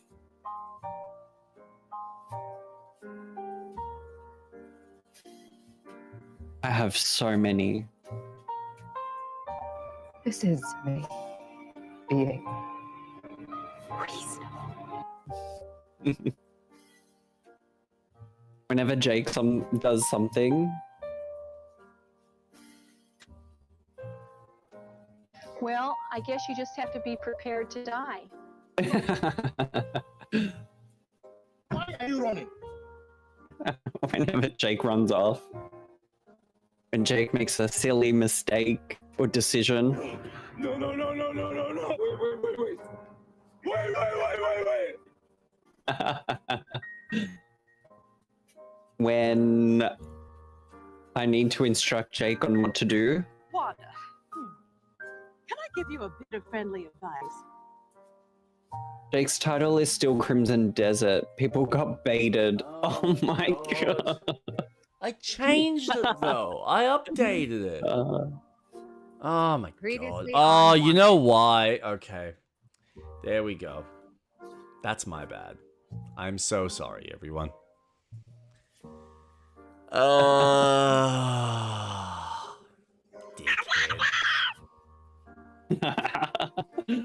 Well, I guess you'll be using some of those sound bites a lot with me. Oh, I was using... Well, I guess you just have to be prepared to die. I guess I do. I guess I do. Oh boy, oh boy. And this one, when I need to give you advice. Can I give you a friendly piece of advice? Friendly advice. Too good. So many. Shall we and start? I didn't even use this. Elements converge. Oh my god. For those who come after. I was trying to get a soundbite for Mayel so I can use for BG3 for Shadowheart, but I couldn't find any good ones. Yeah, fair enough. What lovely feet. I'm so glad I got my soundboard working though. I've got it working, so now you can hear the stupid shit I can play. Yep. I can hear it all. I can hear it all. Daddy, chill. Okay. No, that was all right. fun. That was Do we wanna... really good. Yeah. I was really impressed with us being able to keep everyone alive considering the conditions that we were going through without healing. That was very, that could have been very hairy. And we managed. I gotta admit, Shadowheart held her own really fucking well. Especially with the area of effect attack that she's got. Yeah. How long does that last for? It's a concentration spell, so I Right. expect her that it would be harder for her to Lose get concentration. Correct. Good job. Good job. So, and that's not even including, like, I haven't optimized her gear or anything. That's just purely her 10 stat. turns, I think. Yep. Cool. Nah, that's awesome. Spirit Guardian is 10 turns. I thought Spirit Guardian lasted for as long as she's concentrating. It probably still has a limit to it. Yeah. But, I mean, 10 turns It lasted the whole is a turn. lot in Oh, this game. Like, oh, yeah. You can get a lot done in 10 turns if you know what the fuck you're doing. I mean, look how much we did when we were in the submarine in, what was it, 4 turns? Or 5? Like, that was nuts. That's true. So, it's a good game. It really is a good game. Fucking It is. My combos were usually 2 to 5 turns at most. All right, show off. That's really fucking impressive. What is that? And here we are. Yeah, no, I know. We're still fucking figuring our shit out. I spent too much time breaking the game. That's good, mate. Like, if you know it, that's what you want.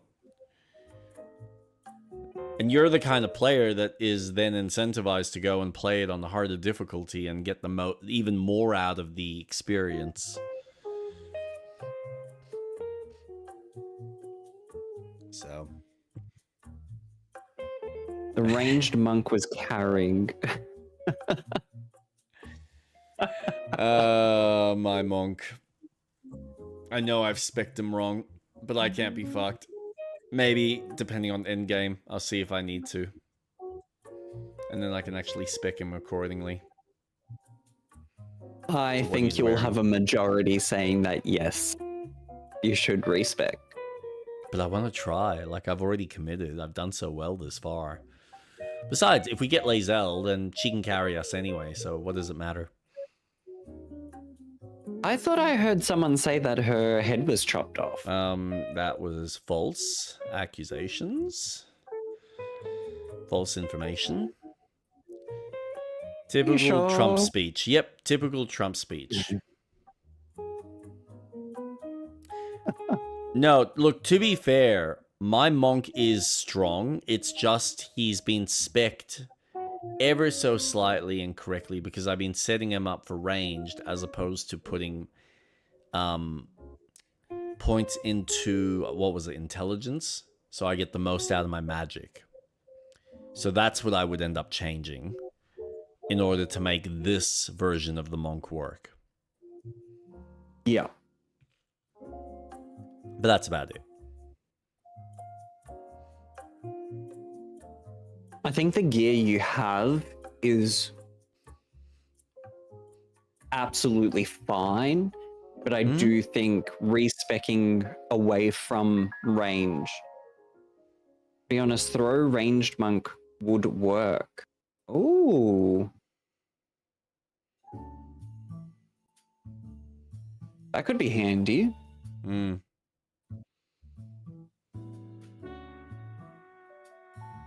So there are options. There are certainly options. But I like Impulsive's idea of getting a shield on me. I didn't even consider that. Tavern Brawler.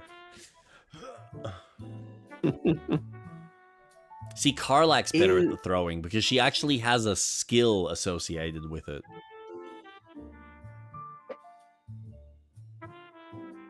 And I think she's got the strength to pick people up. Shield on a monk? Yep. Yep. No, don't use a shield. You're weakening him. Valid. Because you can hold a shield with your staff. I think or is so. the I staff didn't even. two-handed? I thought the staff was two-handed. I gotta double check. Unless there's something in my gear that says I only should be wielding the staff and nothing else. So I don't know. There might be something else I've got synergized in a specific way. But that's okay. We can look at that next week. A medium armor monk build. And I'm sure there's heaps of builds. This game is just filled with so many ways to play it. That's the beauty of it. So many. Jesus. Versatile weapons means you can two-hand and one-hand if chosen.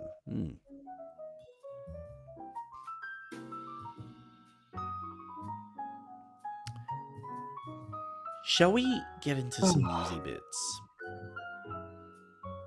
Let the yapping commence. Ah, the yap yap. Yap yap. So, who here is sad about Destiny closing down?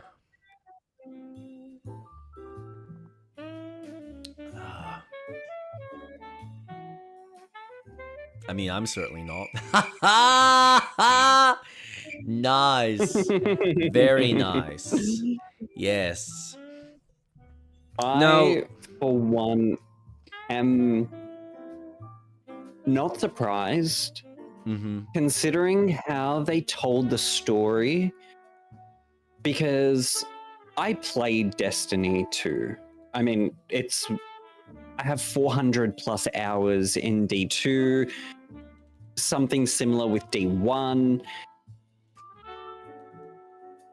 I'm not shocked because when you release a DLC expansion called The Final Shape that ends the story of Destiny, where do you go from there without having any lead up to what's next? You've introduced the big bad and that's it. That's where I think they lost a lot of people. Yep. I think their business practice of, excuse me, their greed also came into it. There's a petition to make D3. There is, I think they killed their series themselves. They shot themselves in the foot regarding D2. And it's come to no surprise for me that they've decided to just end any more development or expansions for it. June will be the last thing, and that's it. I'm sure they'll do an in-game event, a last hurrah. I don't know if problem with D2 is a lot of the content is sunsetted. So you can't go back and play the older expansions. That's gone. Not unless someone's got that on a server somewhere, but even then it's going to be fucking hard pressed to go through all of that information that has been fucking wiped potentially off servers. And I don't think the game's been hacked to that degree. No. But that was one of the things that I brought up with Onslaught, who I've played D2 with him and his cousins. We did raids, and my criticism to the fire team that we had was, it's a shame we can't play the older expansions together because I did them solo with other people.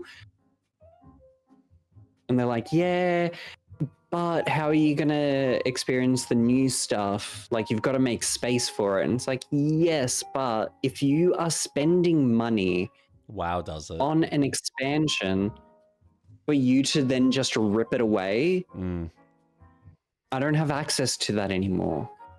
Not to mention the weapons get sunsetted, armor pieces get sunsetted. It's something I began to hate, and I never played the final expansion, the final shape. I never played it. Because at that point I was just like, I am good. I think this is it. Like, I'll watch the ending and I'm done with it.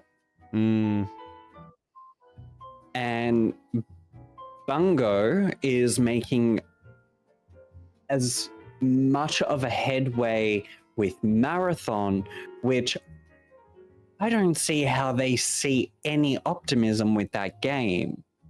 I'm sorry. Your game peaked at 88,000 people. It's now between 5 to 10,000 players, if that. And you're hoping that people are spending $80 on a PvP game and going, oh, well, we'll make a PvE mode. Yeah. Then yeah. Which is the big news with it. Point. That's a lot of money that you're expecting people to pay for something that was what I think is an afterthought. I don't think PvE was planned yet.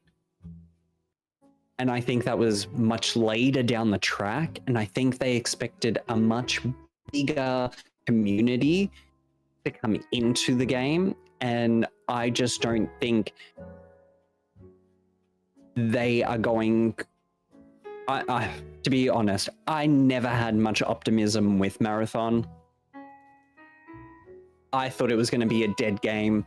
and it's heading that way, this decision to try and grab people back, cut your losses.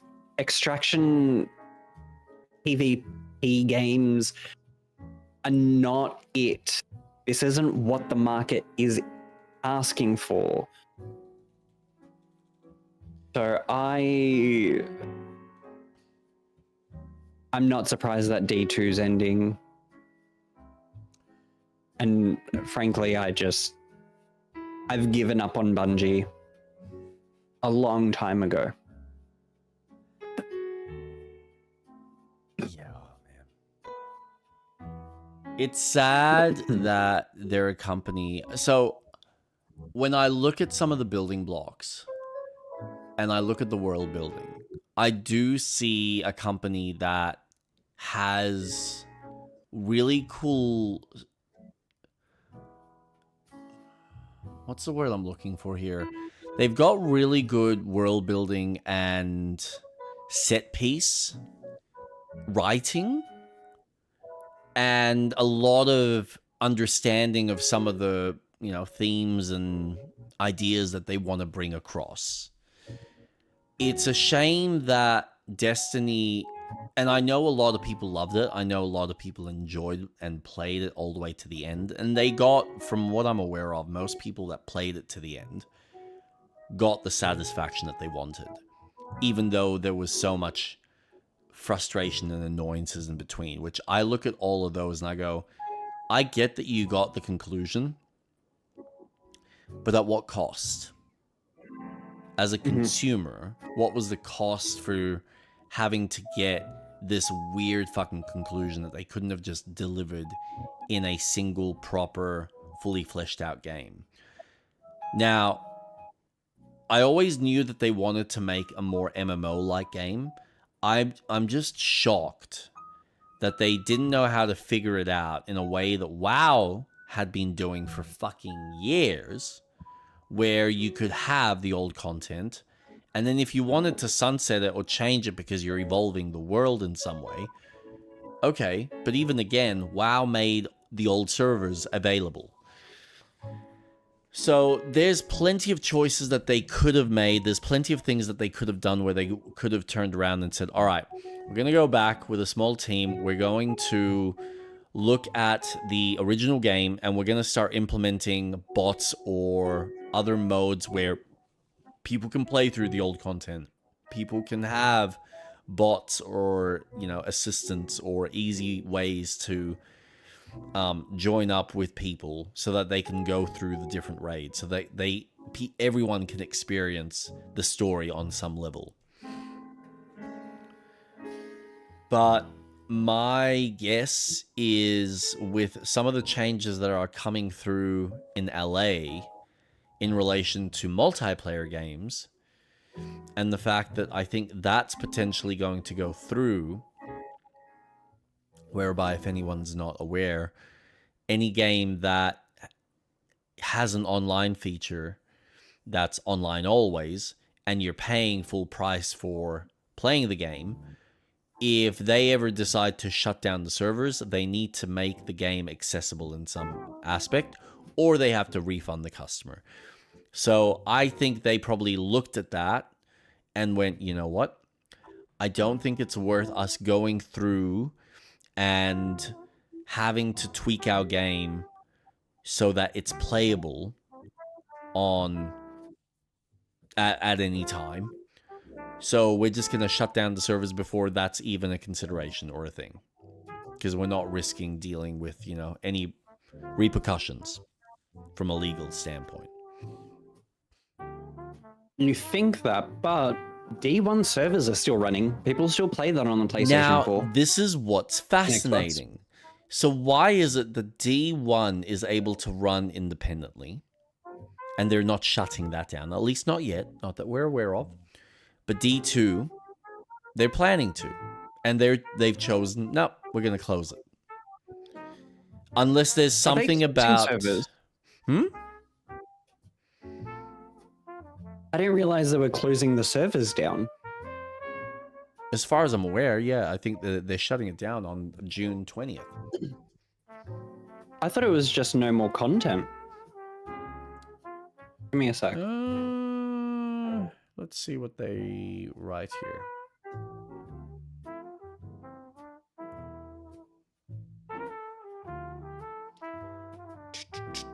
Where is it? Destiny 2 servers. Yeah, so it's no more new updates, no more live services, no more events. Just like D1, which still has a population of players. So you can still play the game, you just won't get anything new for it. Yeah, that's fair. All right. I thought that they were closing it. Ends its live service era. Right. Final major live service update will arrive on June 9th, making the end of the expansion and seasonal content. Okay. So it's not as bad as I thought. But you know that at some stage they are just going to sunset those servers and just be like, well, there's no point running them anymore. And why haven't they shut down D1 servers? There must be enough people playing it to justify it. I don't know. I guess it just comes down to how much it'll cost them to keep it running.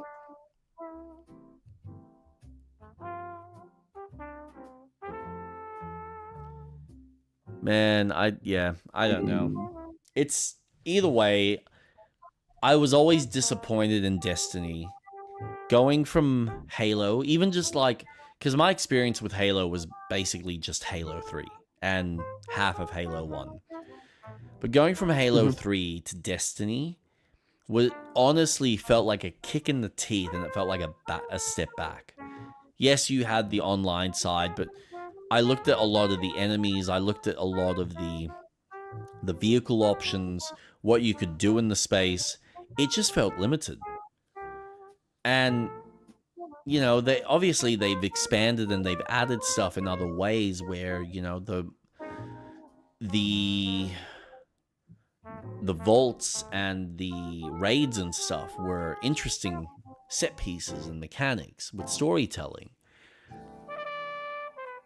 But I don't feel like it was the massive multiplayer online game that I think it could have been. It's just, yeah, it's a bit of a disappointment.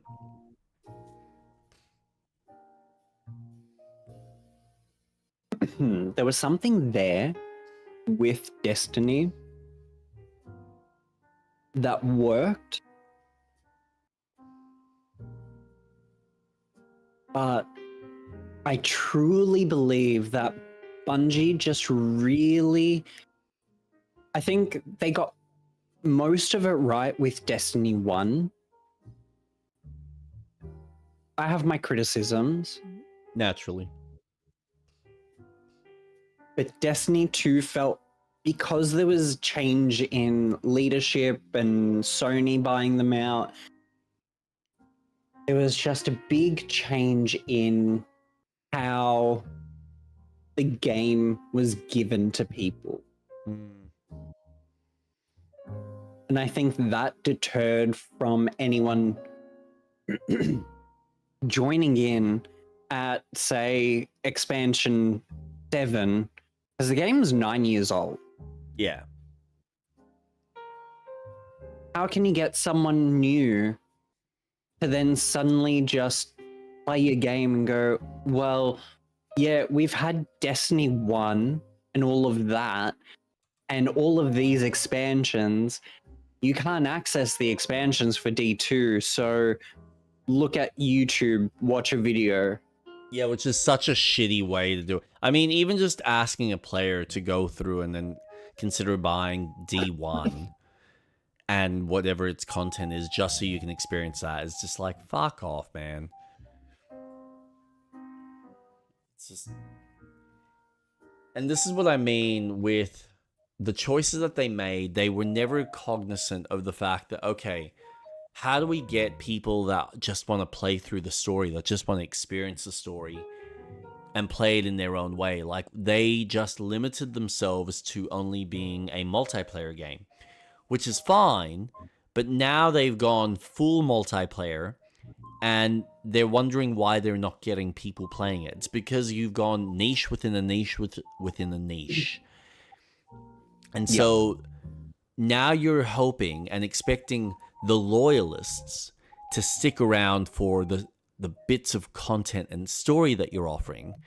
But that's not enough to run your business on, especially with the amount of money you've probably sunk into the project in the first place. So, yeah.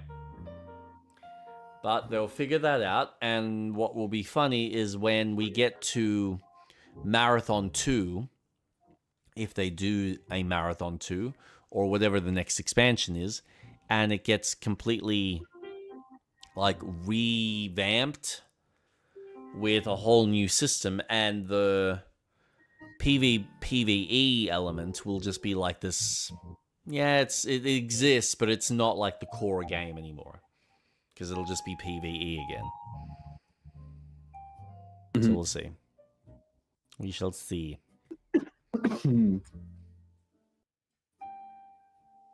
So I want to read their letter that they posted on their forum. So this was posted on the 22nd, so a couple of days ago. For almost 12 years, we have had the joy and honor to explore the Destiny universes with you all. Through all the ups and downs, surprises and triumphs, building Destiny alongside our players has been a monumental privilege. While our love for Destiny 2 has not changed, it has become clear that after the final shape, we have reached the time for our shared worlds and Destiny to live beyond Destiny 2. As our focus turns towards a new beginning for Bungie, we will begin work incubating our next games. To that end, on June 9th, 2026, we will release the final live service content update for Destiny 2 to begin the new journey as a studio. Though active development may be concluding, we will ensure that Destiny 2 remains playable, just as the original Destiny is today. Many changes in the final update will aim to ensure that Destiny 2 is a welcoming place for players to return to. We're proud of Destiny 2 and the places it took us, the legacy it has created. Because of you all, our universe is vast, built on years of shared stories, adventures, and victories. From the Cosmodrome to the Pale Heart, the Lawless Frontier, we have forged lifelong memories and friendships with you all. We are incredibly grateful to everyone who made that journey with us. From the deepest part of our hearts, thank you, and we will see you in the start. Now, I'm happy that they're keeping the game alive as they are with D1. Oh, yeah. Perfect. I commend them for that effort, and I appreciate that there is still a game that you can still return to. Because I can assure you, people have spent thousands of dollars in that game. And if I was them, I would be fucking shitty. But to live beyond Destiny 2, to begin that new journey as a studio, what is Bungie getting this team to do? Because I can assure you, not everyone's working on Marathon. So what is that next title going to be? Well, is it going to be a first-person shooter? Is it going to be a whole new different adventure? Depends what Sony's greenlit. Well, to think that Sony has purchased a billion-dollar company and hasn't made them that much money back? Nope. The studio has been a loss for Sony, but I think Sony realizes that this is the only studio we have that is making online service or live service games that can bring us something in the future. To some potential level of success. And this is, I think, the big key that they're hoping, even though they're lacking the numbers at the moment, they might be banking on Bungie being able to turn it around. Because there's potentially enough fans there that'll keep the flames running for it to get to a position where people will come back and go, oh, now I want to play this. So there might be some hope that they can Cyberpunk turn this around, or No Man's Sky turn this around. Who's to say? All I know is it seems like Bungie right now is in the midst, from what I read recently from a Bloomberg Jason Schreier interview, that said that essentially after they finalize and close everything down or do the last update for Destiny, they're essentially going to be doing a massive layoff of the company. 1,200. Yeah. Not to mention that most of the team only found out that this was being shut down when Bungie publicly posted it online. Yeah. What a massive fuck you. Mm-hmm. So it's unfortunate for all those developers that are going out into the world, now having to look for new work. I hope you find something better that'll respect your time and respect your efforts. It's... People need to accept that I think Bungie as a studio has never really cared, except for in the Destiny days.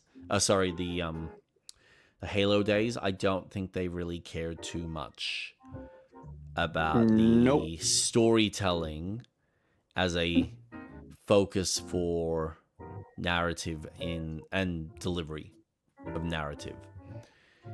They're more concerned about how do we market a game, market a product, use psychological buying strategies, or just general psychological marketing to lure people to buy cosmetics, buy fucking emotes, or God knows what for the game.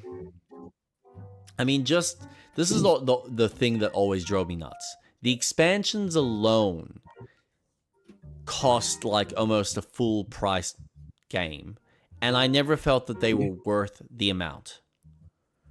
It drove me nuts. Whereas what you paid with World of Warcraft at full price, you'd get hundreds of hours of content. Can I just add the cherry on top? It was 3 months, maybe 4, until the next expansion dropped. So you had to buy that next expansion. Yep. Nah, I'm saddened that I will never get to fully experience the grandness of its storytelling and world building as much as so many other people have. I do question whether that story was actually told as good as people are aware of, or whether it was just they were lured in for such a long time that their experience in the moment was positive, but if you were to look at it in its completeness, you would kind of break it apart and go, this is such a fucking jumble of mess that they're even lucky that it's even gotten to this level of success.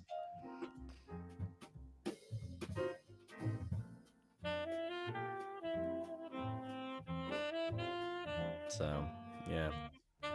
Not much else I can say. I think it is a series that I don't think you should be sad about missing out on for that world building. I think you would have had issues with it. Oh, I Similar did. to That's why I how never I played had it. issues. Yeah. But the story, as D2 went on, there was so many cool fucking things that were happening that just never felt polished. Hmm.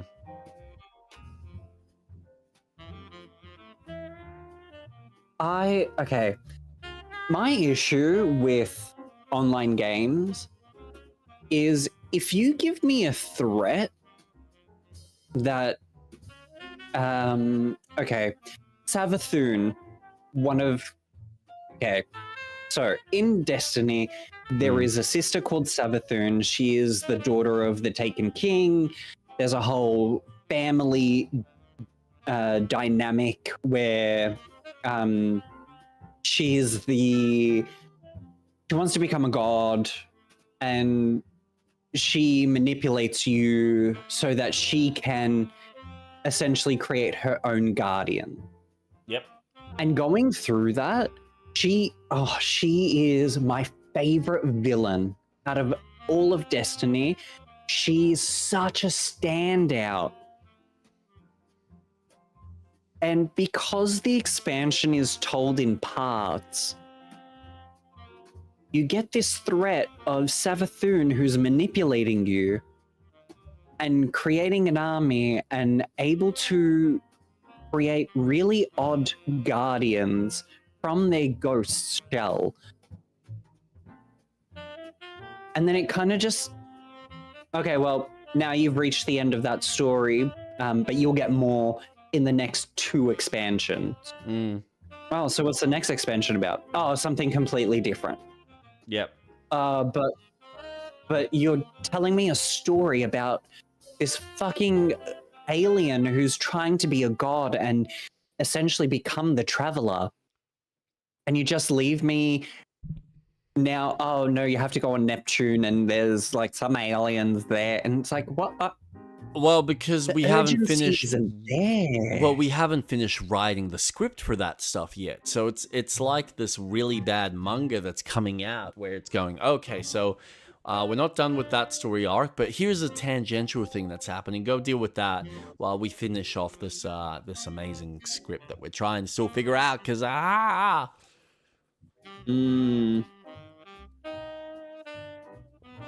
Ugh. It's just that it's was bad. a huge issue I had with playing Destiny 2, where you would have these moments in the story that you felt was going somewhere for then the next expansion to be focusing on something else. And the urgency you have in this moment, because everything led up to the final shape. That, to me, is the end of the game. Everything that came out after, absolute bullshit. Nothing there. But to tell it in a way where, okay, awesome. As a Guardian, this is the threat. And I think you're right. They were still writing the story, or to keep people invested and paying for that next expansion, they had to drip feed it through so that you would come back so you can get that next part in that story with Savathun or the Taken King or whoever the fuck it was. This is what drove me nuts, Street Rat. Like, people, consumers and customers just kept eating it up. They'd complain, but they're the ones still buying the fucking game and buying the expansion every single time it came out. So, I can't say anything because as far as I'm concerned, the company got their mittens, or pittance, whatever the phrasing is, and everyone else got what they wanted. It's just, it was delivered in such a weird way, and the fact that no one sat there and went, well, maybe we shouldn't be supporting this kind of... It's just an abusive relationship. And it's why I never got into it. Like, I bought the first game, and then I did too. Waited for the expansions to, like, get discounted, which I went through them and I was like, well, honestly, I'm glad I didn't play them as they came out because these are fucking shit. Like, the amount of content you get is a joke. I went through it and it's like 2 missions? Really? That's it? And you wanted me to pay like $60 or $40 at the time? Get fucked. And then you get in, and like, I just dismissed one entirely where I'm like, well, I'm not going to have the people around me in order to get a fire team to do the fucking Vault of Glass or any of these fucking raids. So I'm like, you know what, whatever. If they don't want to incorporate some easy system to allow me to matchmake with other people, I'm not going to worry about it. Yeah. 2 came out, and I thought, all right, I'll give them the benefit of the doubt. Let's see if they fix it. They fix certain elements. They don't really fix the majority of it. They continue down this weird path with their fucking content releases, with their expansions, with all the mini fucking different, what's the word I'm looking for? Currencies and shit, which I heard was a big thing later on, where you had like 4 or 5 different currencies depending on what you were doing and at what point in the game. And I'm like, you know what? You don't care about the customer. And the fact that the customer is still supporting you is amazing. The fact that the customer has even stood by you at this point is fucking amazing. But at a certain point, you just need to accept that you're in an abusive relationship with a company that has no respect for your time and your money, your hard-earned cash. However you've gotten that, whether you've stolen it, whether you fucking worked for it, there's still effort having to get the cash in order to play the fucking thing. And then there's your hard-earned time that you are limited on.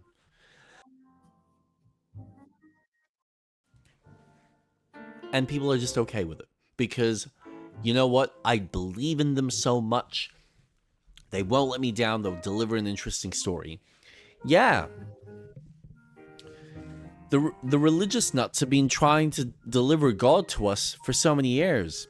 Is God fixing any of the issues around us? No. Like, I know religion's a different thing entirely, but it's just... at a certain point... You touch upon a fact of belief, though. Yeah. That's what religion's based on, and we have belief in gaming studios. Absolutely. Yeah, absolutely. Yeah. Our loyalty clouds our judgment. That's the big issue. Yep. We sit there and we go, well, we had a great time the last few times.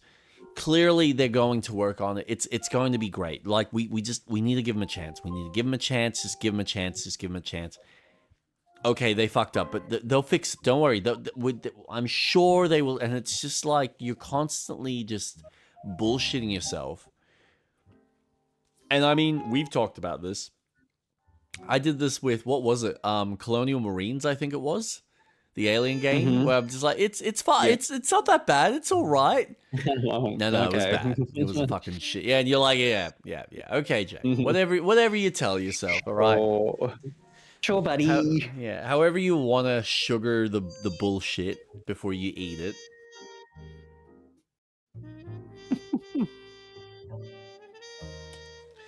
Yeah, it's sad.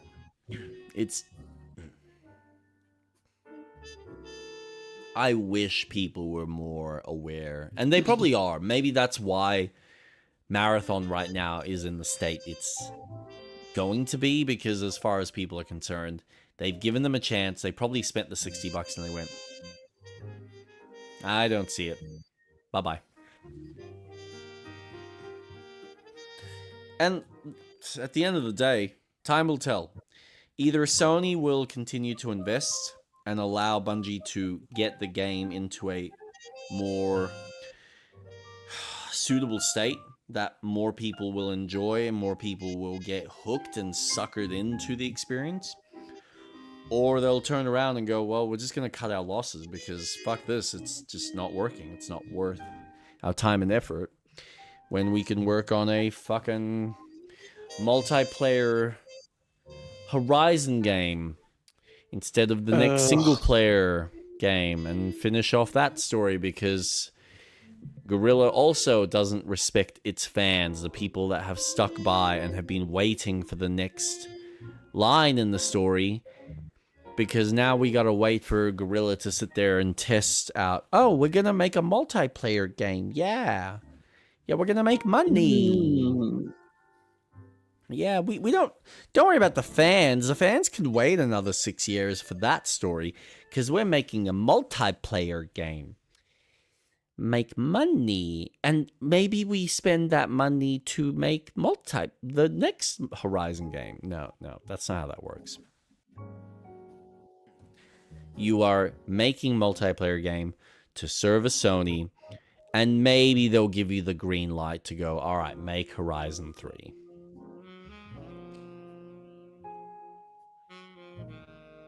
Just, Yeah. These big companies will learn. They'll either learn the hard way, or they'll figure it out where they're just like, you know what, we need to deliver good quality and think about the consumer and what they want to play, not what we think they should be playing. Yeah. Honestly, there's not much else I can say. I'm saddened that I will never really get to kind of see what I envision in my head Destiny being. But you're right. I'm not going to lose sleep over it, because there's already so many things that I'm interested in. And I've got a game with no rest for the wicked that honestly I have a feeling is going to be left unfinished. Like, it's going to come out as a full release. We're going to get the full game. And it's going to be left on this cliffhanger where I'm going to be like, well, now I need the next story bit. And I'm going to be more excited about that than anything that Bungie ever makes. Because as far as I'm concerned, Bungie's not servicing me and my type of fan base. No. They're servicing a completely different customer. And if they enjoy that style of content, they enjoy that level of abuse, as I call it, you can enjoy it. You can call it gameplay. You can call it, hey, they're offering a service. That's great. So do rapists. They offer a service. It's free of charge. They hand it willy-nilly. Oh my gosh. They'll just come over and give it to you straight up the asshole, with your head down, face planted into the table, and they'll give it to you straight.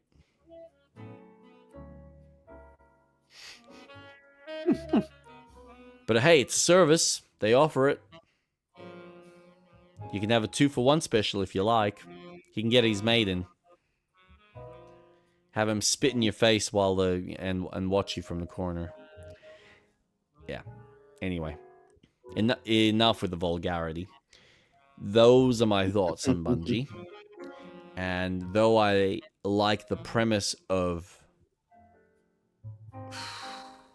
Marathon, I seldom don't think I really want to be investing my time or money in something that is just designed from the ground up to be predatory. And unless I see them actually change, and unless I see them show signs of making a game that is designed for single player people as well as multiplayer. And I get that they're two different spaces. I understand that you have to service multiplayer in a very different way than what you do with single player. But if you're adding something with story, like, let's face it, most people that are playing multiplayer couldn't give 10 fucks about story. And we've seen this hundreds of times. There are so many fucking examples of this. Let's look at Titanfall for one. Let's look at fucking Call of Duty. Let's look at any number of games that have... I mean, fucking...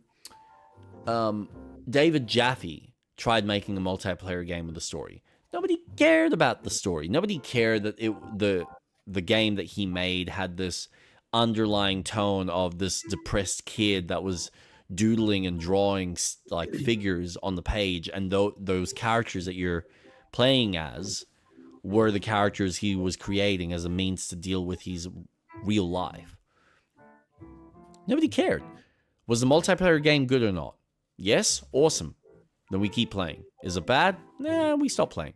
We play other games. Nobody cares. When you're playing with other mates, you're playing for just the experience.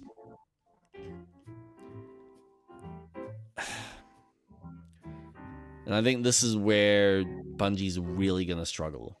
Because, yeah, there might be some people that'll play it for the story reasons, but wrong customer, mate. There's a reason why so many of these MMOs, like WoW, like Final Fantasy, like Guild Wars, are successful.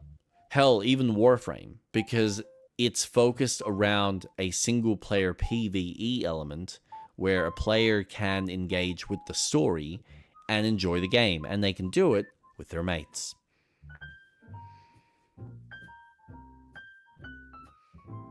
But when you're in a competitive space, you're not focused on the freaking story elements. You don't care what Steve Rogers is doing on the side when you're playing fucking Marvel Rivals. As far as you're concerned, you're like, I get to be Captain America. I'm throwing my fucking shield into Spider-Man's face. This is awesome. Yeah.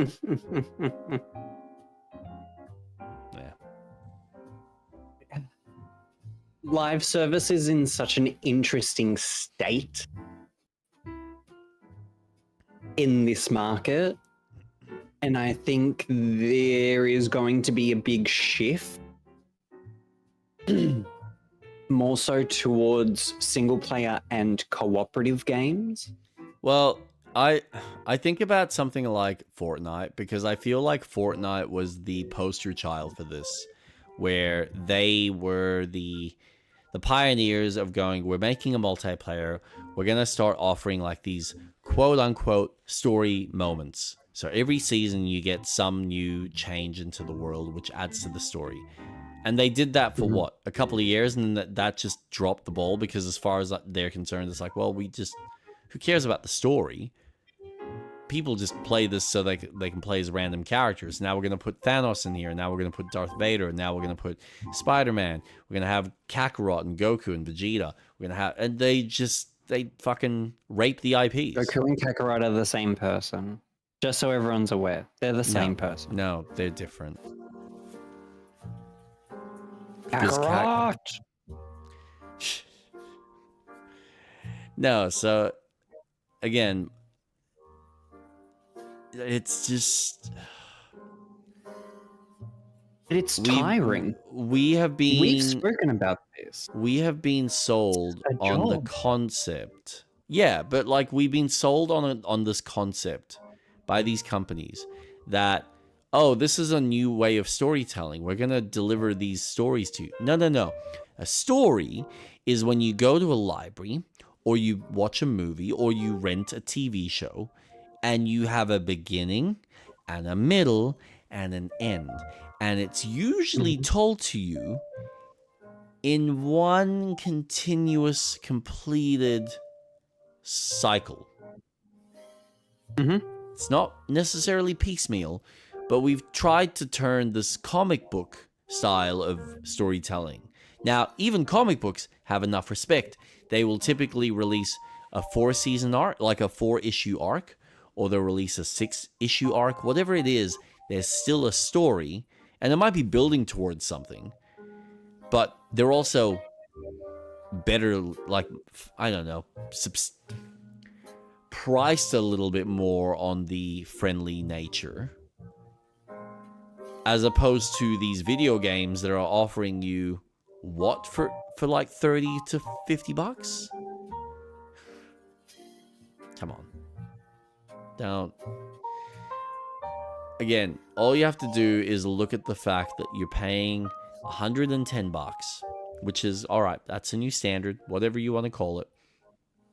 When you're paying 110 or say $99 on a brand new game that's gone through the 5 years of development, and you're telling me that in 12 months, they're going to give you something that's now half of that in value and go, well, you know, we'll give you maybe half of that. No, they don't give you half of that amount of content. They give you barely any of that.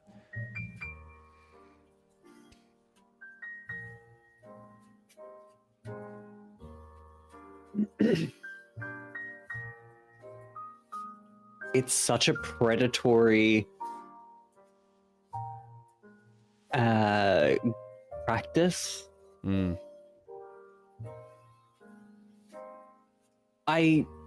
Don't get me wrong, I have spent money on online games, absolutely. When I played Marvel Rivals, oh, surprise, surprise, Atlas mained the Scarlet Witch. Surprise, surprise, he bought the Scarlet Witch outfit. Okay.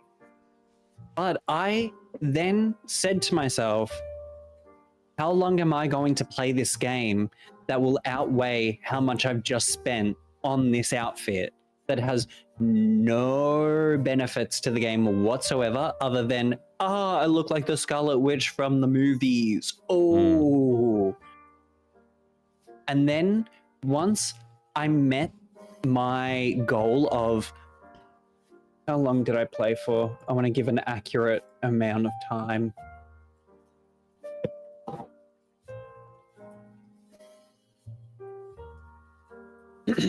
I played 88 hours of that game. And I paid $20 because, God forbid, if you buy a online currency, it matches what you get, so you always have some left over. Yep. Another greedy fucking practice that I fucking hate. But for 88 hours, man, $20, yeah, awesome.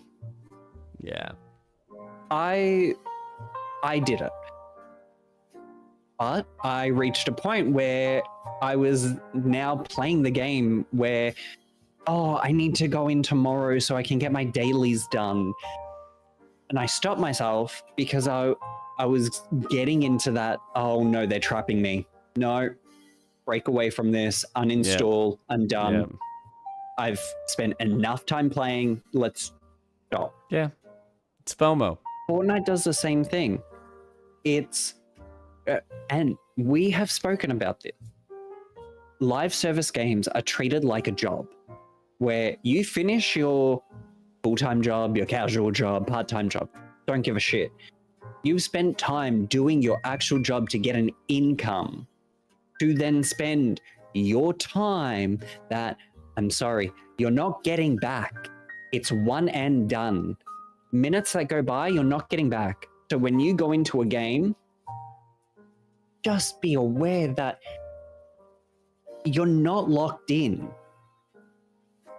They want you to be locked in. They want every part of you to spend the time to play the game, be it for half an hour, 3 hours, 8 hours. These games are also designed for streamers. Yeah. Who do spend that time, who sit in front of a computer and play the game. One game, that's it. And get people to then jump on and go, oh, my favorite streamer is playing this game. Let me join them. Okay. Right, now little Timmy is going to download the game and play it. So well. Because his favorite streamer is playing the game. And maybe out of thousands of people that are playing the game, I might get in a match with him. Oh, Jesus Christ. I'm so fatigued, and it's so contradictory because I'm playing an MMO. But this MMO is a dead game that's been revived, and I'm not spending any money on it. And I was able to get the outfits for the Scarlet Witch for free. Like, I'm not spending anything on this, and they're not allowed to make any money from this. So it's an added bonus on top. Yeah. That I'm playing an online game for free.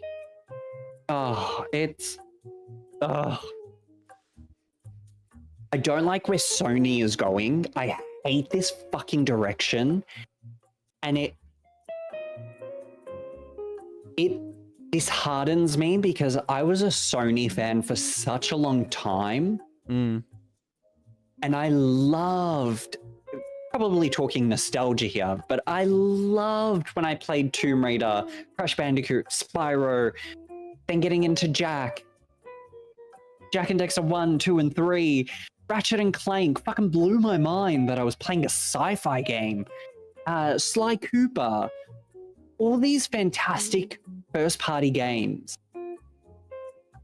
And now when I look at them, they're shifted so far in a direction that I hate. I just see greed, because every time it's, oh, we're gonna make a multiplayer game. Cool, so you've made 4 that have failed. You cancelled one in development, which was The Last of Us Part 2's online multiplayer. You're now making a extraction Monster Hunter shooter with the Horizon Zero Dawn series. Let's see how long that lasts. It's fatiguing. Yeah. Where now I just play on my Switch or my PC. Am I sad that Sony has decided to not release any of their single player games multi-platform now? Absolutely. Yeah. Should they be sued for misleading the consumers because they said that Demon Souls was coming out on PC? I absolutely think they should be reprimanded for that. You falsely misled your consumers by you stating that this game was coming out on a platform you did not deliver. Now you've stated that you're not putting single player games out. Yeah. You need to be punished for that. That's disgusting. I'm also shitty that it's not, because I would have bought the game. I know. It's such a direction. Sorry, I'm steamrolling. No, keep going. It's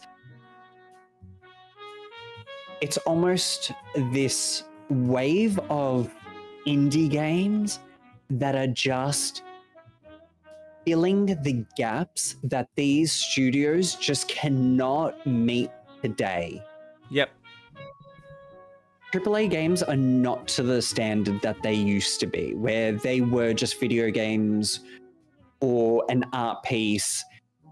It is now just factory-made games because capitalism, they want money. But how many times has an indie game proved to the industry that they can fucking make it? Look at how successful Baldur's Gate 3 is. Look at how successful Claire Obscure Expedition 33 is. These games have proven that you can make a game on a tight budget and still fucking make a name for yourself. It's tiring. I'm tired of Bungie. I'm sick of it. Done and dusted. I'm done with Microsoft until Fable comes out. That will probably be the only game that I really play. Fuck if my PC can run it. Yeah. I don't know. Yeah, that's gonna be the bitch for you, isn't it? Yeah. I would love if games didn't get built on fucking monstered machines that not everyone in the world fucking has. And my rig is not that bad, though I think I need to clean it, both physically and software side. So both hardware and software. But that's just the standards of these corporations, because that's what they are. They are corporations. It's just so money hungry, and I don't know what the fuck happened, because I thought, as shitty as it was, COVID actually helped the gaming industry immensely. in Because certain in what certain people ways were doing. They were Yeah. at home. People got PCs. People had time to play and spend the time to play games. Sorry, in some No, aspects. I mean it's. I don't even know where to go from this. It's.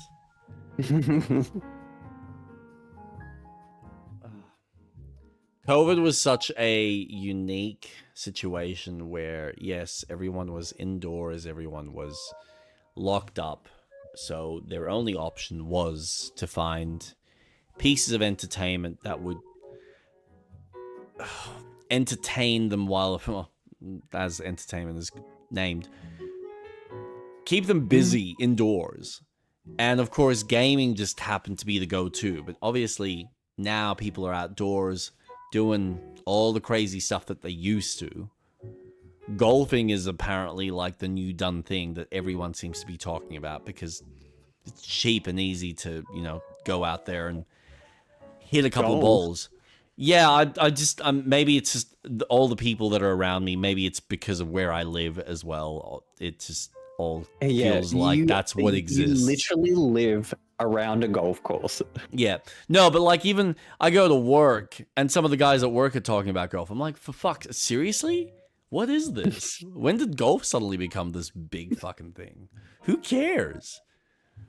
Golf is so hot right now. Oh god, it feels like that in my head, but I'm like, nah, I think I'm living in a bubble. I have to be living in a bubble. I'm not crazy. You're crazy. Yeah, literally. But again, you saw a lot of companies invest, and you had capital that was coming from, outside of the games industry because people saw opportunity for growth, opportunity for money making. And now all that money's gone, all that investment's gone. Everyone's gone into the AI sector. So naturally, all the games industries are having to find ways to try and keep players engaged again and find ways to keep them interested. But these, major companies haven't really had much success or haven't figured out, well, what is it that makes gamers engage? And it's like, well, guys, the same thing that engaged them before that you chose to walk away because you were too busy servicing the everybodies who suddenly had nothing else to do but to play your fucking games. Now the everybodies that, were just doing it for shits and giggles have gone off back to their old hobbies and are back living their outdoor lives. You've lost all those everybodies and you're like, well, why is no one actually playing our stuff? Well, because you stopped making games for the gamers. For the people that have been there from the very beginning because you were too concerned about servicing everyone else. And it's no. And so you wonder why the indie guys who understand how to make a game, because they're a game designer and they know what's good and what's fun, what's enjoyable, they're going to make something that's enjoyable for the gamer, not for the everybody. And yeah, sure, accessibility is a thing. I get that we live in a day and age where, games are more accessible now than what they were 5-10 years ago. And that's great. But that still comes at an expense, and not every developer has the funds to do that. But also, sometimes those accessibility features can impede on the development in a way that it changes the design. And that's something else that I think some of these companies forget. They are so concerned about making sure that the game can be played by as many people that they forget that if you want something that's going to be fun, you might need to ignore the accessibility stuff and just make something that's fun for a very specific audience. But then as long as you're doing it within budget and not spending billions of dollars on a product, like no one's got Rockstar levels of money and wealth. They're a very unique company that have landed on a very unique IP or a very unique game design that a lot of people click with, and they found the right level of sarcasm, satire, comedy, and real life scenarios that they can pull from. Yeah. Yeah, they're a unique beast. But most other companies need to still walk on the normal rope that they've been walking on and balance on it without fucking falling off the 50-story building. So, yeah. It's almost a cautionary tale of play it safe. Instead of going after this trend of online live services, FOMO, treat it as, well, what IPs work? What doesn't work? You know, for Sony, why release The Last of Us Part 2 remastered? Is the game not already at a standard? Why not look at your other IPs that you could be working on? Look at Astrobot. That game was through and through one of the most innovative games that they have made in such a long time. Where's that?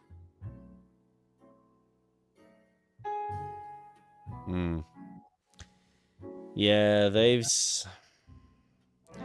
the problem, and this really does come down to money, is, as we've seen with was it Sucker Punch? No, Insomniac. If you remember, what was it, 6 or 12 months ago, they released all their financials of what they earned for all their games. And you look at every game that they released up till Spider-Man, and you go, well, I'm not surprised why they have chosen to just go Spider-Man, Spider-Man, Spider-Man, Marvel, Marvel, Marvel, because that makes money, loads of money, versus, oh yeah, we're making this small little furry creature running around in space, or we're gonna go make this first-person shooter where you fight aliens. People care, but it's not the majority of people that they want, and they want the bigger bucks. They want to make the same amount of cash that a Rockstar potentially does.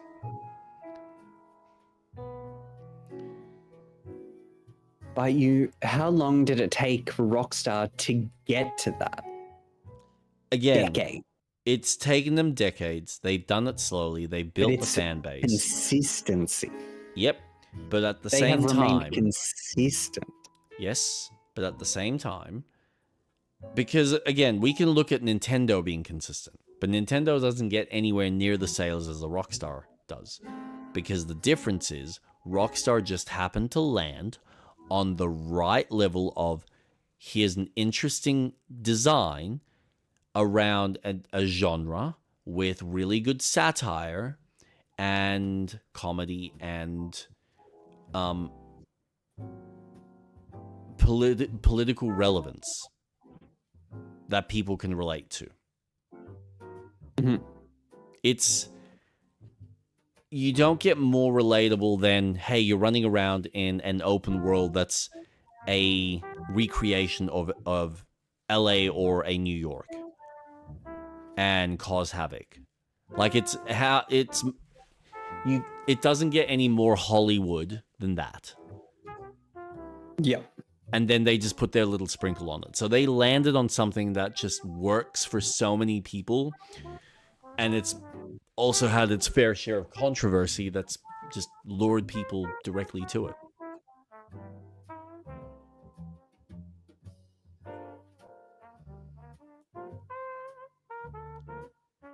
The reality is most developers are never going to be able to pull that off with whatever genre they're making, because they don't have that level of clout, and they probably never will. Some might, and this is where I've said this. I feel like if there was ever a studio that could have gotten close, it probably would have been Ubisoft. Hands down, they would have had the potential. But they just shat the bed. They completely threw and pissed it all away. And so maybe a company like the guys that did Crimson Desert couldn't pull it off. Maybe a company like CD Projekt Red can pull it off. But even then, CD Projekt has never had a polished, well-defined game from the get-go. I think Witcher 3 was maybe the closest, but even then it was still broken and buggy on release. Not as bad as Cyberpunk. And Crimson Desert, I don't know if they don't have enough of, like I said, the Western mindset and mentality in the storytelling and in the world building to draw that level of attention and interest.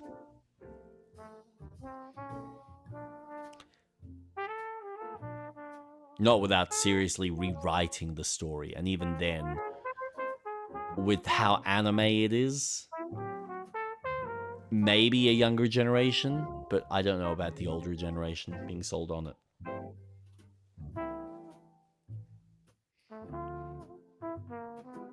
It is a growing interest, though, with the Asian style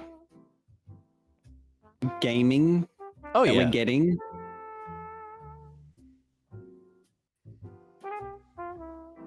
So Look, again, this is why I love... Crimson Desert's so interesting, though. This is why I love Capcom, because they're the one big company that has looked at what was happening and they went, we need to stop trying to chase trends and we need to stick to the franchises that we're making and what makes them unique and what makes them strong.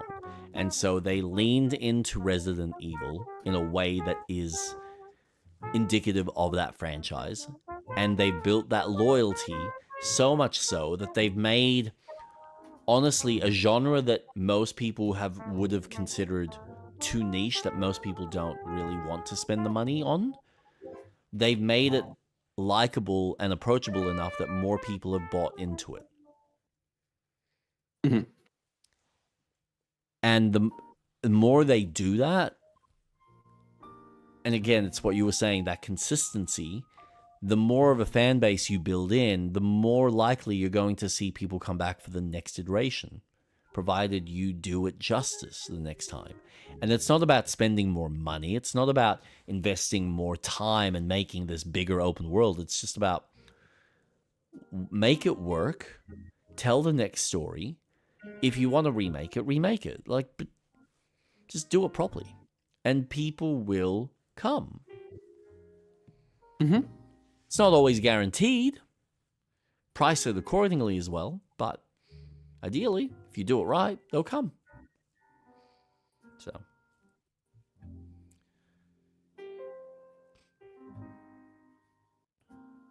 I think you touched upon a topic that I was going to bring up, but I think you brought up Ubisoft. Yep. Which is an interesting studio because you're right. They could have had something. And if Watch Dogs was anything that it was meant to be and not the absolute trash that it came out as. Oh, man. You know how much it pains me that game came out in the state that it did? Because and that's what I mean. That's what I talk about. When I remember seeing that trailer, I thought, this is it. Ubisoft have finally figured out how to make an open world that could compete with GTA. Mm-hmm. And they're doing it through their way, with hacking, with stealth, with all of the stuff that makes Ubisoft. And boy, what a pile of fucking garbage that game was. It had some cool areas, it had some cool design, it had some cool mechanics. Riding on the train was fucking dope. Going through the prison sequence was cool. Hacking some of the stuff was fun. But it was just, it never came out in a fleshed out state the way it could have been. Yeah. So. And I also understand that they were reaching for the stars and hoping to design something that was not capable on the tech at the time, on the PS4.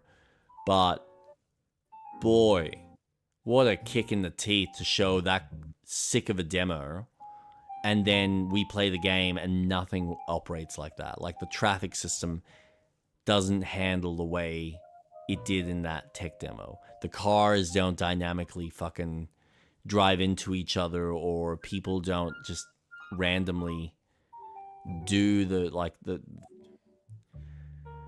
unique little animations of trying to get out of the car or being knocked out in the car, and now you're able to like, you don't have any of that. I still remember even when they had that tech demo, they had another one for Rainbow Six, and it was very similar, where you're walking on, I think it's like the Brooklyn Bridge or the New York Bridge, and you're coming up against cars and closing the doors. And I'm like, that's such cool tech, such cool animations. You're putting all this extra detail while you're playing the game.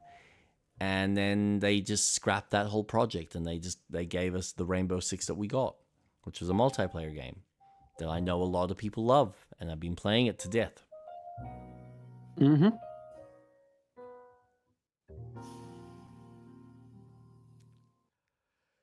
Yeah. Oh, excuse me. It's sad. It's very sad. It is. And I get that there's excitement for Black Flag. Power to you all. Good luck. I ain't touching that with a 10-foot pole. I ain't getting burnt again. Look, I look at it and I think it looks cool. Although, seeing some of the combat stuff, I was watching some gameplay. Like, everything about the game looks really cool. It all moves really smoothly. And then I was watching some combat against just regular naval officers. And the amount of times that the enemies are constantly dodging and weaving your attacks, I'm like, you're making this suddenly start feeling like the originals, where it felt like you couldn't do anything unless you just sat there and hit the counter button. And so that's what the whole game was predicated on. Now, it's not as bad, but it's like borderline on that level of tedium. Which is a bit sad, to be honest. Looks stunning, though. I'm not surprised. It looks great. Though it is funny, I watched a comparison video. It was like someone running down, and they showed the original PlayStation 3 version and the new remastered version, a remake version. Oh.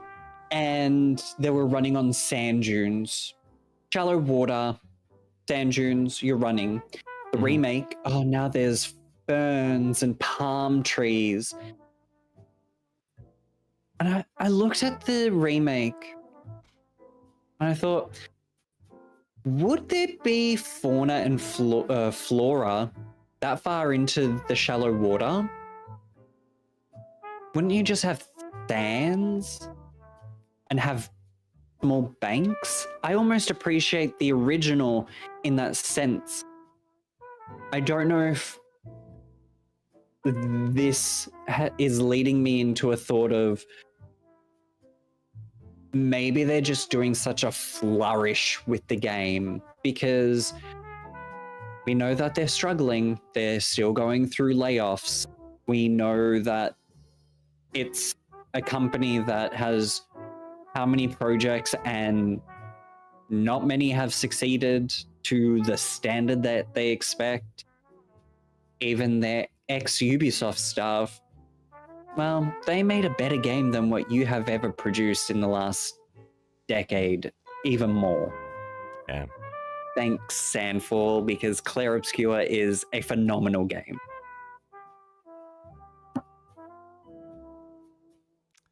I get there is excitement and to explore, because Black Flag is one of the best entries. But this is coming from a studio who has fucked over their consumers at every point in their development cycles. or game releases. I've seen enough trailers from Ubisoft to know that the end product is not going to be what we get. Hi, Assassin's Creed Unity. Hi, Watch Dogs. Watch Dogs 2. There's so many. Do you remember the third Watch Dogs game? Bet you didn't, but there is. I am just exhausted from that studio. We just don't get. I'm also, you know what? I'm also really shitty that we're never getting a Beyond Good and Evil. I am shitty we're not getting a Beyond Good and Evil. I'm shitty that we're not, like, we're apparently getting the Splinter Cell game, but it's not going to be the Splinter Cell game that I want. Because what I want is just give me a new single-player Splinter Cell. Don't give me this open world bullshit. I don't need to fucking go off and check boxes and do side quests. Give me these sandbox areas for me to explore and like find ways to stealthily go through the area and unlock whatever the mystery is. And if you want to offer the same mechanics that you did in Blacklist, I think it was, or Conviction, where you have an action variant to the gameplay, fine by me. Like, you want a Jason Bourne it or you want a John Wick it, go nuts. But don't give me this open world bullshit. I'm done. You guys don't make enough varied content in your game to justify stretching it out across a map that is 90 or 150 hours long of running around and exploring. No, I'm sorry. Make your game smaller. Stop overspending. Stop over, like, scoping the game. Make tighter games. Yep. So. Yeah. It, honestly, it doesn't help that being a father now, my lack of time is so sparse that just considering playing bigger open world games is exhausting, or just like, oh, if I'm going to start something, it means that's all I'm going to be playing for the next 3 or 4 months. Whereas playing Lies of P or playing Mixtape has been such a breath of fresh air, because Mixtape was 3 hours and I'm done. I've got a story from beginning, middle, and to the end. Was there much gameplay? Fuck no. There's fuck all in it. But I felt like I got something done. I'm nearly done with Mass PI. And it's still a long game, but it's 30 hours, not 60 or 100. It doesn't demand more than, hey, just play the game that we've developed and we've designed. Have fun with this. Experience it, play with it, move on. You can come back to it if you ever choose to, for whatever reason. So. Yeah.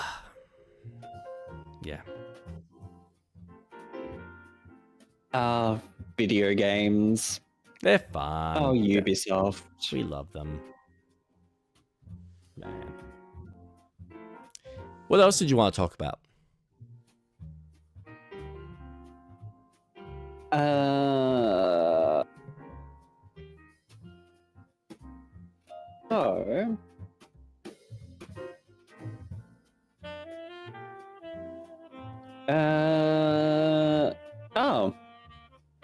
Got to bring up this point. So Ubisoft is at an operating loss. They're 1.3 billion euros down. Layoffs. Yeah, they're not doing well. Their layoffs is 1,200. And now they're starting to invest in generative AI. Yep. Everyone's going to be doing this. They're going to be cutting corners. in order to As much maybe as they can. cheapen the whole development process. Because fuck getting people when we can get a computer to do it for us. And then hire more people to fix it after. But you know what I always think? If you can replace your workers, we could easily replace the CEOs. The people making decisions. That's easy. I could be a worker and just type in a prompt. And it can tell me what to do. That's cheaper. Well, you're not because paying the CEO isn't bringing me any money. Nah. Yeah, but they're the decider. They're the ones that are running the ship. You need a captain. You need someone to do golf. Yep. You need someone to direct the ship from a distance.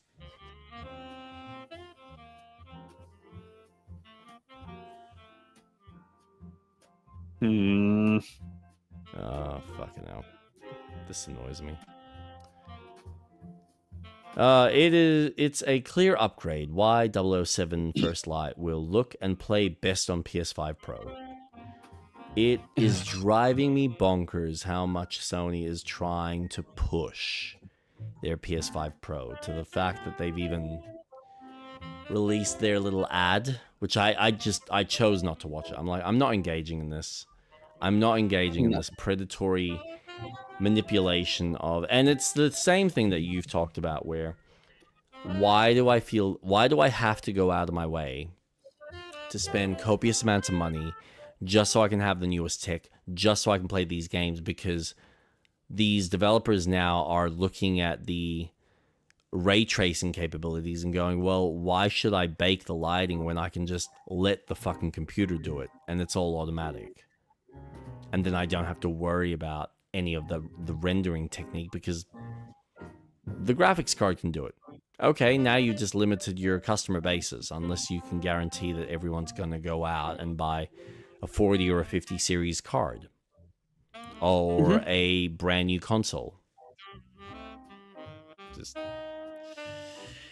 fucking disrespectful. Especially in the climate that we are in right now.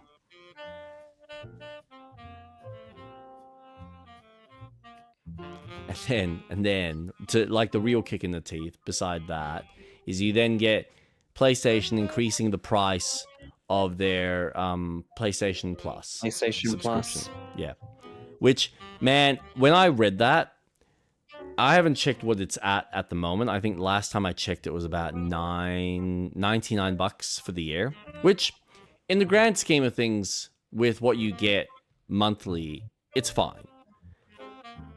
But I'm also at a point now where I'm kind of like, I don't play my PlayStation enough to justify even spending the $99. I don't play online, which again frustrates me to no avail that you have to pay for the online side. I get they sit there and they want to justify that, oh, but it's, you know, you've got the cloud storage. Okay, no issues. But you've also got all the security aspects, and you've got, you know, the guarantee that you're going to get the best experience when you're paying online. I'm like, yeah, but why should I have to pay for the fact that it's the other company that's like, okay, I don't know. I feel like I'm ranting now. I hate the fact that Steam and all these other PC fronts do not charge for the online usability of a game, and yet Sony, PlayStation, Sony, Xbox, and Nintendo now do. Fucked. Completely fucked. But yeah, I'm at a bit of a crossroads where I'm now deciding at the end of the year, or I think it's November when my plan expires, do I renew it? Is it worth my time? Or do I just look at the roster of games that I've technically got access to and go, you know what, I could probably let most of them go because I will probably pick them up again on a sale later down the line. and play them on PC. And play them without any monthly subscription or yearly subscription. Yeah, you would be saving more money buying that game on sale.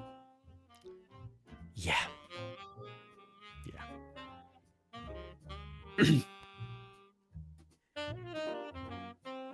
It's exhausting because not only is the console going up, but conveniently their online service is as well. And what game is coming out with an online component at the end of the year? GTA. Correct.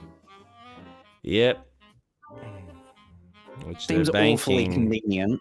Oh, yeah. They are going to be getting themselves nice and ready and cushioned in a position so that people will pay top dollar to play said game or to play any of these games online. So. And they will absolutely have sales. Yep. Absolutely. Yep. There's no denying it. Because who knows when GTA will come out on PC? Could be a year. It could be 2. Who fucking knows? But Sony is spending so much money on the marketing rights. I get that there is the tech issue, which China is coming in to help kind of alleviate a lot of the tech issues as well. So that hopefully might bring down prices. Maybe. I don't fucking know. I doubt it. The only time we're going to see a price decrease is when there's a sale on in a couple of years, and that's theoretically when the PS6 comes out in whatever state it's going to come out. I don't think we're going to see a PS6 I think anytime we will. soon. Look, I don't think they're ready for it. Not anytime soon, but you got to remember that the fabrications have already been put through. Because they still need to put in the quantities and what they need. So a lot of that decision making has already been made. They're now just going to have to weigh up the option of, do we hold on to the stock until we've got a guarantee of more stock available for us before we release it? Or do we just go ahead and release it? And reliably know that, you know, people will eventually buy it and move over to it. But then what happens with the games? Like, are they going to have first-party games ready for it? Or are they just all going to be updates of existing games? And that's the big question.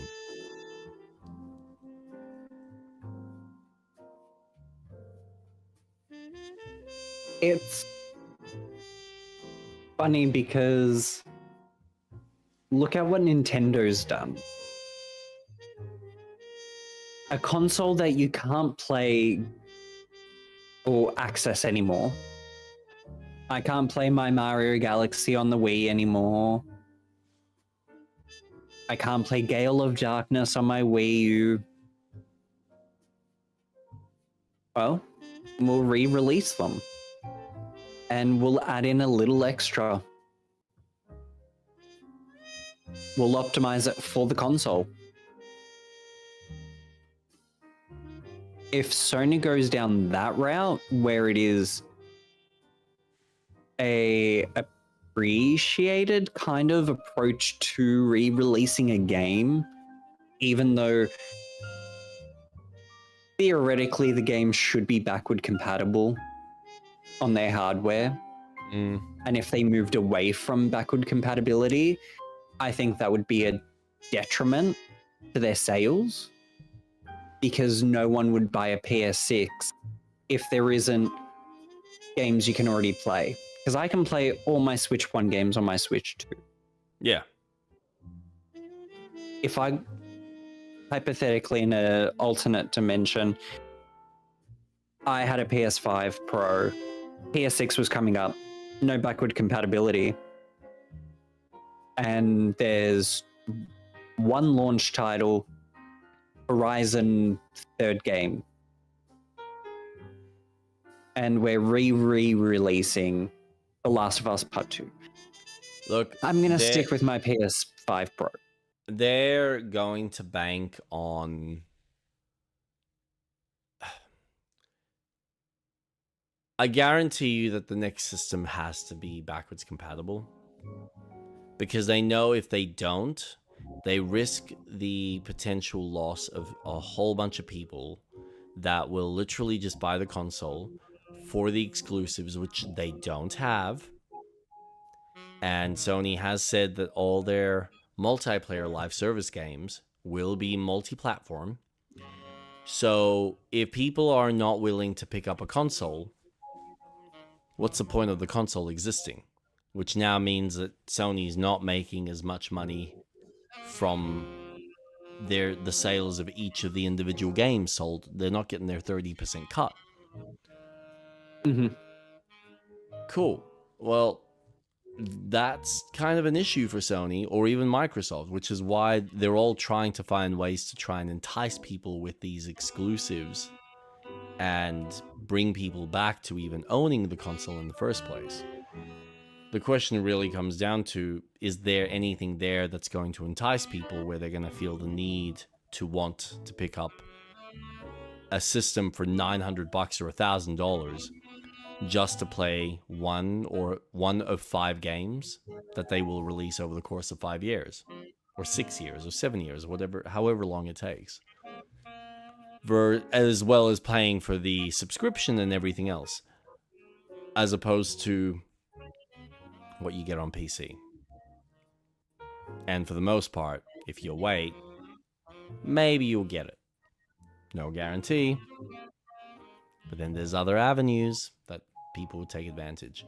But a lot of these companies are banking on the fact that most consumers do not have the time or the patience or the impetus to want to learn how to deal with the PC storefront. Yep. It's much easier to pick up a console, say like yourself, a Nintendo, or in my wife's case, a PlayStation or an Xbox. Mm-hmm. It's convenient, it's easy. You turn it on, you set up an account, and you either purchase the game from the store or you buy a disc and pop it in. Off you go. Doesn't get any more simpler than that. And I think Steam may have the opportunity to circumvent that once they release their fucking line of consoles/handhelds.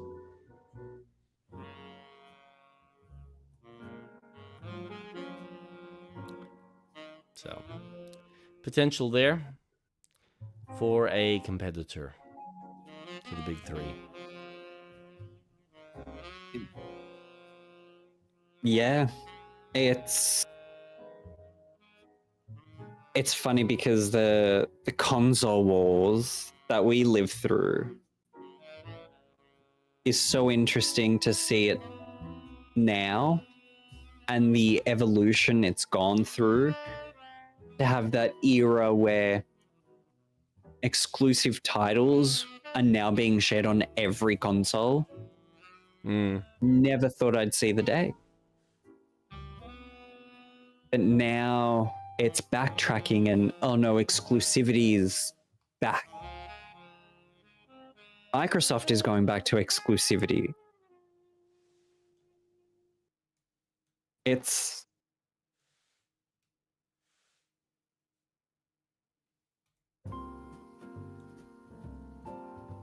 fascinating because Xbox next console is supposedly on a Windows OS. So that whole integration with their systems will be pretty much like Apple. It's a cohesive network of systems that you have that will communicate. So I'm sure if I purchase on this new Xbox, please be called something logical, please, please. If I bought Forza Horizon 6, I imagine that game will then be able to be played on my PC using the Xbox app. Amazing. That's a great move. It's smart. Work to your strengths. You're a software company. Play to that strength of being software. Yep. Your hardware should complement that. And do I have issues with the OS?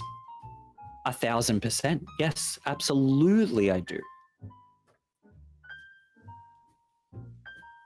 But that's the evolution that we should have the accessibility of once you get the game on a console that is in a family of a PC.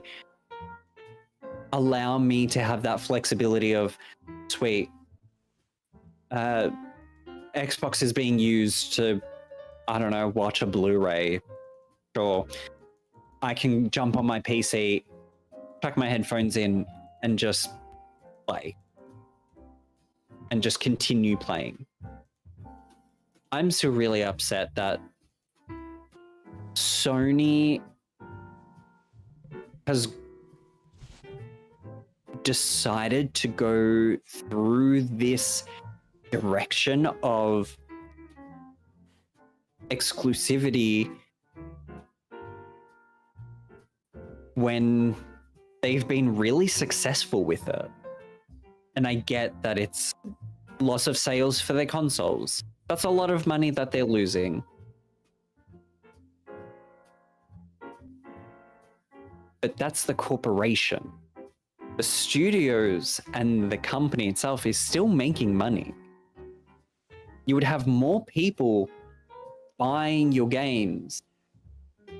So you would be making that money back. Yes, but again, I think you need to look at the bigger picture that these big corporations, if they don't make a certain amount of money, they're concerned that suddenly the company is at risk of being bought out by someone outside.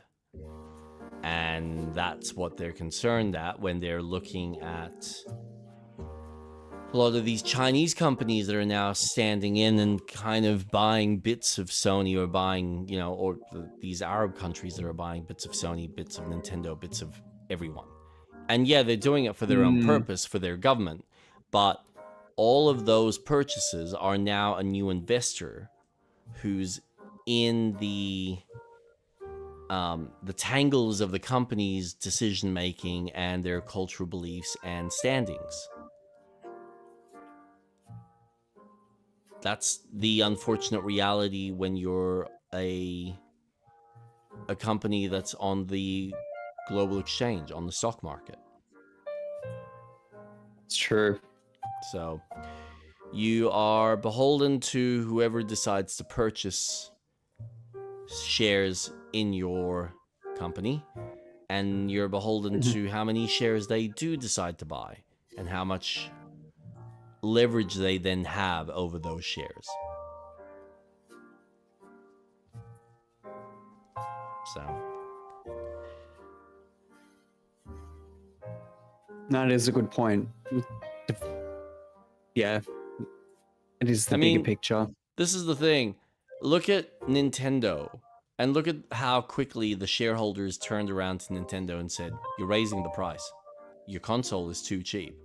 And what did Nintendo do? They didn't turn around and fight back. They went, "That's what the shareholder wants. That's what they want. Let's increase the price." The shareholders wanted it significantly higher. Nintendo pushed back. They said, "We'll raise it 50." Yep. Yeah. That's it. But they probably didn't even want to raise it. They probably looked at the climate and went, They "Guys, didn't. we know that we're going to get money from the sales. If we keep the console cheap, then we've got more people at the door potentially buying the system. And then we get more profit from each of the transactions that we're hopefully selling. And if we've got good reputation with all the third parties, we're at an opportunity where we could end up being the cheapest and the best system for most people to buy as an alternative to PC that's, you know, really started to kick into gear. Now, unfortunately, I think it's going to take a massive hit. This is the shitty thing about PC right now is it's going to be too expensive, and you've already got a lot of these computer companies that are not fabricating the same quality or not even quality, but the same quantity of whether it's RAM, motherboards, you name it. And so I think we're going to suddenly see this shrinking effect of the PC market space, where we won't have the same variety of motherboards or the same variety of add-ons and attachments when you're building your case.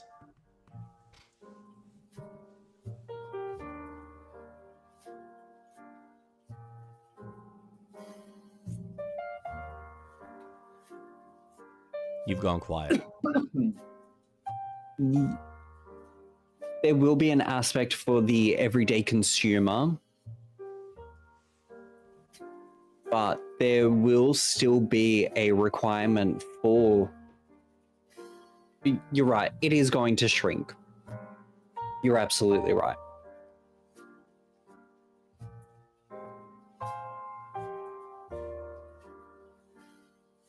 Sucks, don't it? No, it's 100%. I mean, I was reading about this I think a week or two ago in WCC F-Tech. How I don't know if it was ASUS or one of the other big brands where they're like, yeah, we're not selling as many of the components because there's shortages on one aspect of the business, which means, well, people can't build systems the way they could have. So what do? Well, you narrow down the selection and the choices. You don't make 10 lines of motherboards, you make 2 or 3. Mm-hmm. You make a premium and you make a market, like an entry level. Yeah. And that's it. Like, I wouldn't be surprised if at some stage we look at ASUS, because ASUS has they've got your standard motherboards, then you've got your tough range, and then you've got your ROG. They'll probably keep the ROG as the premium line, and they'll have the standard. They might have 1 or 2 of the standards, and then 1 or 2 of the tough.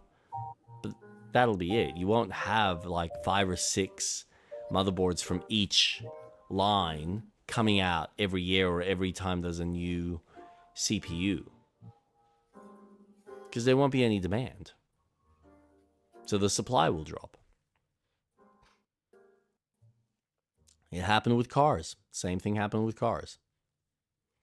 There wasn't a demand. Suddenly they start, downsizing the variety of different vehicles because the company's not making enough money.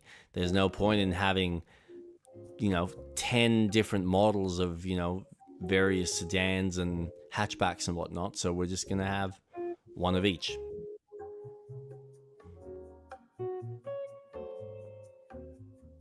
So true.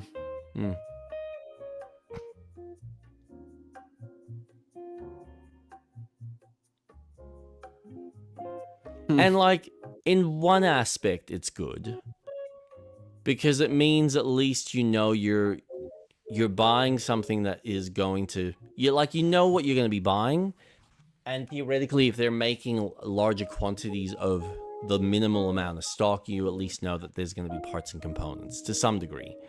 But sometimes the opposite happens where, well, they're not selling as much, so they're not making as much, which means they're not going to have as many repairable components, and it increases the price again. So it's kind of a catch-22. You don't have the same variety, which means you don't have the competitive edge that we once had. So now instead of being able to get a motherboard for 120 or 150 bucks, you might get one for about 150 or 200, and then your high premium ones will start at the 400 or 500 mark. Maybe you'll get one in the 200 to 300 space. So we don't know.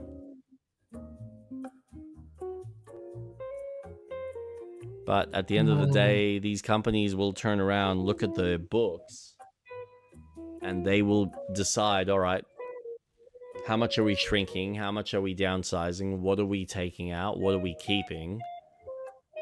And then based on our future prospects, how much do we build for the next wave of tech that comes around? Because obviously, all right, we're at the ends of whatever this generation is.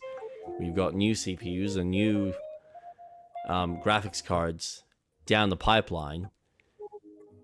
If these ones aren't selling and we're not able to get rid of this stock, which we're going to put on clearance, then we're going to half the amount of fabrication for the next series of motherboards and whatnot.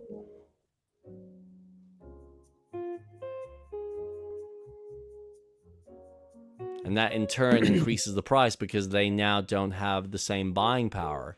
If they're going to the fabricators and saying, well, I need, 5 million, give me a discount based on how many I've ordered. Well, now they're only ordering 500,000. Well, okay, well, we're not going to give you as much of a discount. So now the consumer ends up paying more just by default.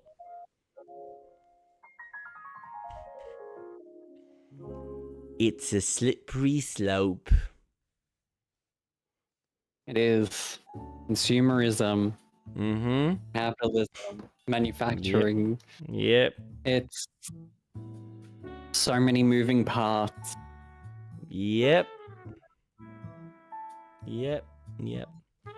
And games have become that as well. Games have unfortunately gone through a different iteration because we now have AI at the forefront. So that these companies are looking at ways to try and save money on still being able to make these large scope games, but have less staff doing them.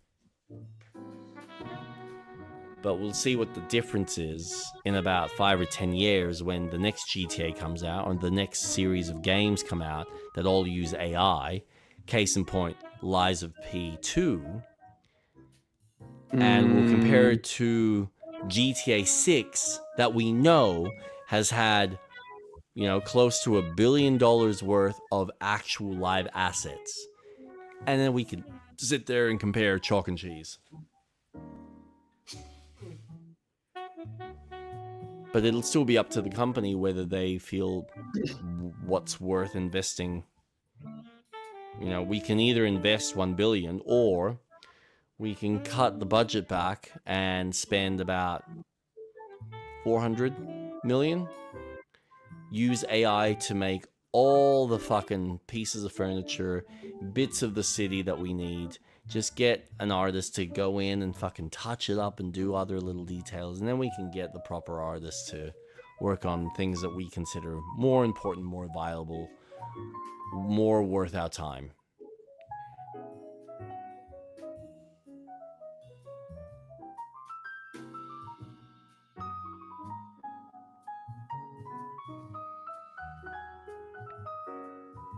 Oh. The industry is interesting.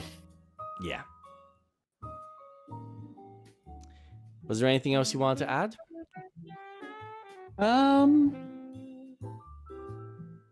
No.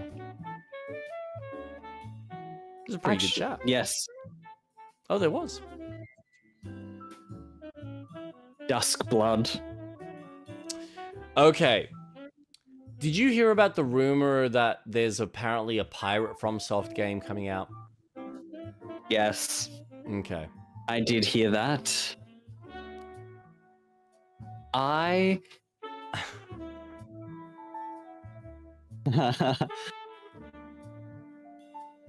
liking a move away from high fantasy. Sekiro and Bloodborne were such a welcoming entry point. Armored Core, incredible. Dark Souls and Elden Ring were their games that mainstreamed their games. And if they are making a pirate game, fucking sign me up. Does it I feel would love ironic? to see what they'll do. Does it feel Mhm. ironic that it almost seems like they're doing... I'm not saying it's their version of it, but with the success and the popularity of One Piece within the zeitgeist, does it not feel, and especially coming from a company that's run by that particular studio head that is a massive fan of Berserk, I mean, it just seems right that he might have sat down either with his kids or by himself and suddenly started watching One Piece like everyone else did and went, I can do something like that in my world. That would be a cool mechanic. Let's do that and explore what that's like. That's kind of the vibe I'm getting, if that game exists. But I don't want to get too excited because it could just be bullshit. Because again, as you just mentioned, Duskbloods hasn't even fucking come out. What the fuck? No. But this Makes is me what very I have. excited for the fucking Summer Games Fest. But yes, this is what you have. Ooh, that's next. No, not next week. The week after. Yeah. Out of I think June? it is the week after. Week after. So, the information I have read, which was on the Games and Leaks subreddit, Duskblood confirmed no delay, 2026 release. Kadakawa reaffirms that the game will release in 2026. Miyazaki gave a very detailed interview here. Some key points about the structure of the game. Hub where you select characters and enter matches. Matches typically are last man standing, but sometimes a PvE against bosses. You earn victory points in a match. So victory is not purely about your combat performance. Yep. You can do a variety of things during a match that can grant victory points. You use your rewards from matches to level up and progress your character. Game has lore like any other FromSoft title, but this time it is told through the character customization. There are personal goals separate from victory points where you are trying to achieve something specific to your character. Yep. Yeah, I've read a lot of this. I haven't. Oh, yeah, okay. This just feels like their way of bringing Night Rain onto the Switch. Which I don't even think Night Rain would be that demanding to play on the Switch too. I don't even think it's them trying to bring Night Rain. I think some of their guys have probably played these extraction shooters and they've gone, we want to make our version of it. And it's starting to sound like a potential, if they nail it, I reckon they might have a better chance of nailing the tone and feel, because it'll be, hey, you've got missions that are linked to, like, depending on, this is what's going to be fun about this game, if they do it right. Depending on what character you're playing as, depending on what the quest structures are, whether there's factions or like allegiances that you have associated with it. This is what I was reading, I think 6 or 12 months ago when they first announced it. Because a lot of that information had already been pointed out. There's probably just a little bit more detail. Yeah. So what it sounded like is you will pick a character. They will have their specific quest lines. And it might be, okay, I need you to go kill this boss. That then moves the storyline forward. And then it'll be go and hunt down this specific enemy or find this particular relic or whatever it may be. And then some characters, it'll be as simple as you need to go hunt down 3 hunters or hunt down 1 hunter or see if you can find, you know, this person or see if you can help this person with this particular boss. And it'll be all sorts of these little missions sprinkled in order to give you the bits of storytelling lore for each of the characters you're playing as, while also expanding on the lore around the world in its various time periods. Because from what I also remember, is it's not set in one time period, it's set in multiple. So the maps that you're playing on are past, present, future, I think. Oh. Okay. And that's what makes it really interesting. I'm intrigued. Yeah. Again, that might change, but I remember they mentioned that, yeah, there's a past and future element to the storytelling, which means you're experiencing stuff from before and then you're experiencing stuff during. That way you get context of both. Oh. Mm-hmm. I am looking forward to it. It is a game that I do plan on getting. Yep. And fuck you because you get to play it. Yeah. Ow, that... To be fair, I do have a PlayStation and I have access to Demon Souls and Bloodborne, which you do not unless you choose to pirate them or do other said things. So I shouldn't technically complain. Hold on. I still have my PlayStation 4. I Yeah, can still play. I know. You Bloodborne. can. You can. Do you have your PlayStation 3? I do. Ooh, I was playing Jack 3 before Open Goal released it.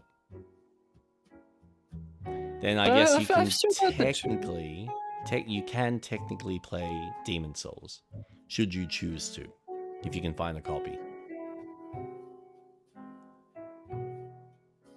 Oh, because that's what it released on. Uh-huh.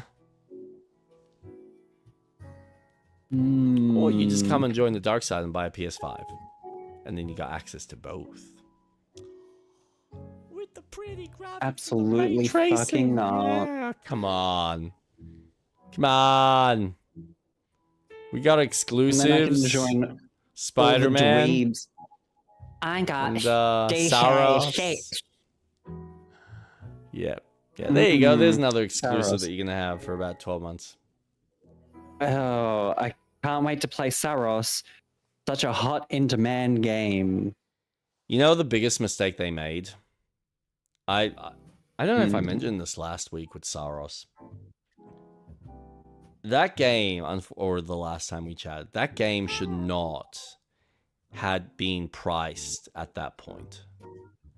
That's, I think, the biggest issue that they've got with that game. It's for the fact that they've gone, not just made it easier, which I think is a lot of people's complaints. It's a very niche world building and story like arc. And it's a niche game design mechanic that tends to be more in line with the younger generation who don't have money just flippantly to spend on this high-end system along with Saros. Like, it's just, you're hitting a really weird spot. I think I did mention this last How much is it priced at? Not 110. I think it was. It might be a little bit less.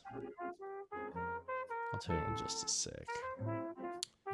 Boop, boop, boop. PlayStation and Saros.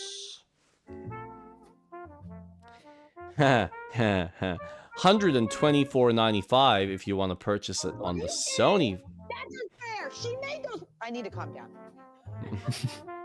Everything's fine. I'm an adult. Yep.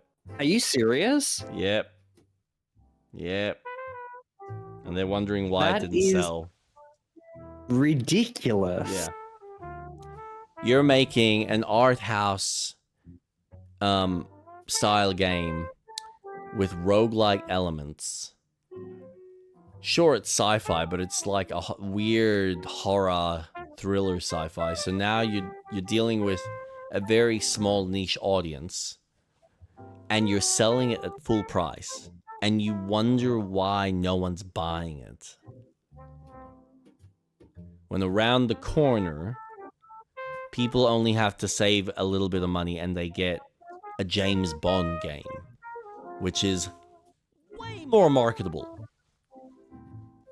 Or Lego and it's technically, Batman. and here, well, that, yeah. But you know what I find really funny is, at least with Bond, which is an IP that has, you know, it's associated with an actual existing franchise, it's selling at $99.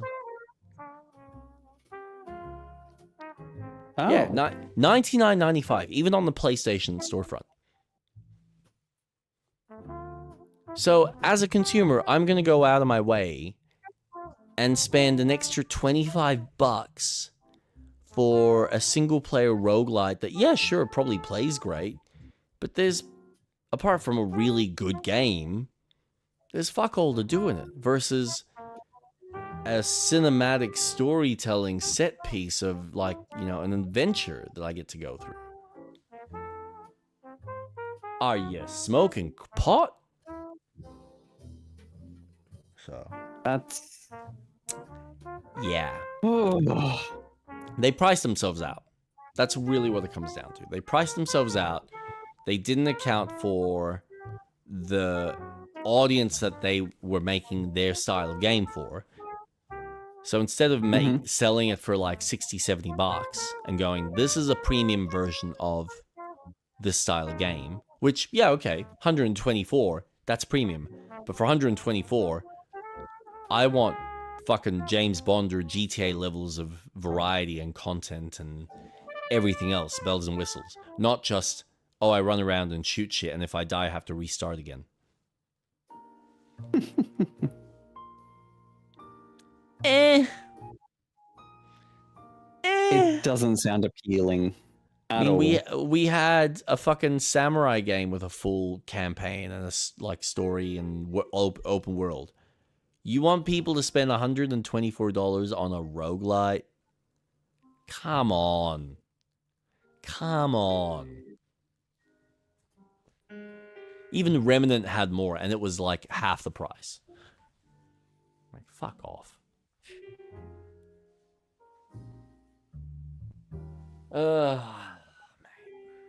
Jesus. Yeah.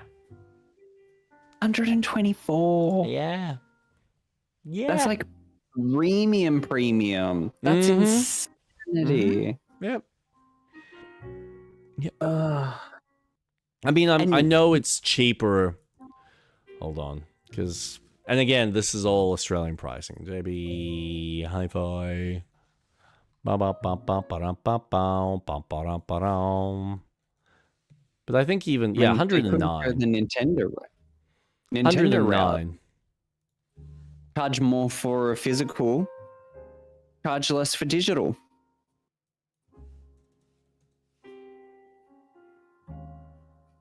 No, I don't want all the other stuff. I gotta type in PlayStation, don't I? God damn you. 007, no. Why are you so slow? 007, PS5. There it is, 99 bucks, yeah. So. It's 10 bucks or 15 bucks cheaper to buy the physical edition.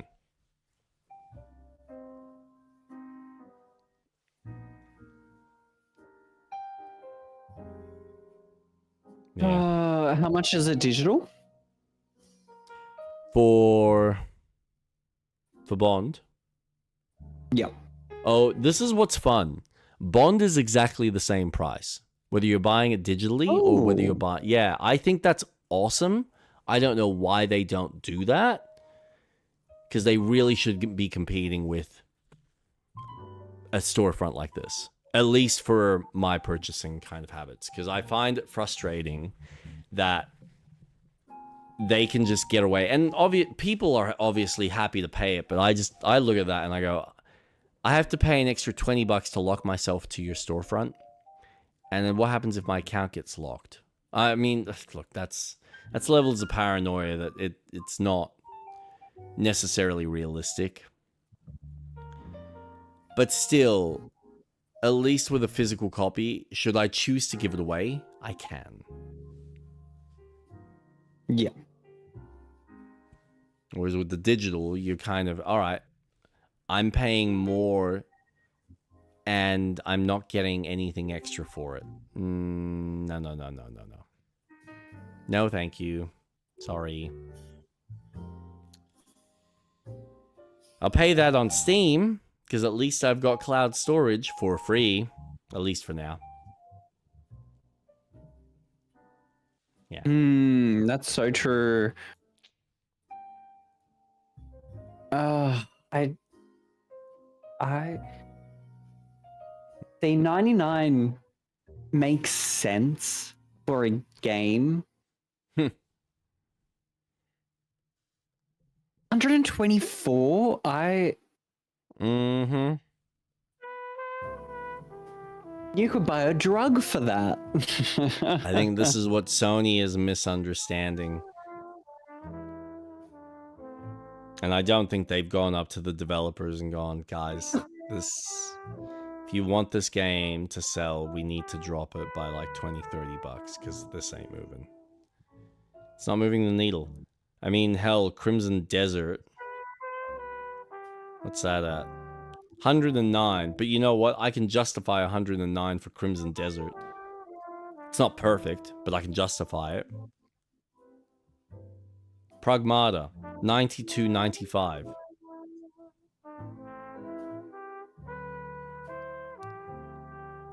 That makes sense. Really? Subscribe to UB. Oh. How much is the game a la carte, guys? There's no way. Nah, that's the old version of Black Flag. That's not the new version. I want Resync, though. Where's my... Oh, my God. They have attached the Resync. So they've got the logo of the Black Flag resynced. But when you go into it, it takes you to the original Black Flag. Huh. Yeah. Yeah.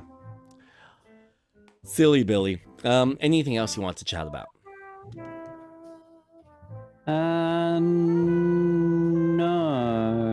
No. Nothing that's a major topic. Cool.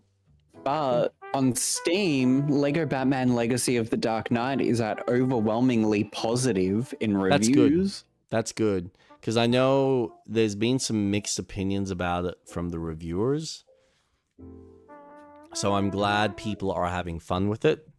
I'm glad it is going well. Even if there are maybe some repetitive aspects to it or some lackluster mechanics. I don't know what it is. Everything I've seen of it. Lego game. Yeah, I know. It's funny how certain developers, or no, sorry, not developers, certain publications forget the context. It's what I've always said about Nintendo. Like, people bitch about Nintendo games. I go, mate, you realize that they are designing this for kids first.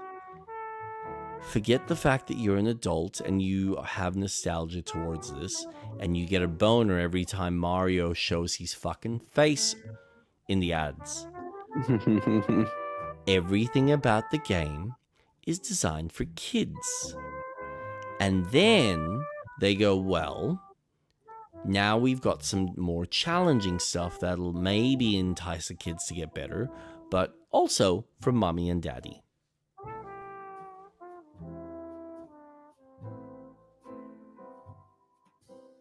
Yeah. Like when they were shocked about the fucking cardboard box cutout fucking games that they were making, I'm like, yeah, I think that's a cool idea. I agree it's expensive, but I thought the principle in what they were doing was really fucking dope. I think what they should have done was said, hey, if you can get large pieces of cardboard, here's the schematics. So we'll give you all the details of what you need to do, and we'll show you how to build it. And you just go off and find the cardboard or source it however you choose to. and build it.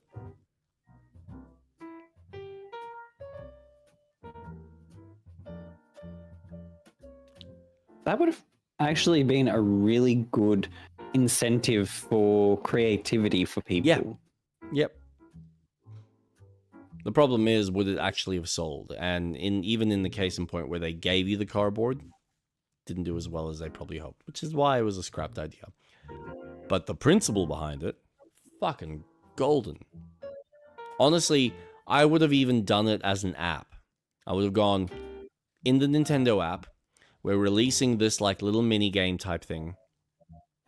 That way it uses the AR stuff with your phone. Yay. And, you know, you can subscribe so that every week you get, here's a new cutout that you can print out. And then you can go off and find the cardboard, draw it out, cut up whatever you need. Off you go. But maybe they were also concerned from a kid's safety standpoint. Kids with knives or scissors, probably not a good mix. We'll just give you the boards. Nah. Let the kids play with knives. Yeah.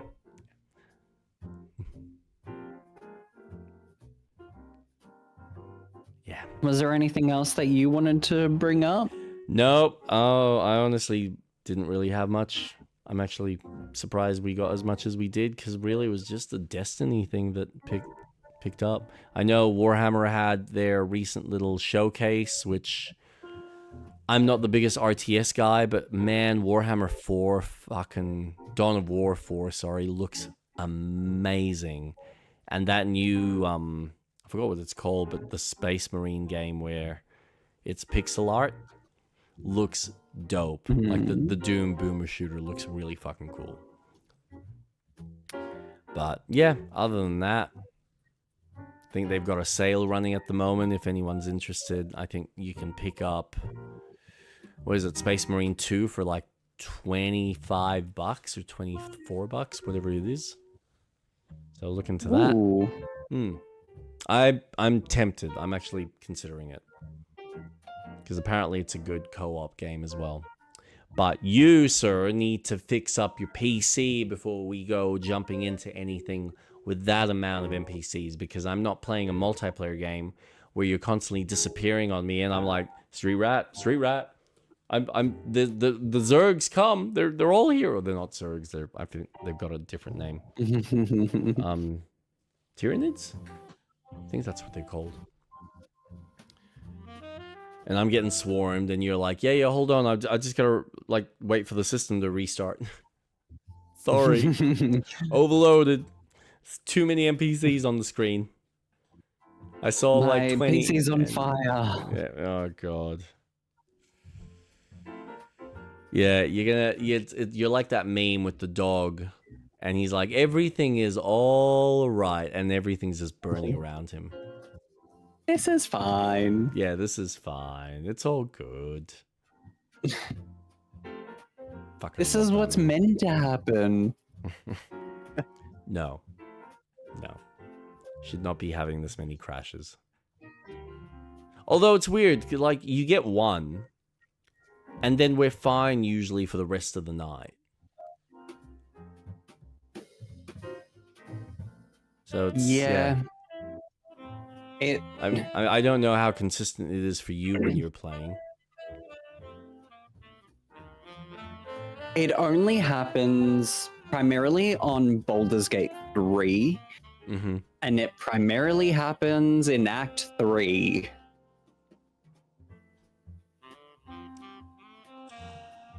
Maybe the game's broken. No, it's not the game. It's because of how big and how much information Act 3 has in the map. Yeah, and it's trying to load it all. There's so many fucking people there. And it's like, And they're not doing anything. They're just walking past, watching us kill shit. Yep. And they're like, just this town, it's all gone to shit.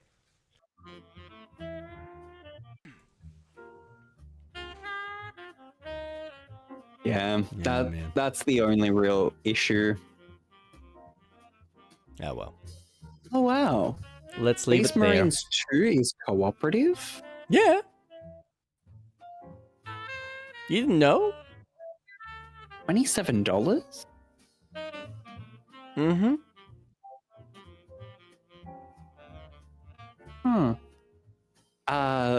One last thing. Mm. Oh my fucking god. An anticipating game for me that's releasing in early access in a couple of days. Paralives. The Sims competitor. Oh, okay.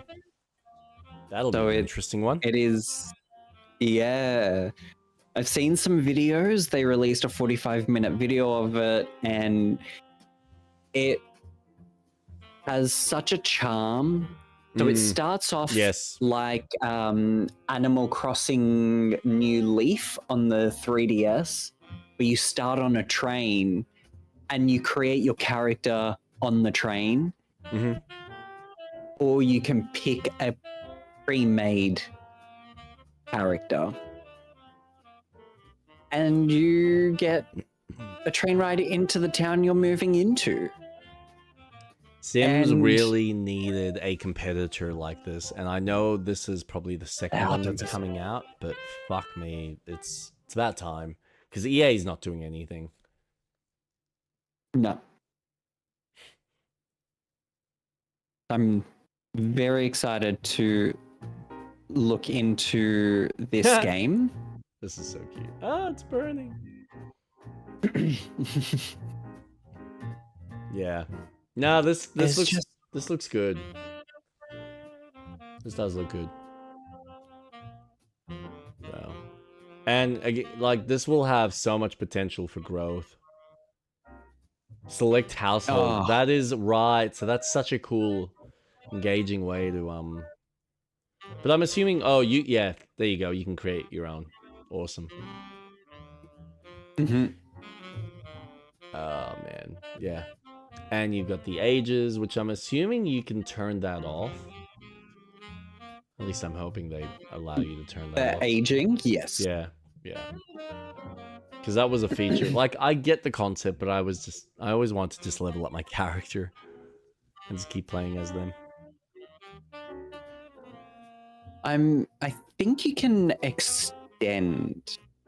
So they're doing a lot of things that The Sims does with the how short or long you want the sim to live for, or indefinite. Yeah. I always played indefinite because I just wanted to have fun with my character. Yeah. Like, again, I enjoy the concept of having the kids and the grandparents. Like, if you enjoy that aspect of sim playing through, you know, the lifespan of a person, yeah, it's neat. But yeah. Though I'm looking forward to the building aspect. This looks really cool. Wow. Oh, you have a lot of flexibility. Wait until you get into the furniture decorating. Dude, oh my god. Oh, that's amazing. Oh, look at that. Full dynamic. Oh, with grass and flowers. Oh, that's impressive, man. Holy shit.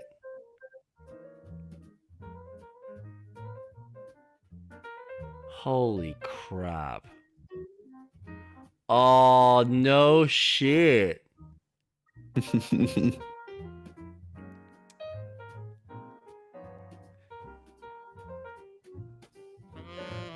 What? This is what awesome. I'm really looking forward to.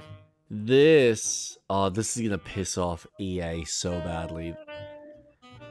Because if the fans pick up on this, like all the people that have been playing and probably have spent so much money on the fucking Sims, if they pick up on this, these guys could end up making more money and stealing most of those fans. And they'll be able to service them a 100%. lot better than what EA does. Especially if they start adding and working on new jobs and like new story aspects or God knows what. Now this looks cool. This is dope. I'm looking forward to this. This is, yeah, a game that I have sorely missed since The Sims 2. Yep. Yeah, I can see why. No, this looks rad, man. I think that, yeah, it comes out in a couple of days. And it's got an Animal Crossing feature that I was very shocked. You can donate things to the museum and they showcase it. And they add stuff. So you build, man, and that's cool. It's so... so awesome. Yeah. No, I'm looking forward to this. Fuck, I'm only halfway through this video and they still have more. Fucking fix your fucking toilet, you dumb bitch. Nah. Be alone for 1 hour. Yeah, that's cool.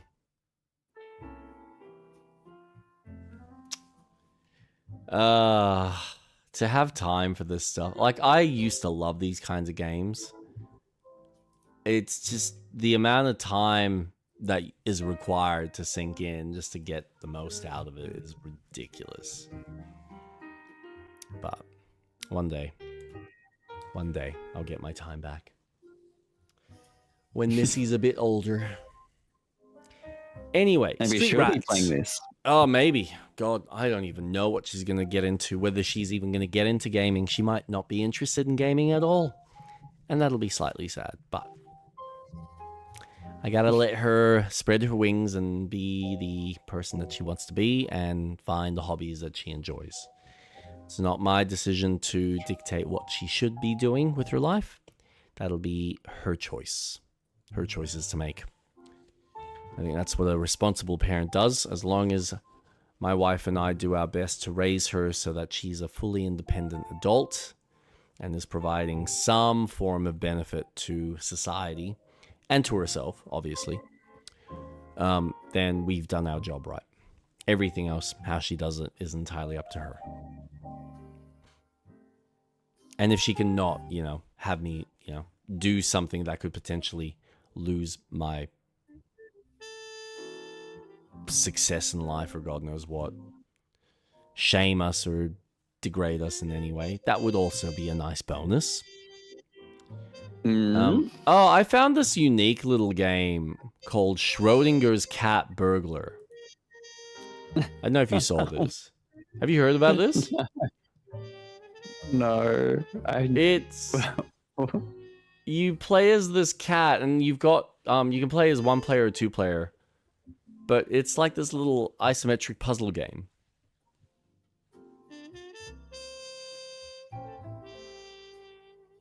With like secrets and God knows what. It looks fucking dope. I'm curious. I've put it on my wish list. Keep my eye on it. Because it looks like a bit of fun.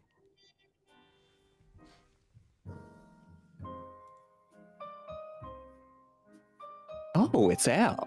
Oh, Australian. Huh. Yeah. So, no, I thought that was pretty neat. Yeah, okay. Schrodinger's... I'm adding that to the wish list too. Just something fun. But you can find me on Twitch, YouTube, Instagram, and Blue Sky. My handle is the same on everything, StreetRat_Atlas. I also have a Discord server that you're more than welcome to join. My bio has the link so you can join. I also post up a weekly stream schedule, but I stream consistently on Wednesdays and Saturdays. Wednesdays, I am going through, at the moment, Mass Effect, playing Mass Effect 2.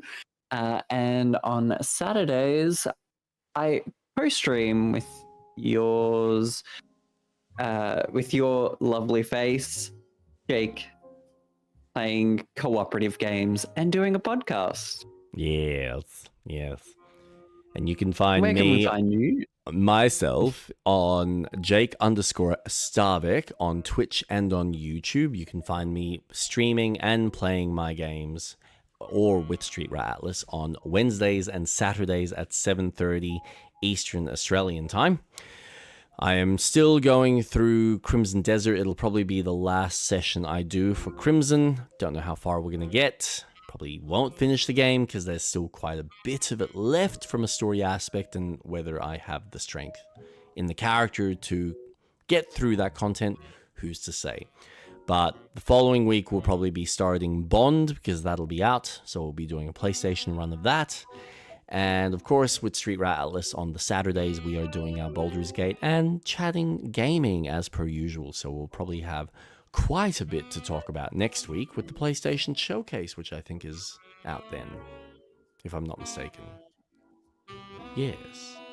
June 2nd? Yes. That will be next week, if I'm not mistaken. Oh, no. Yes. Oh. No. June Week 2nd after. is the week after. Oh. Why did I think it was closer? Oh, that sucks. Oh, man. Anyway. So, yes, you can find us on our corresponding channels. Thank you for listening to us. Thank you for watching us play. Thank you for joining in on the wonderful discussion. Have a wonderful night. Look after yourselves, and we'll see you next time. Bye. Good night.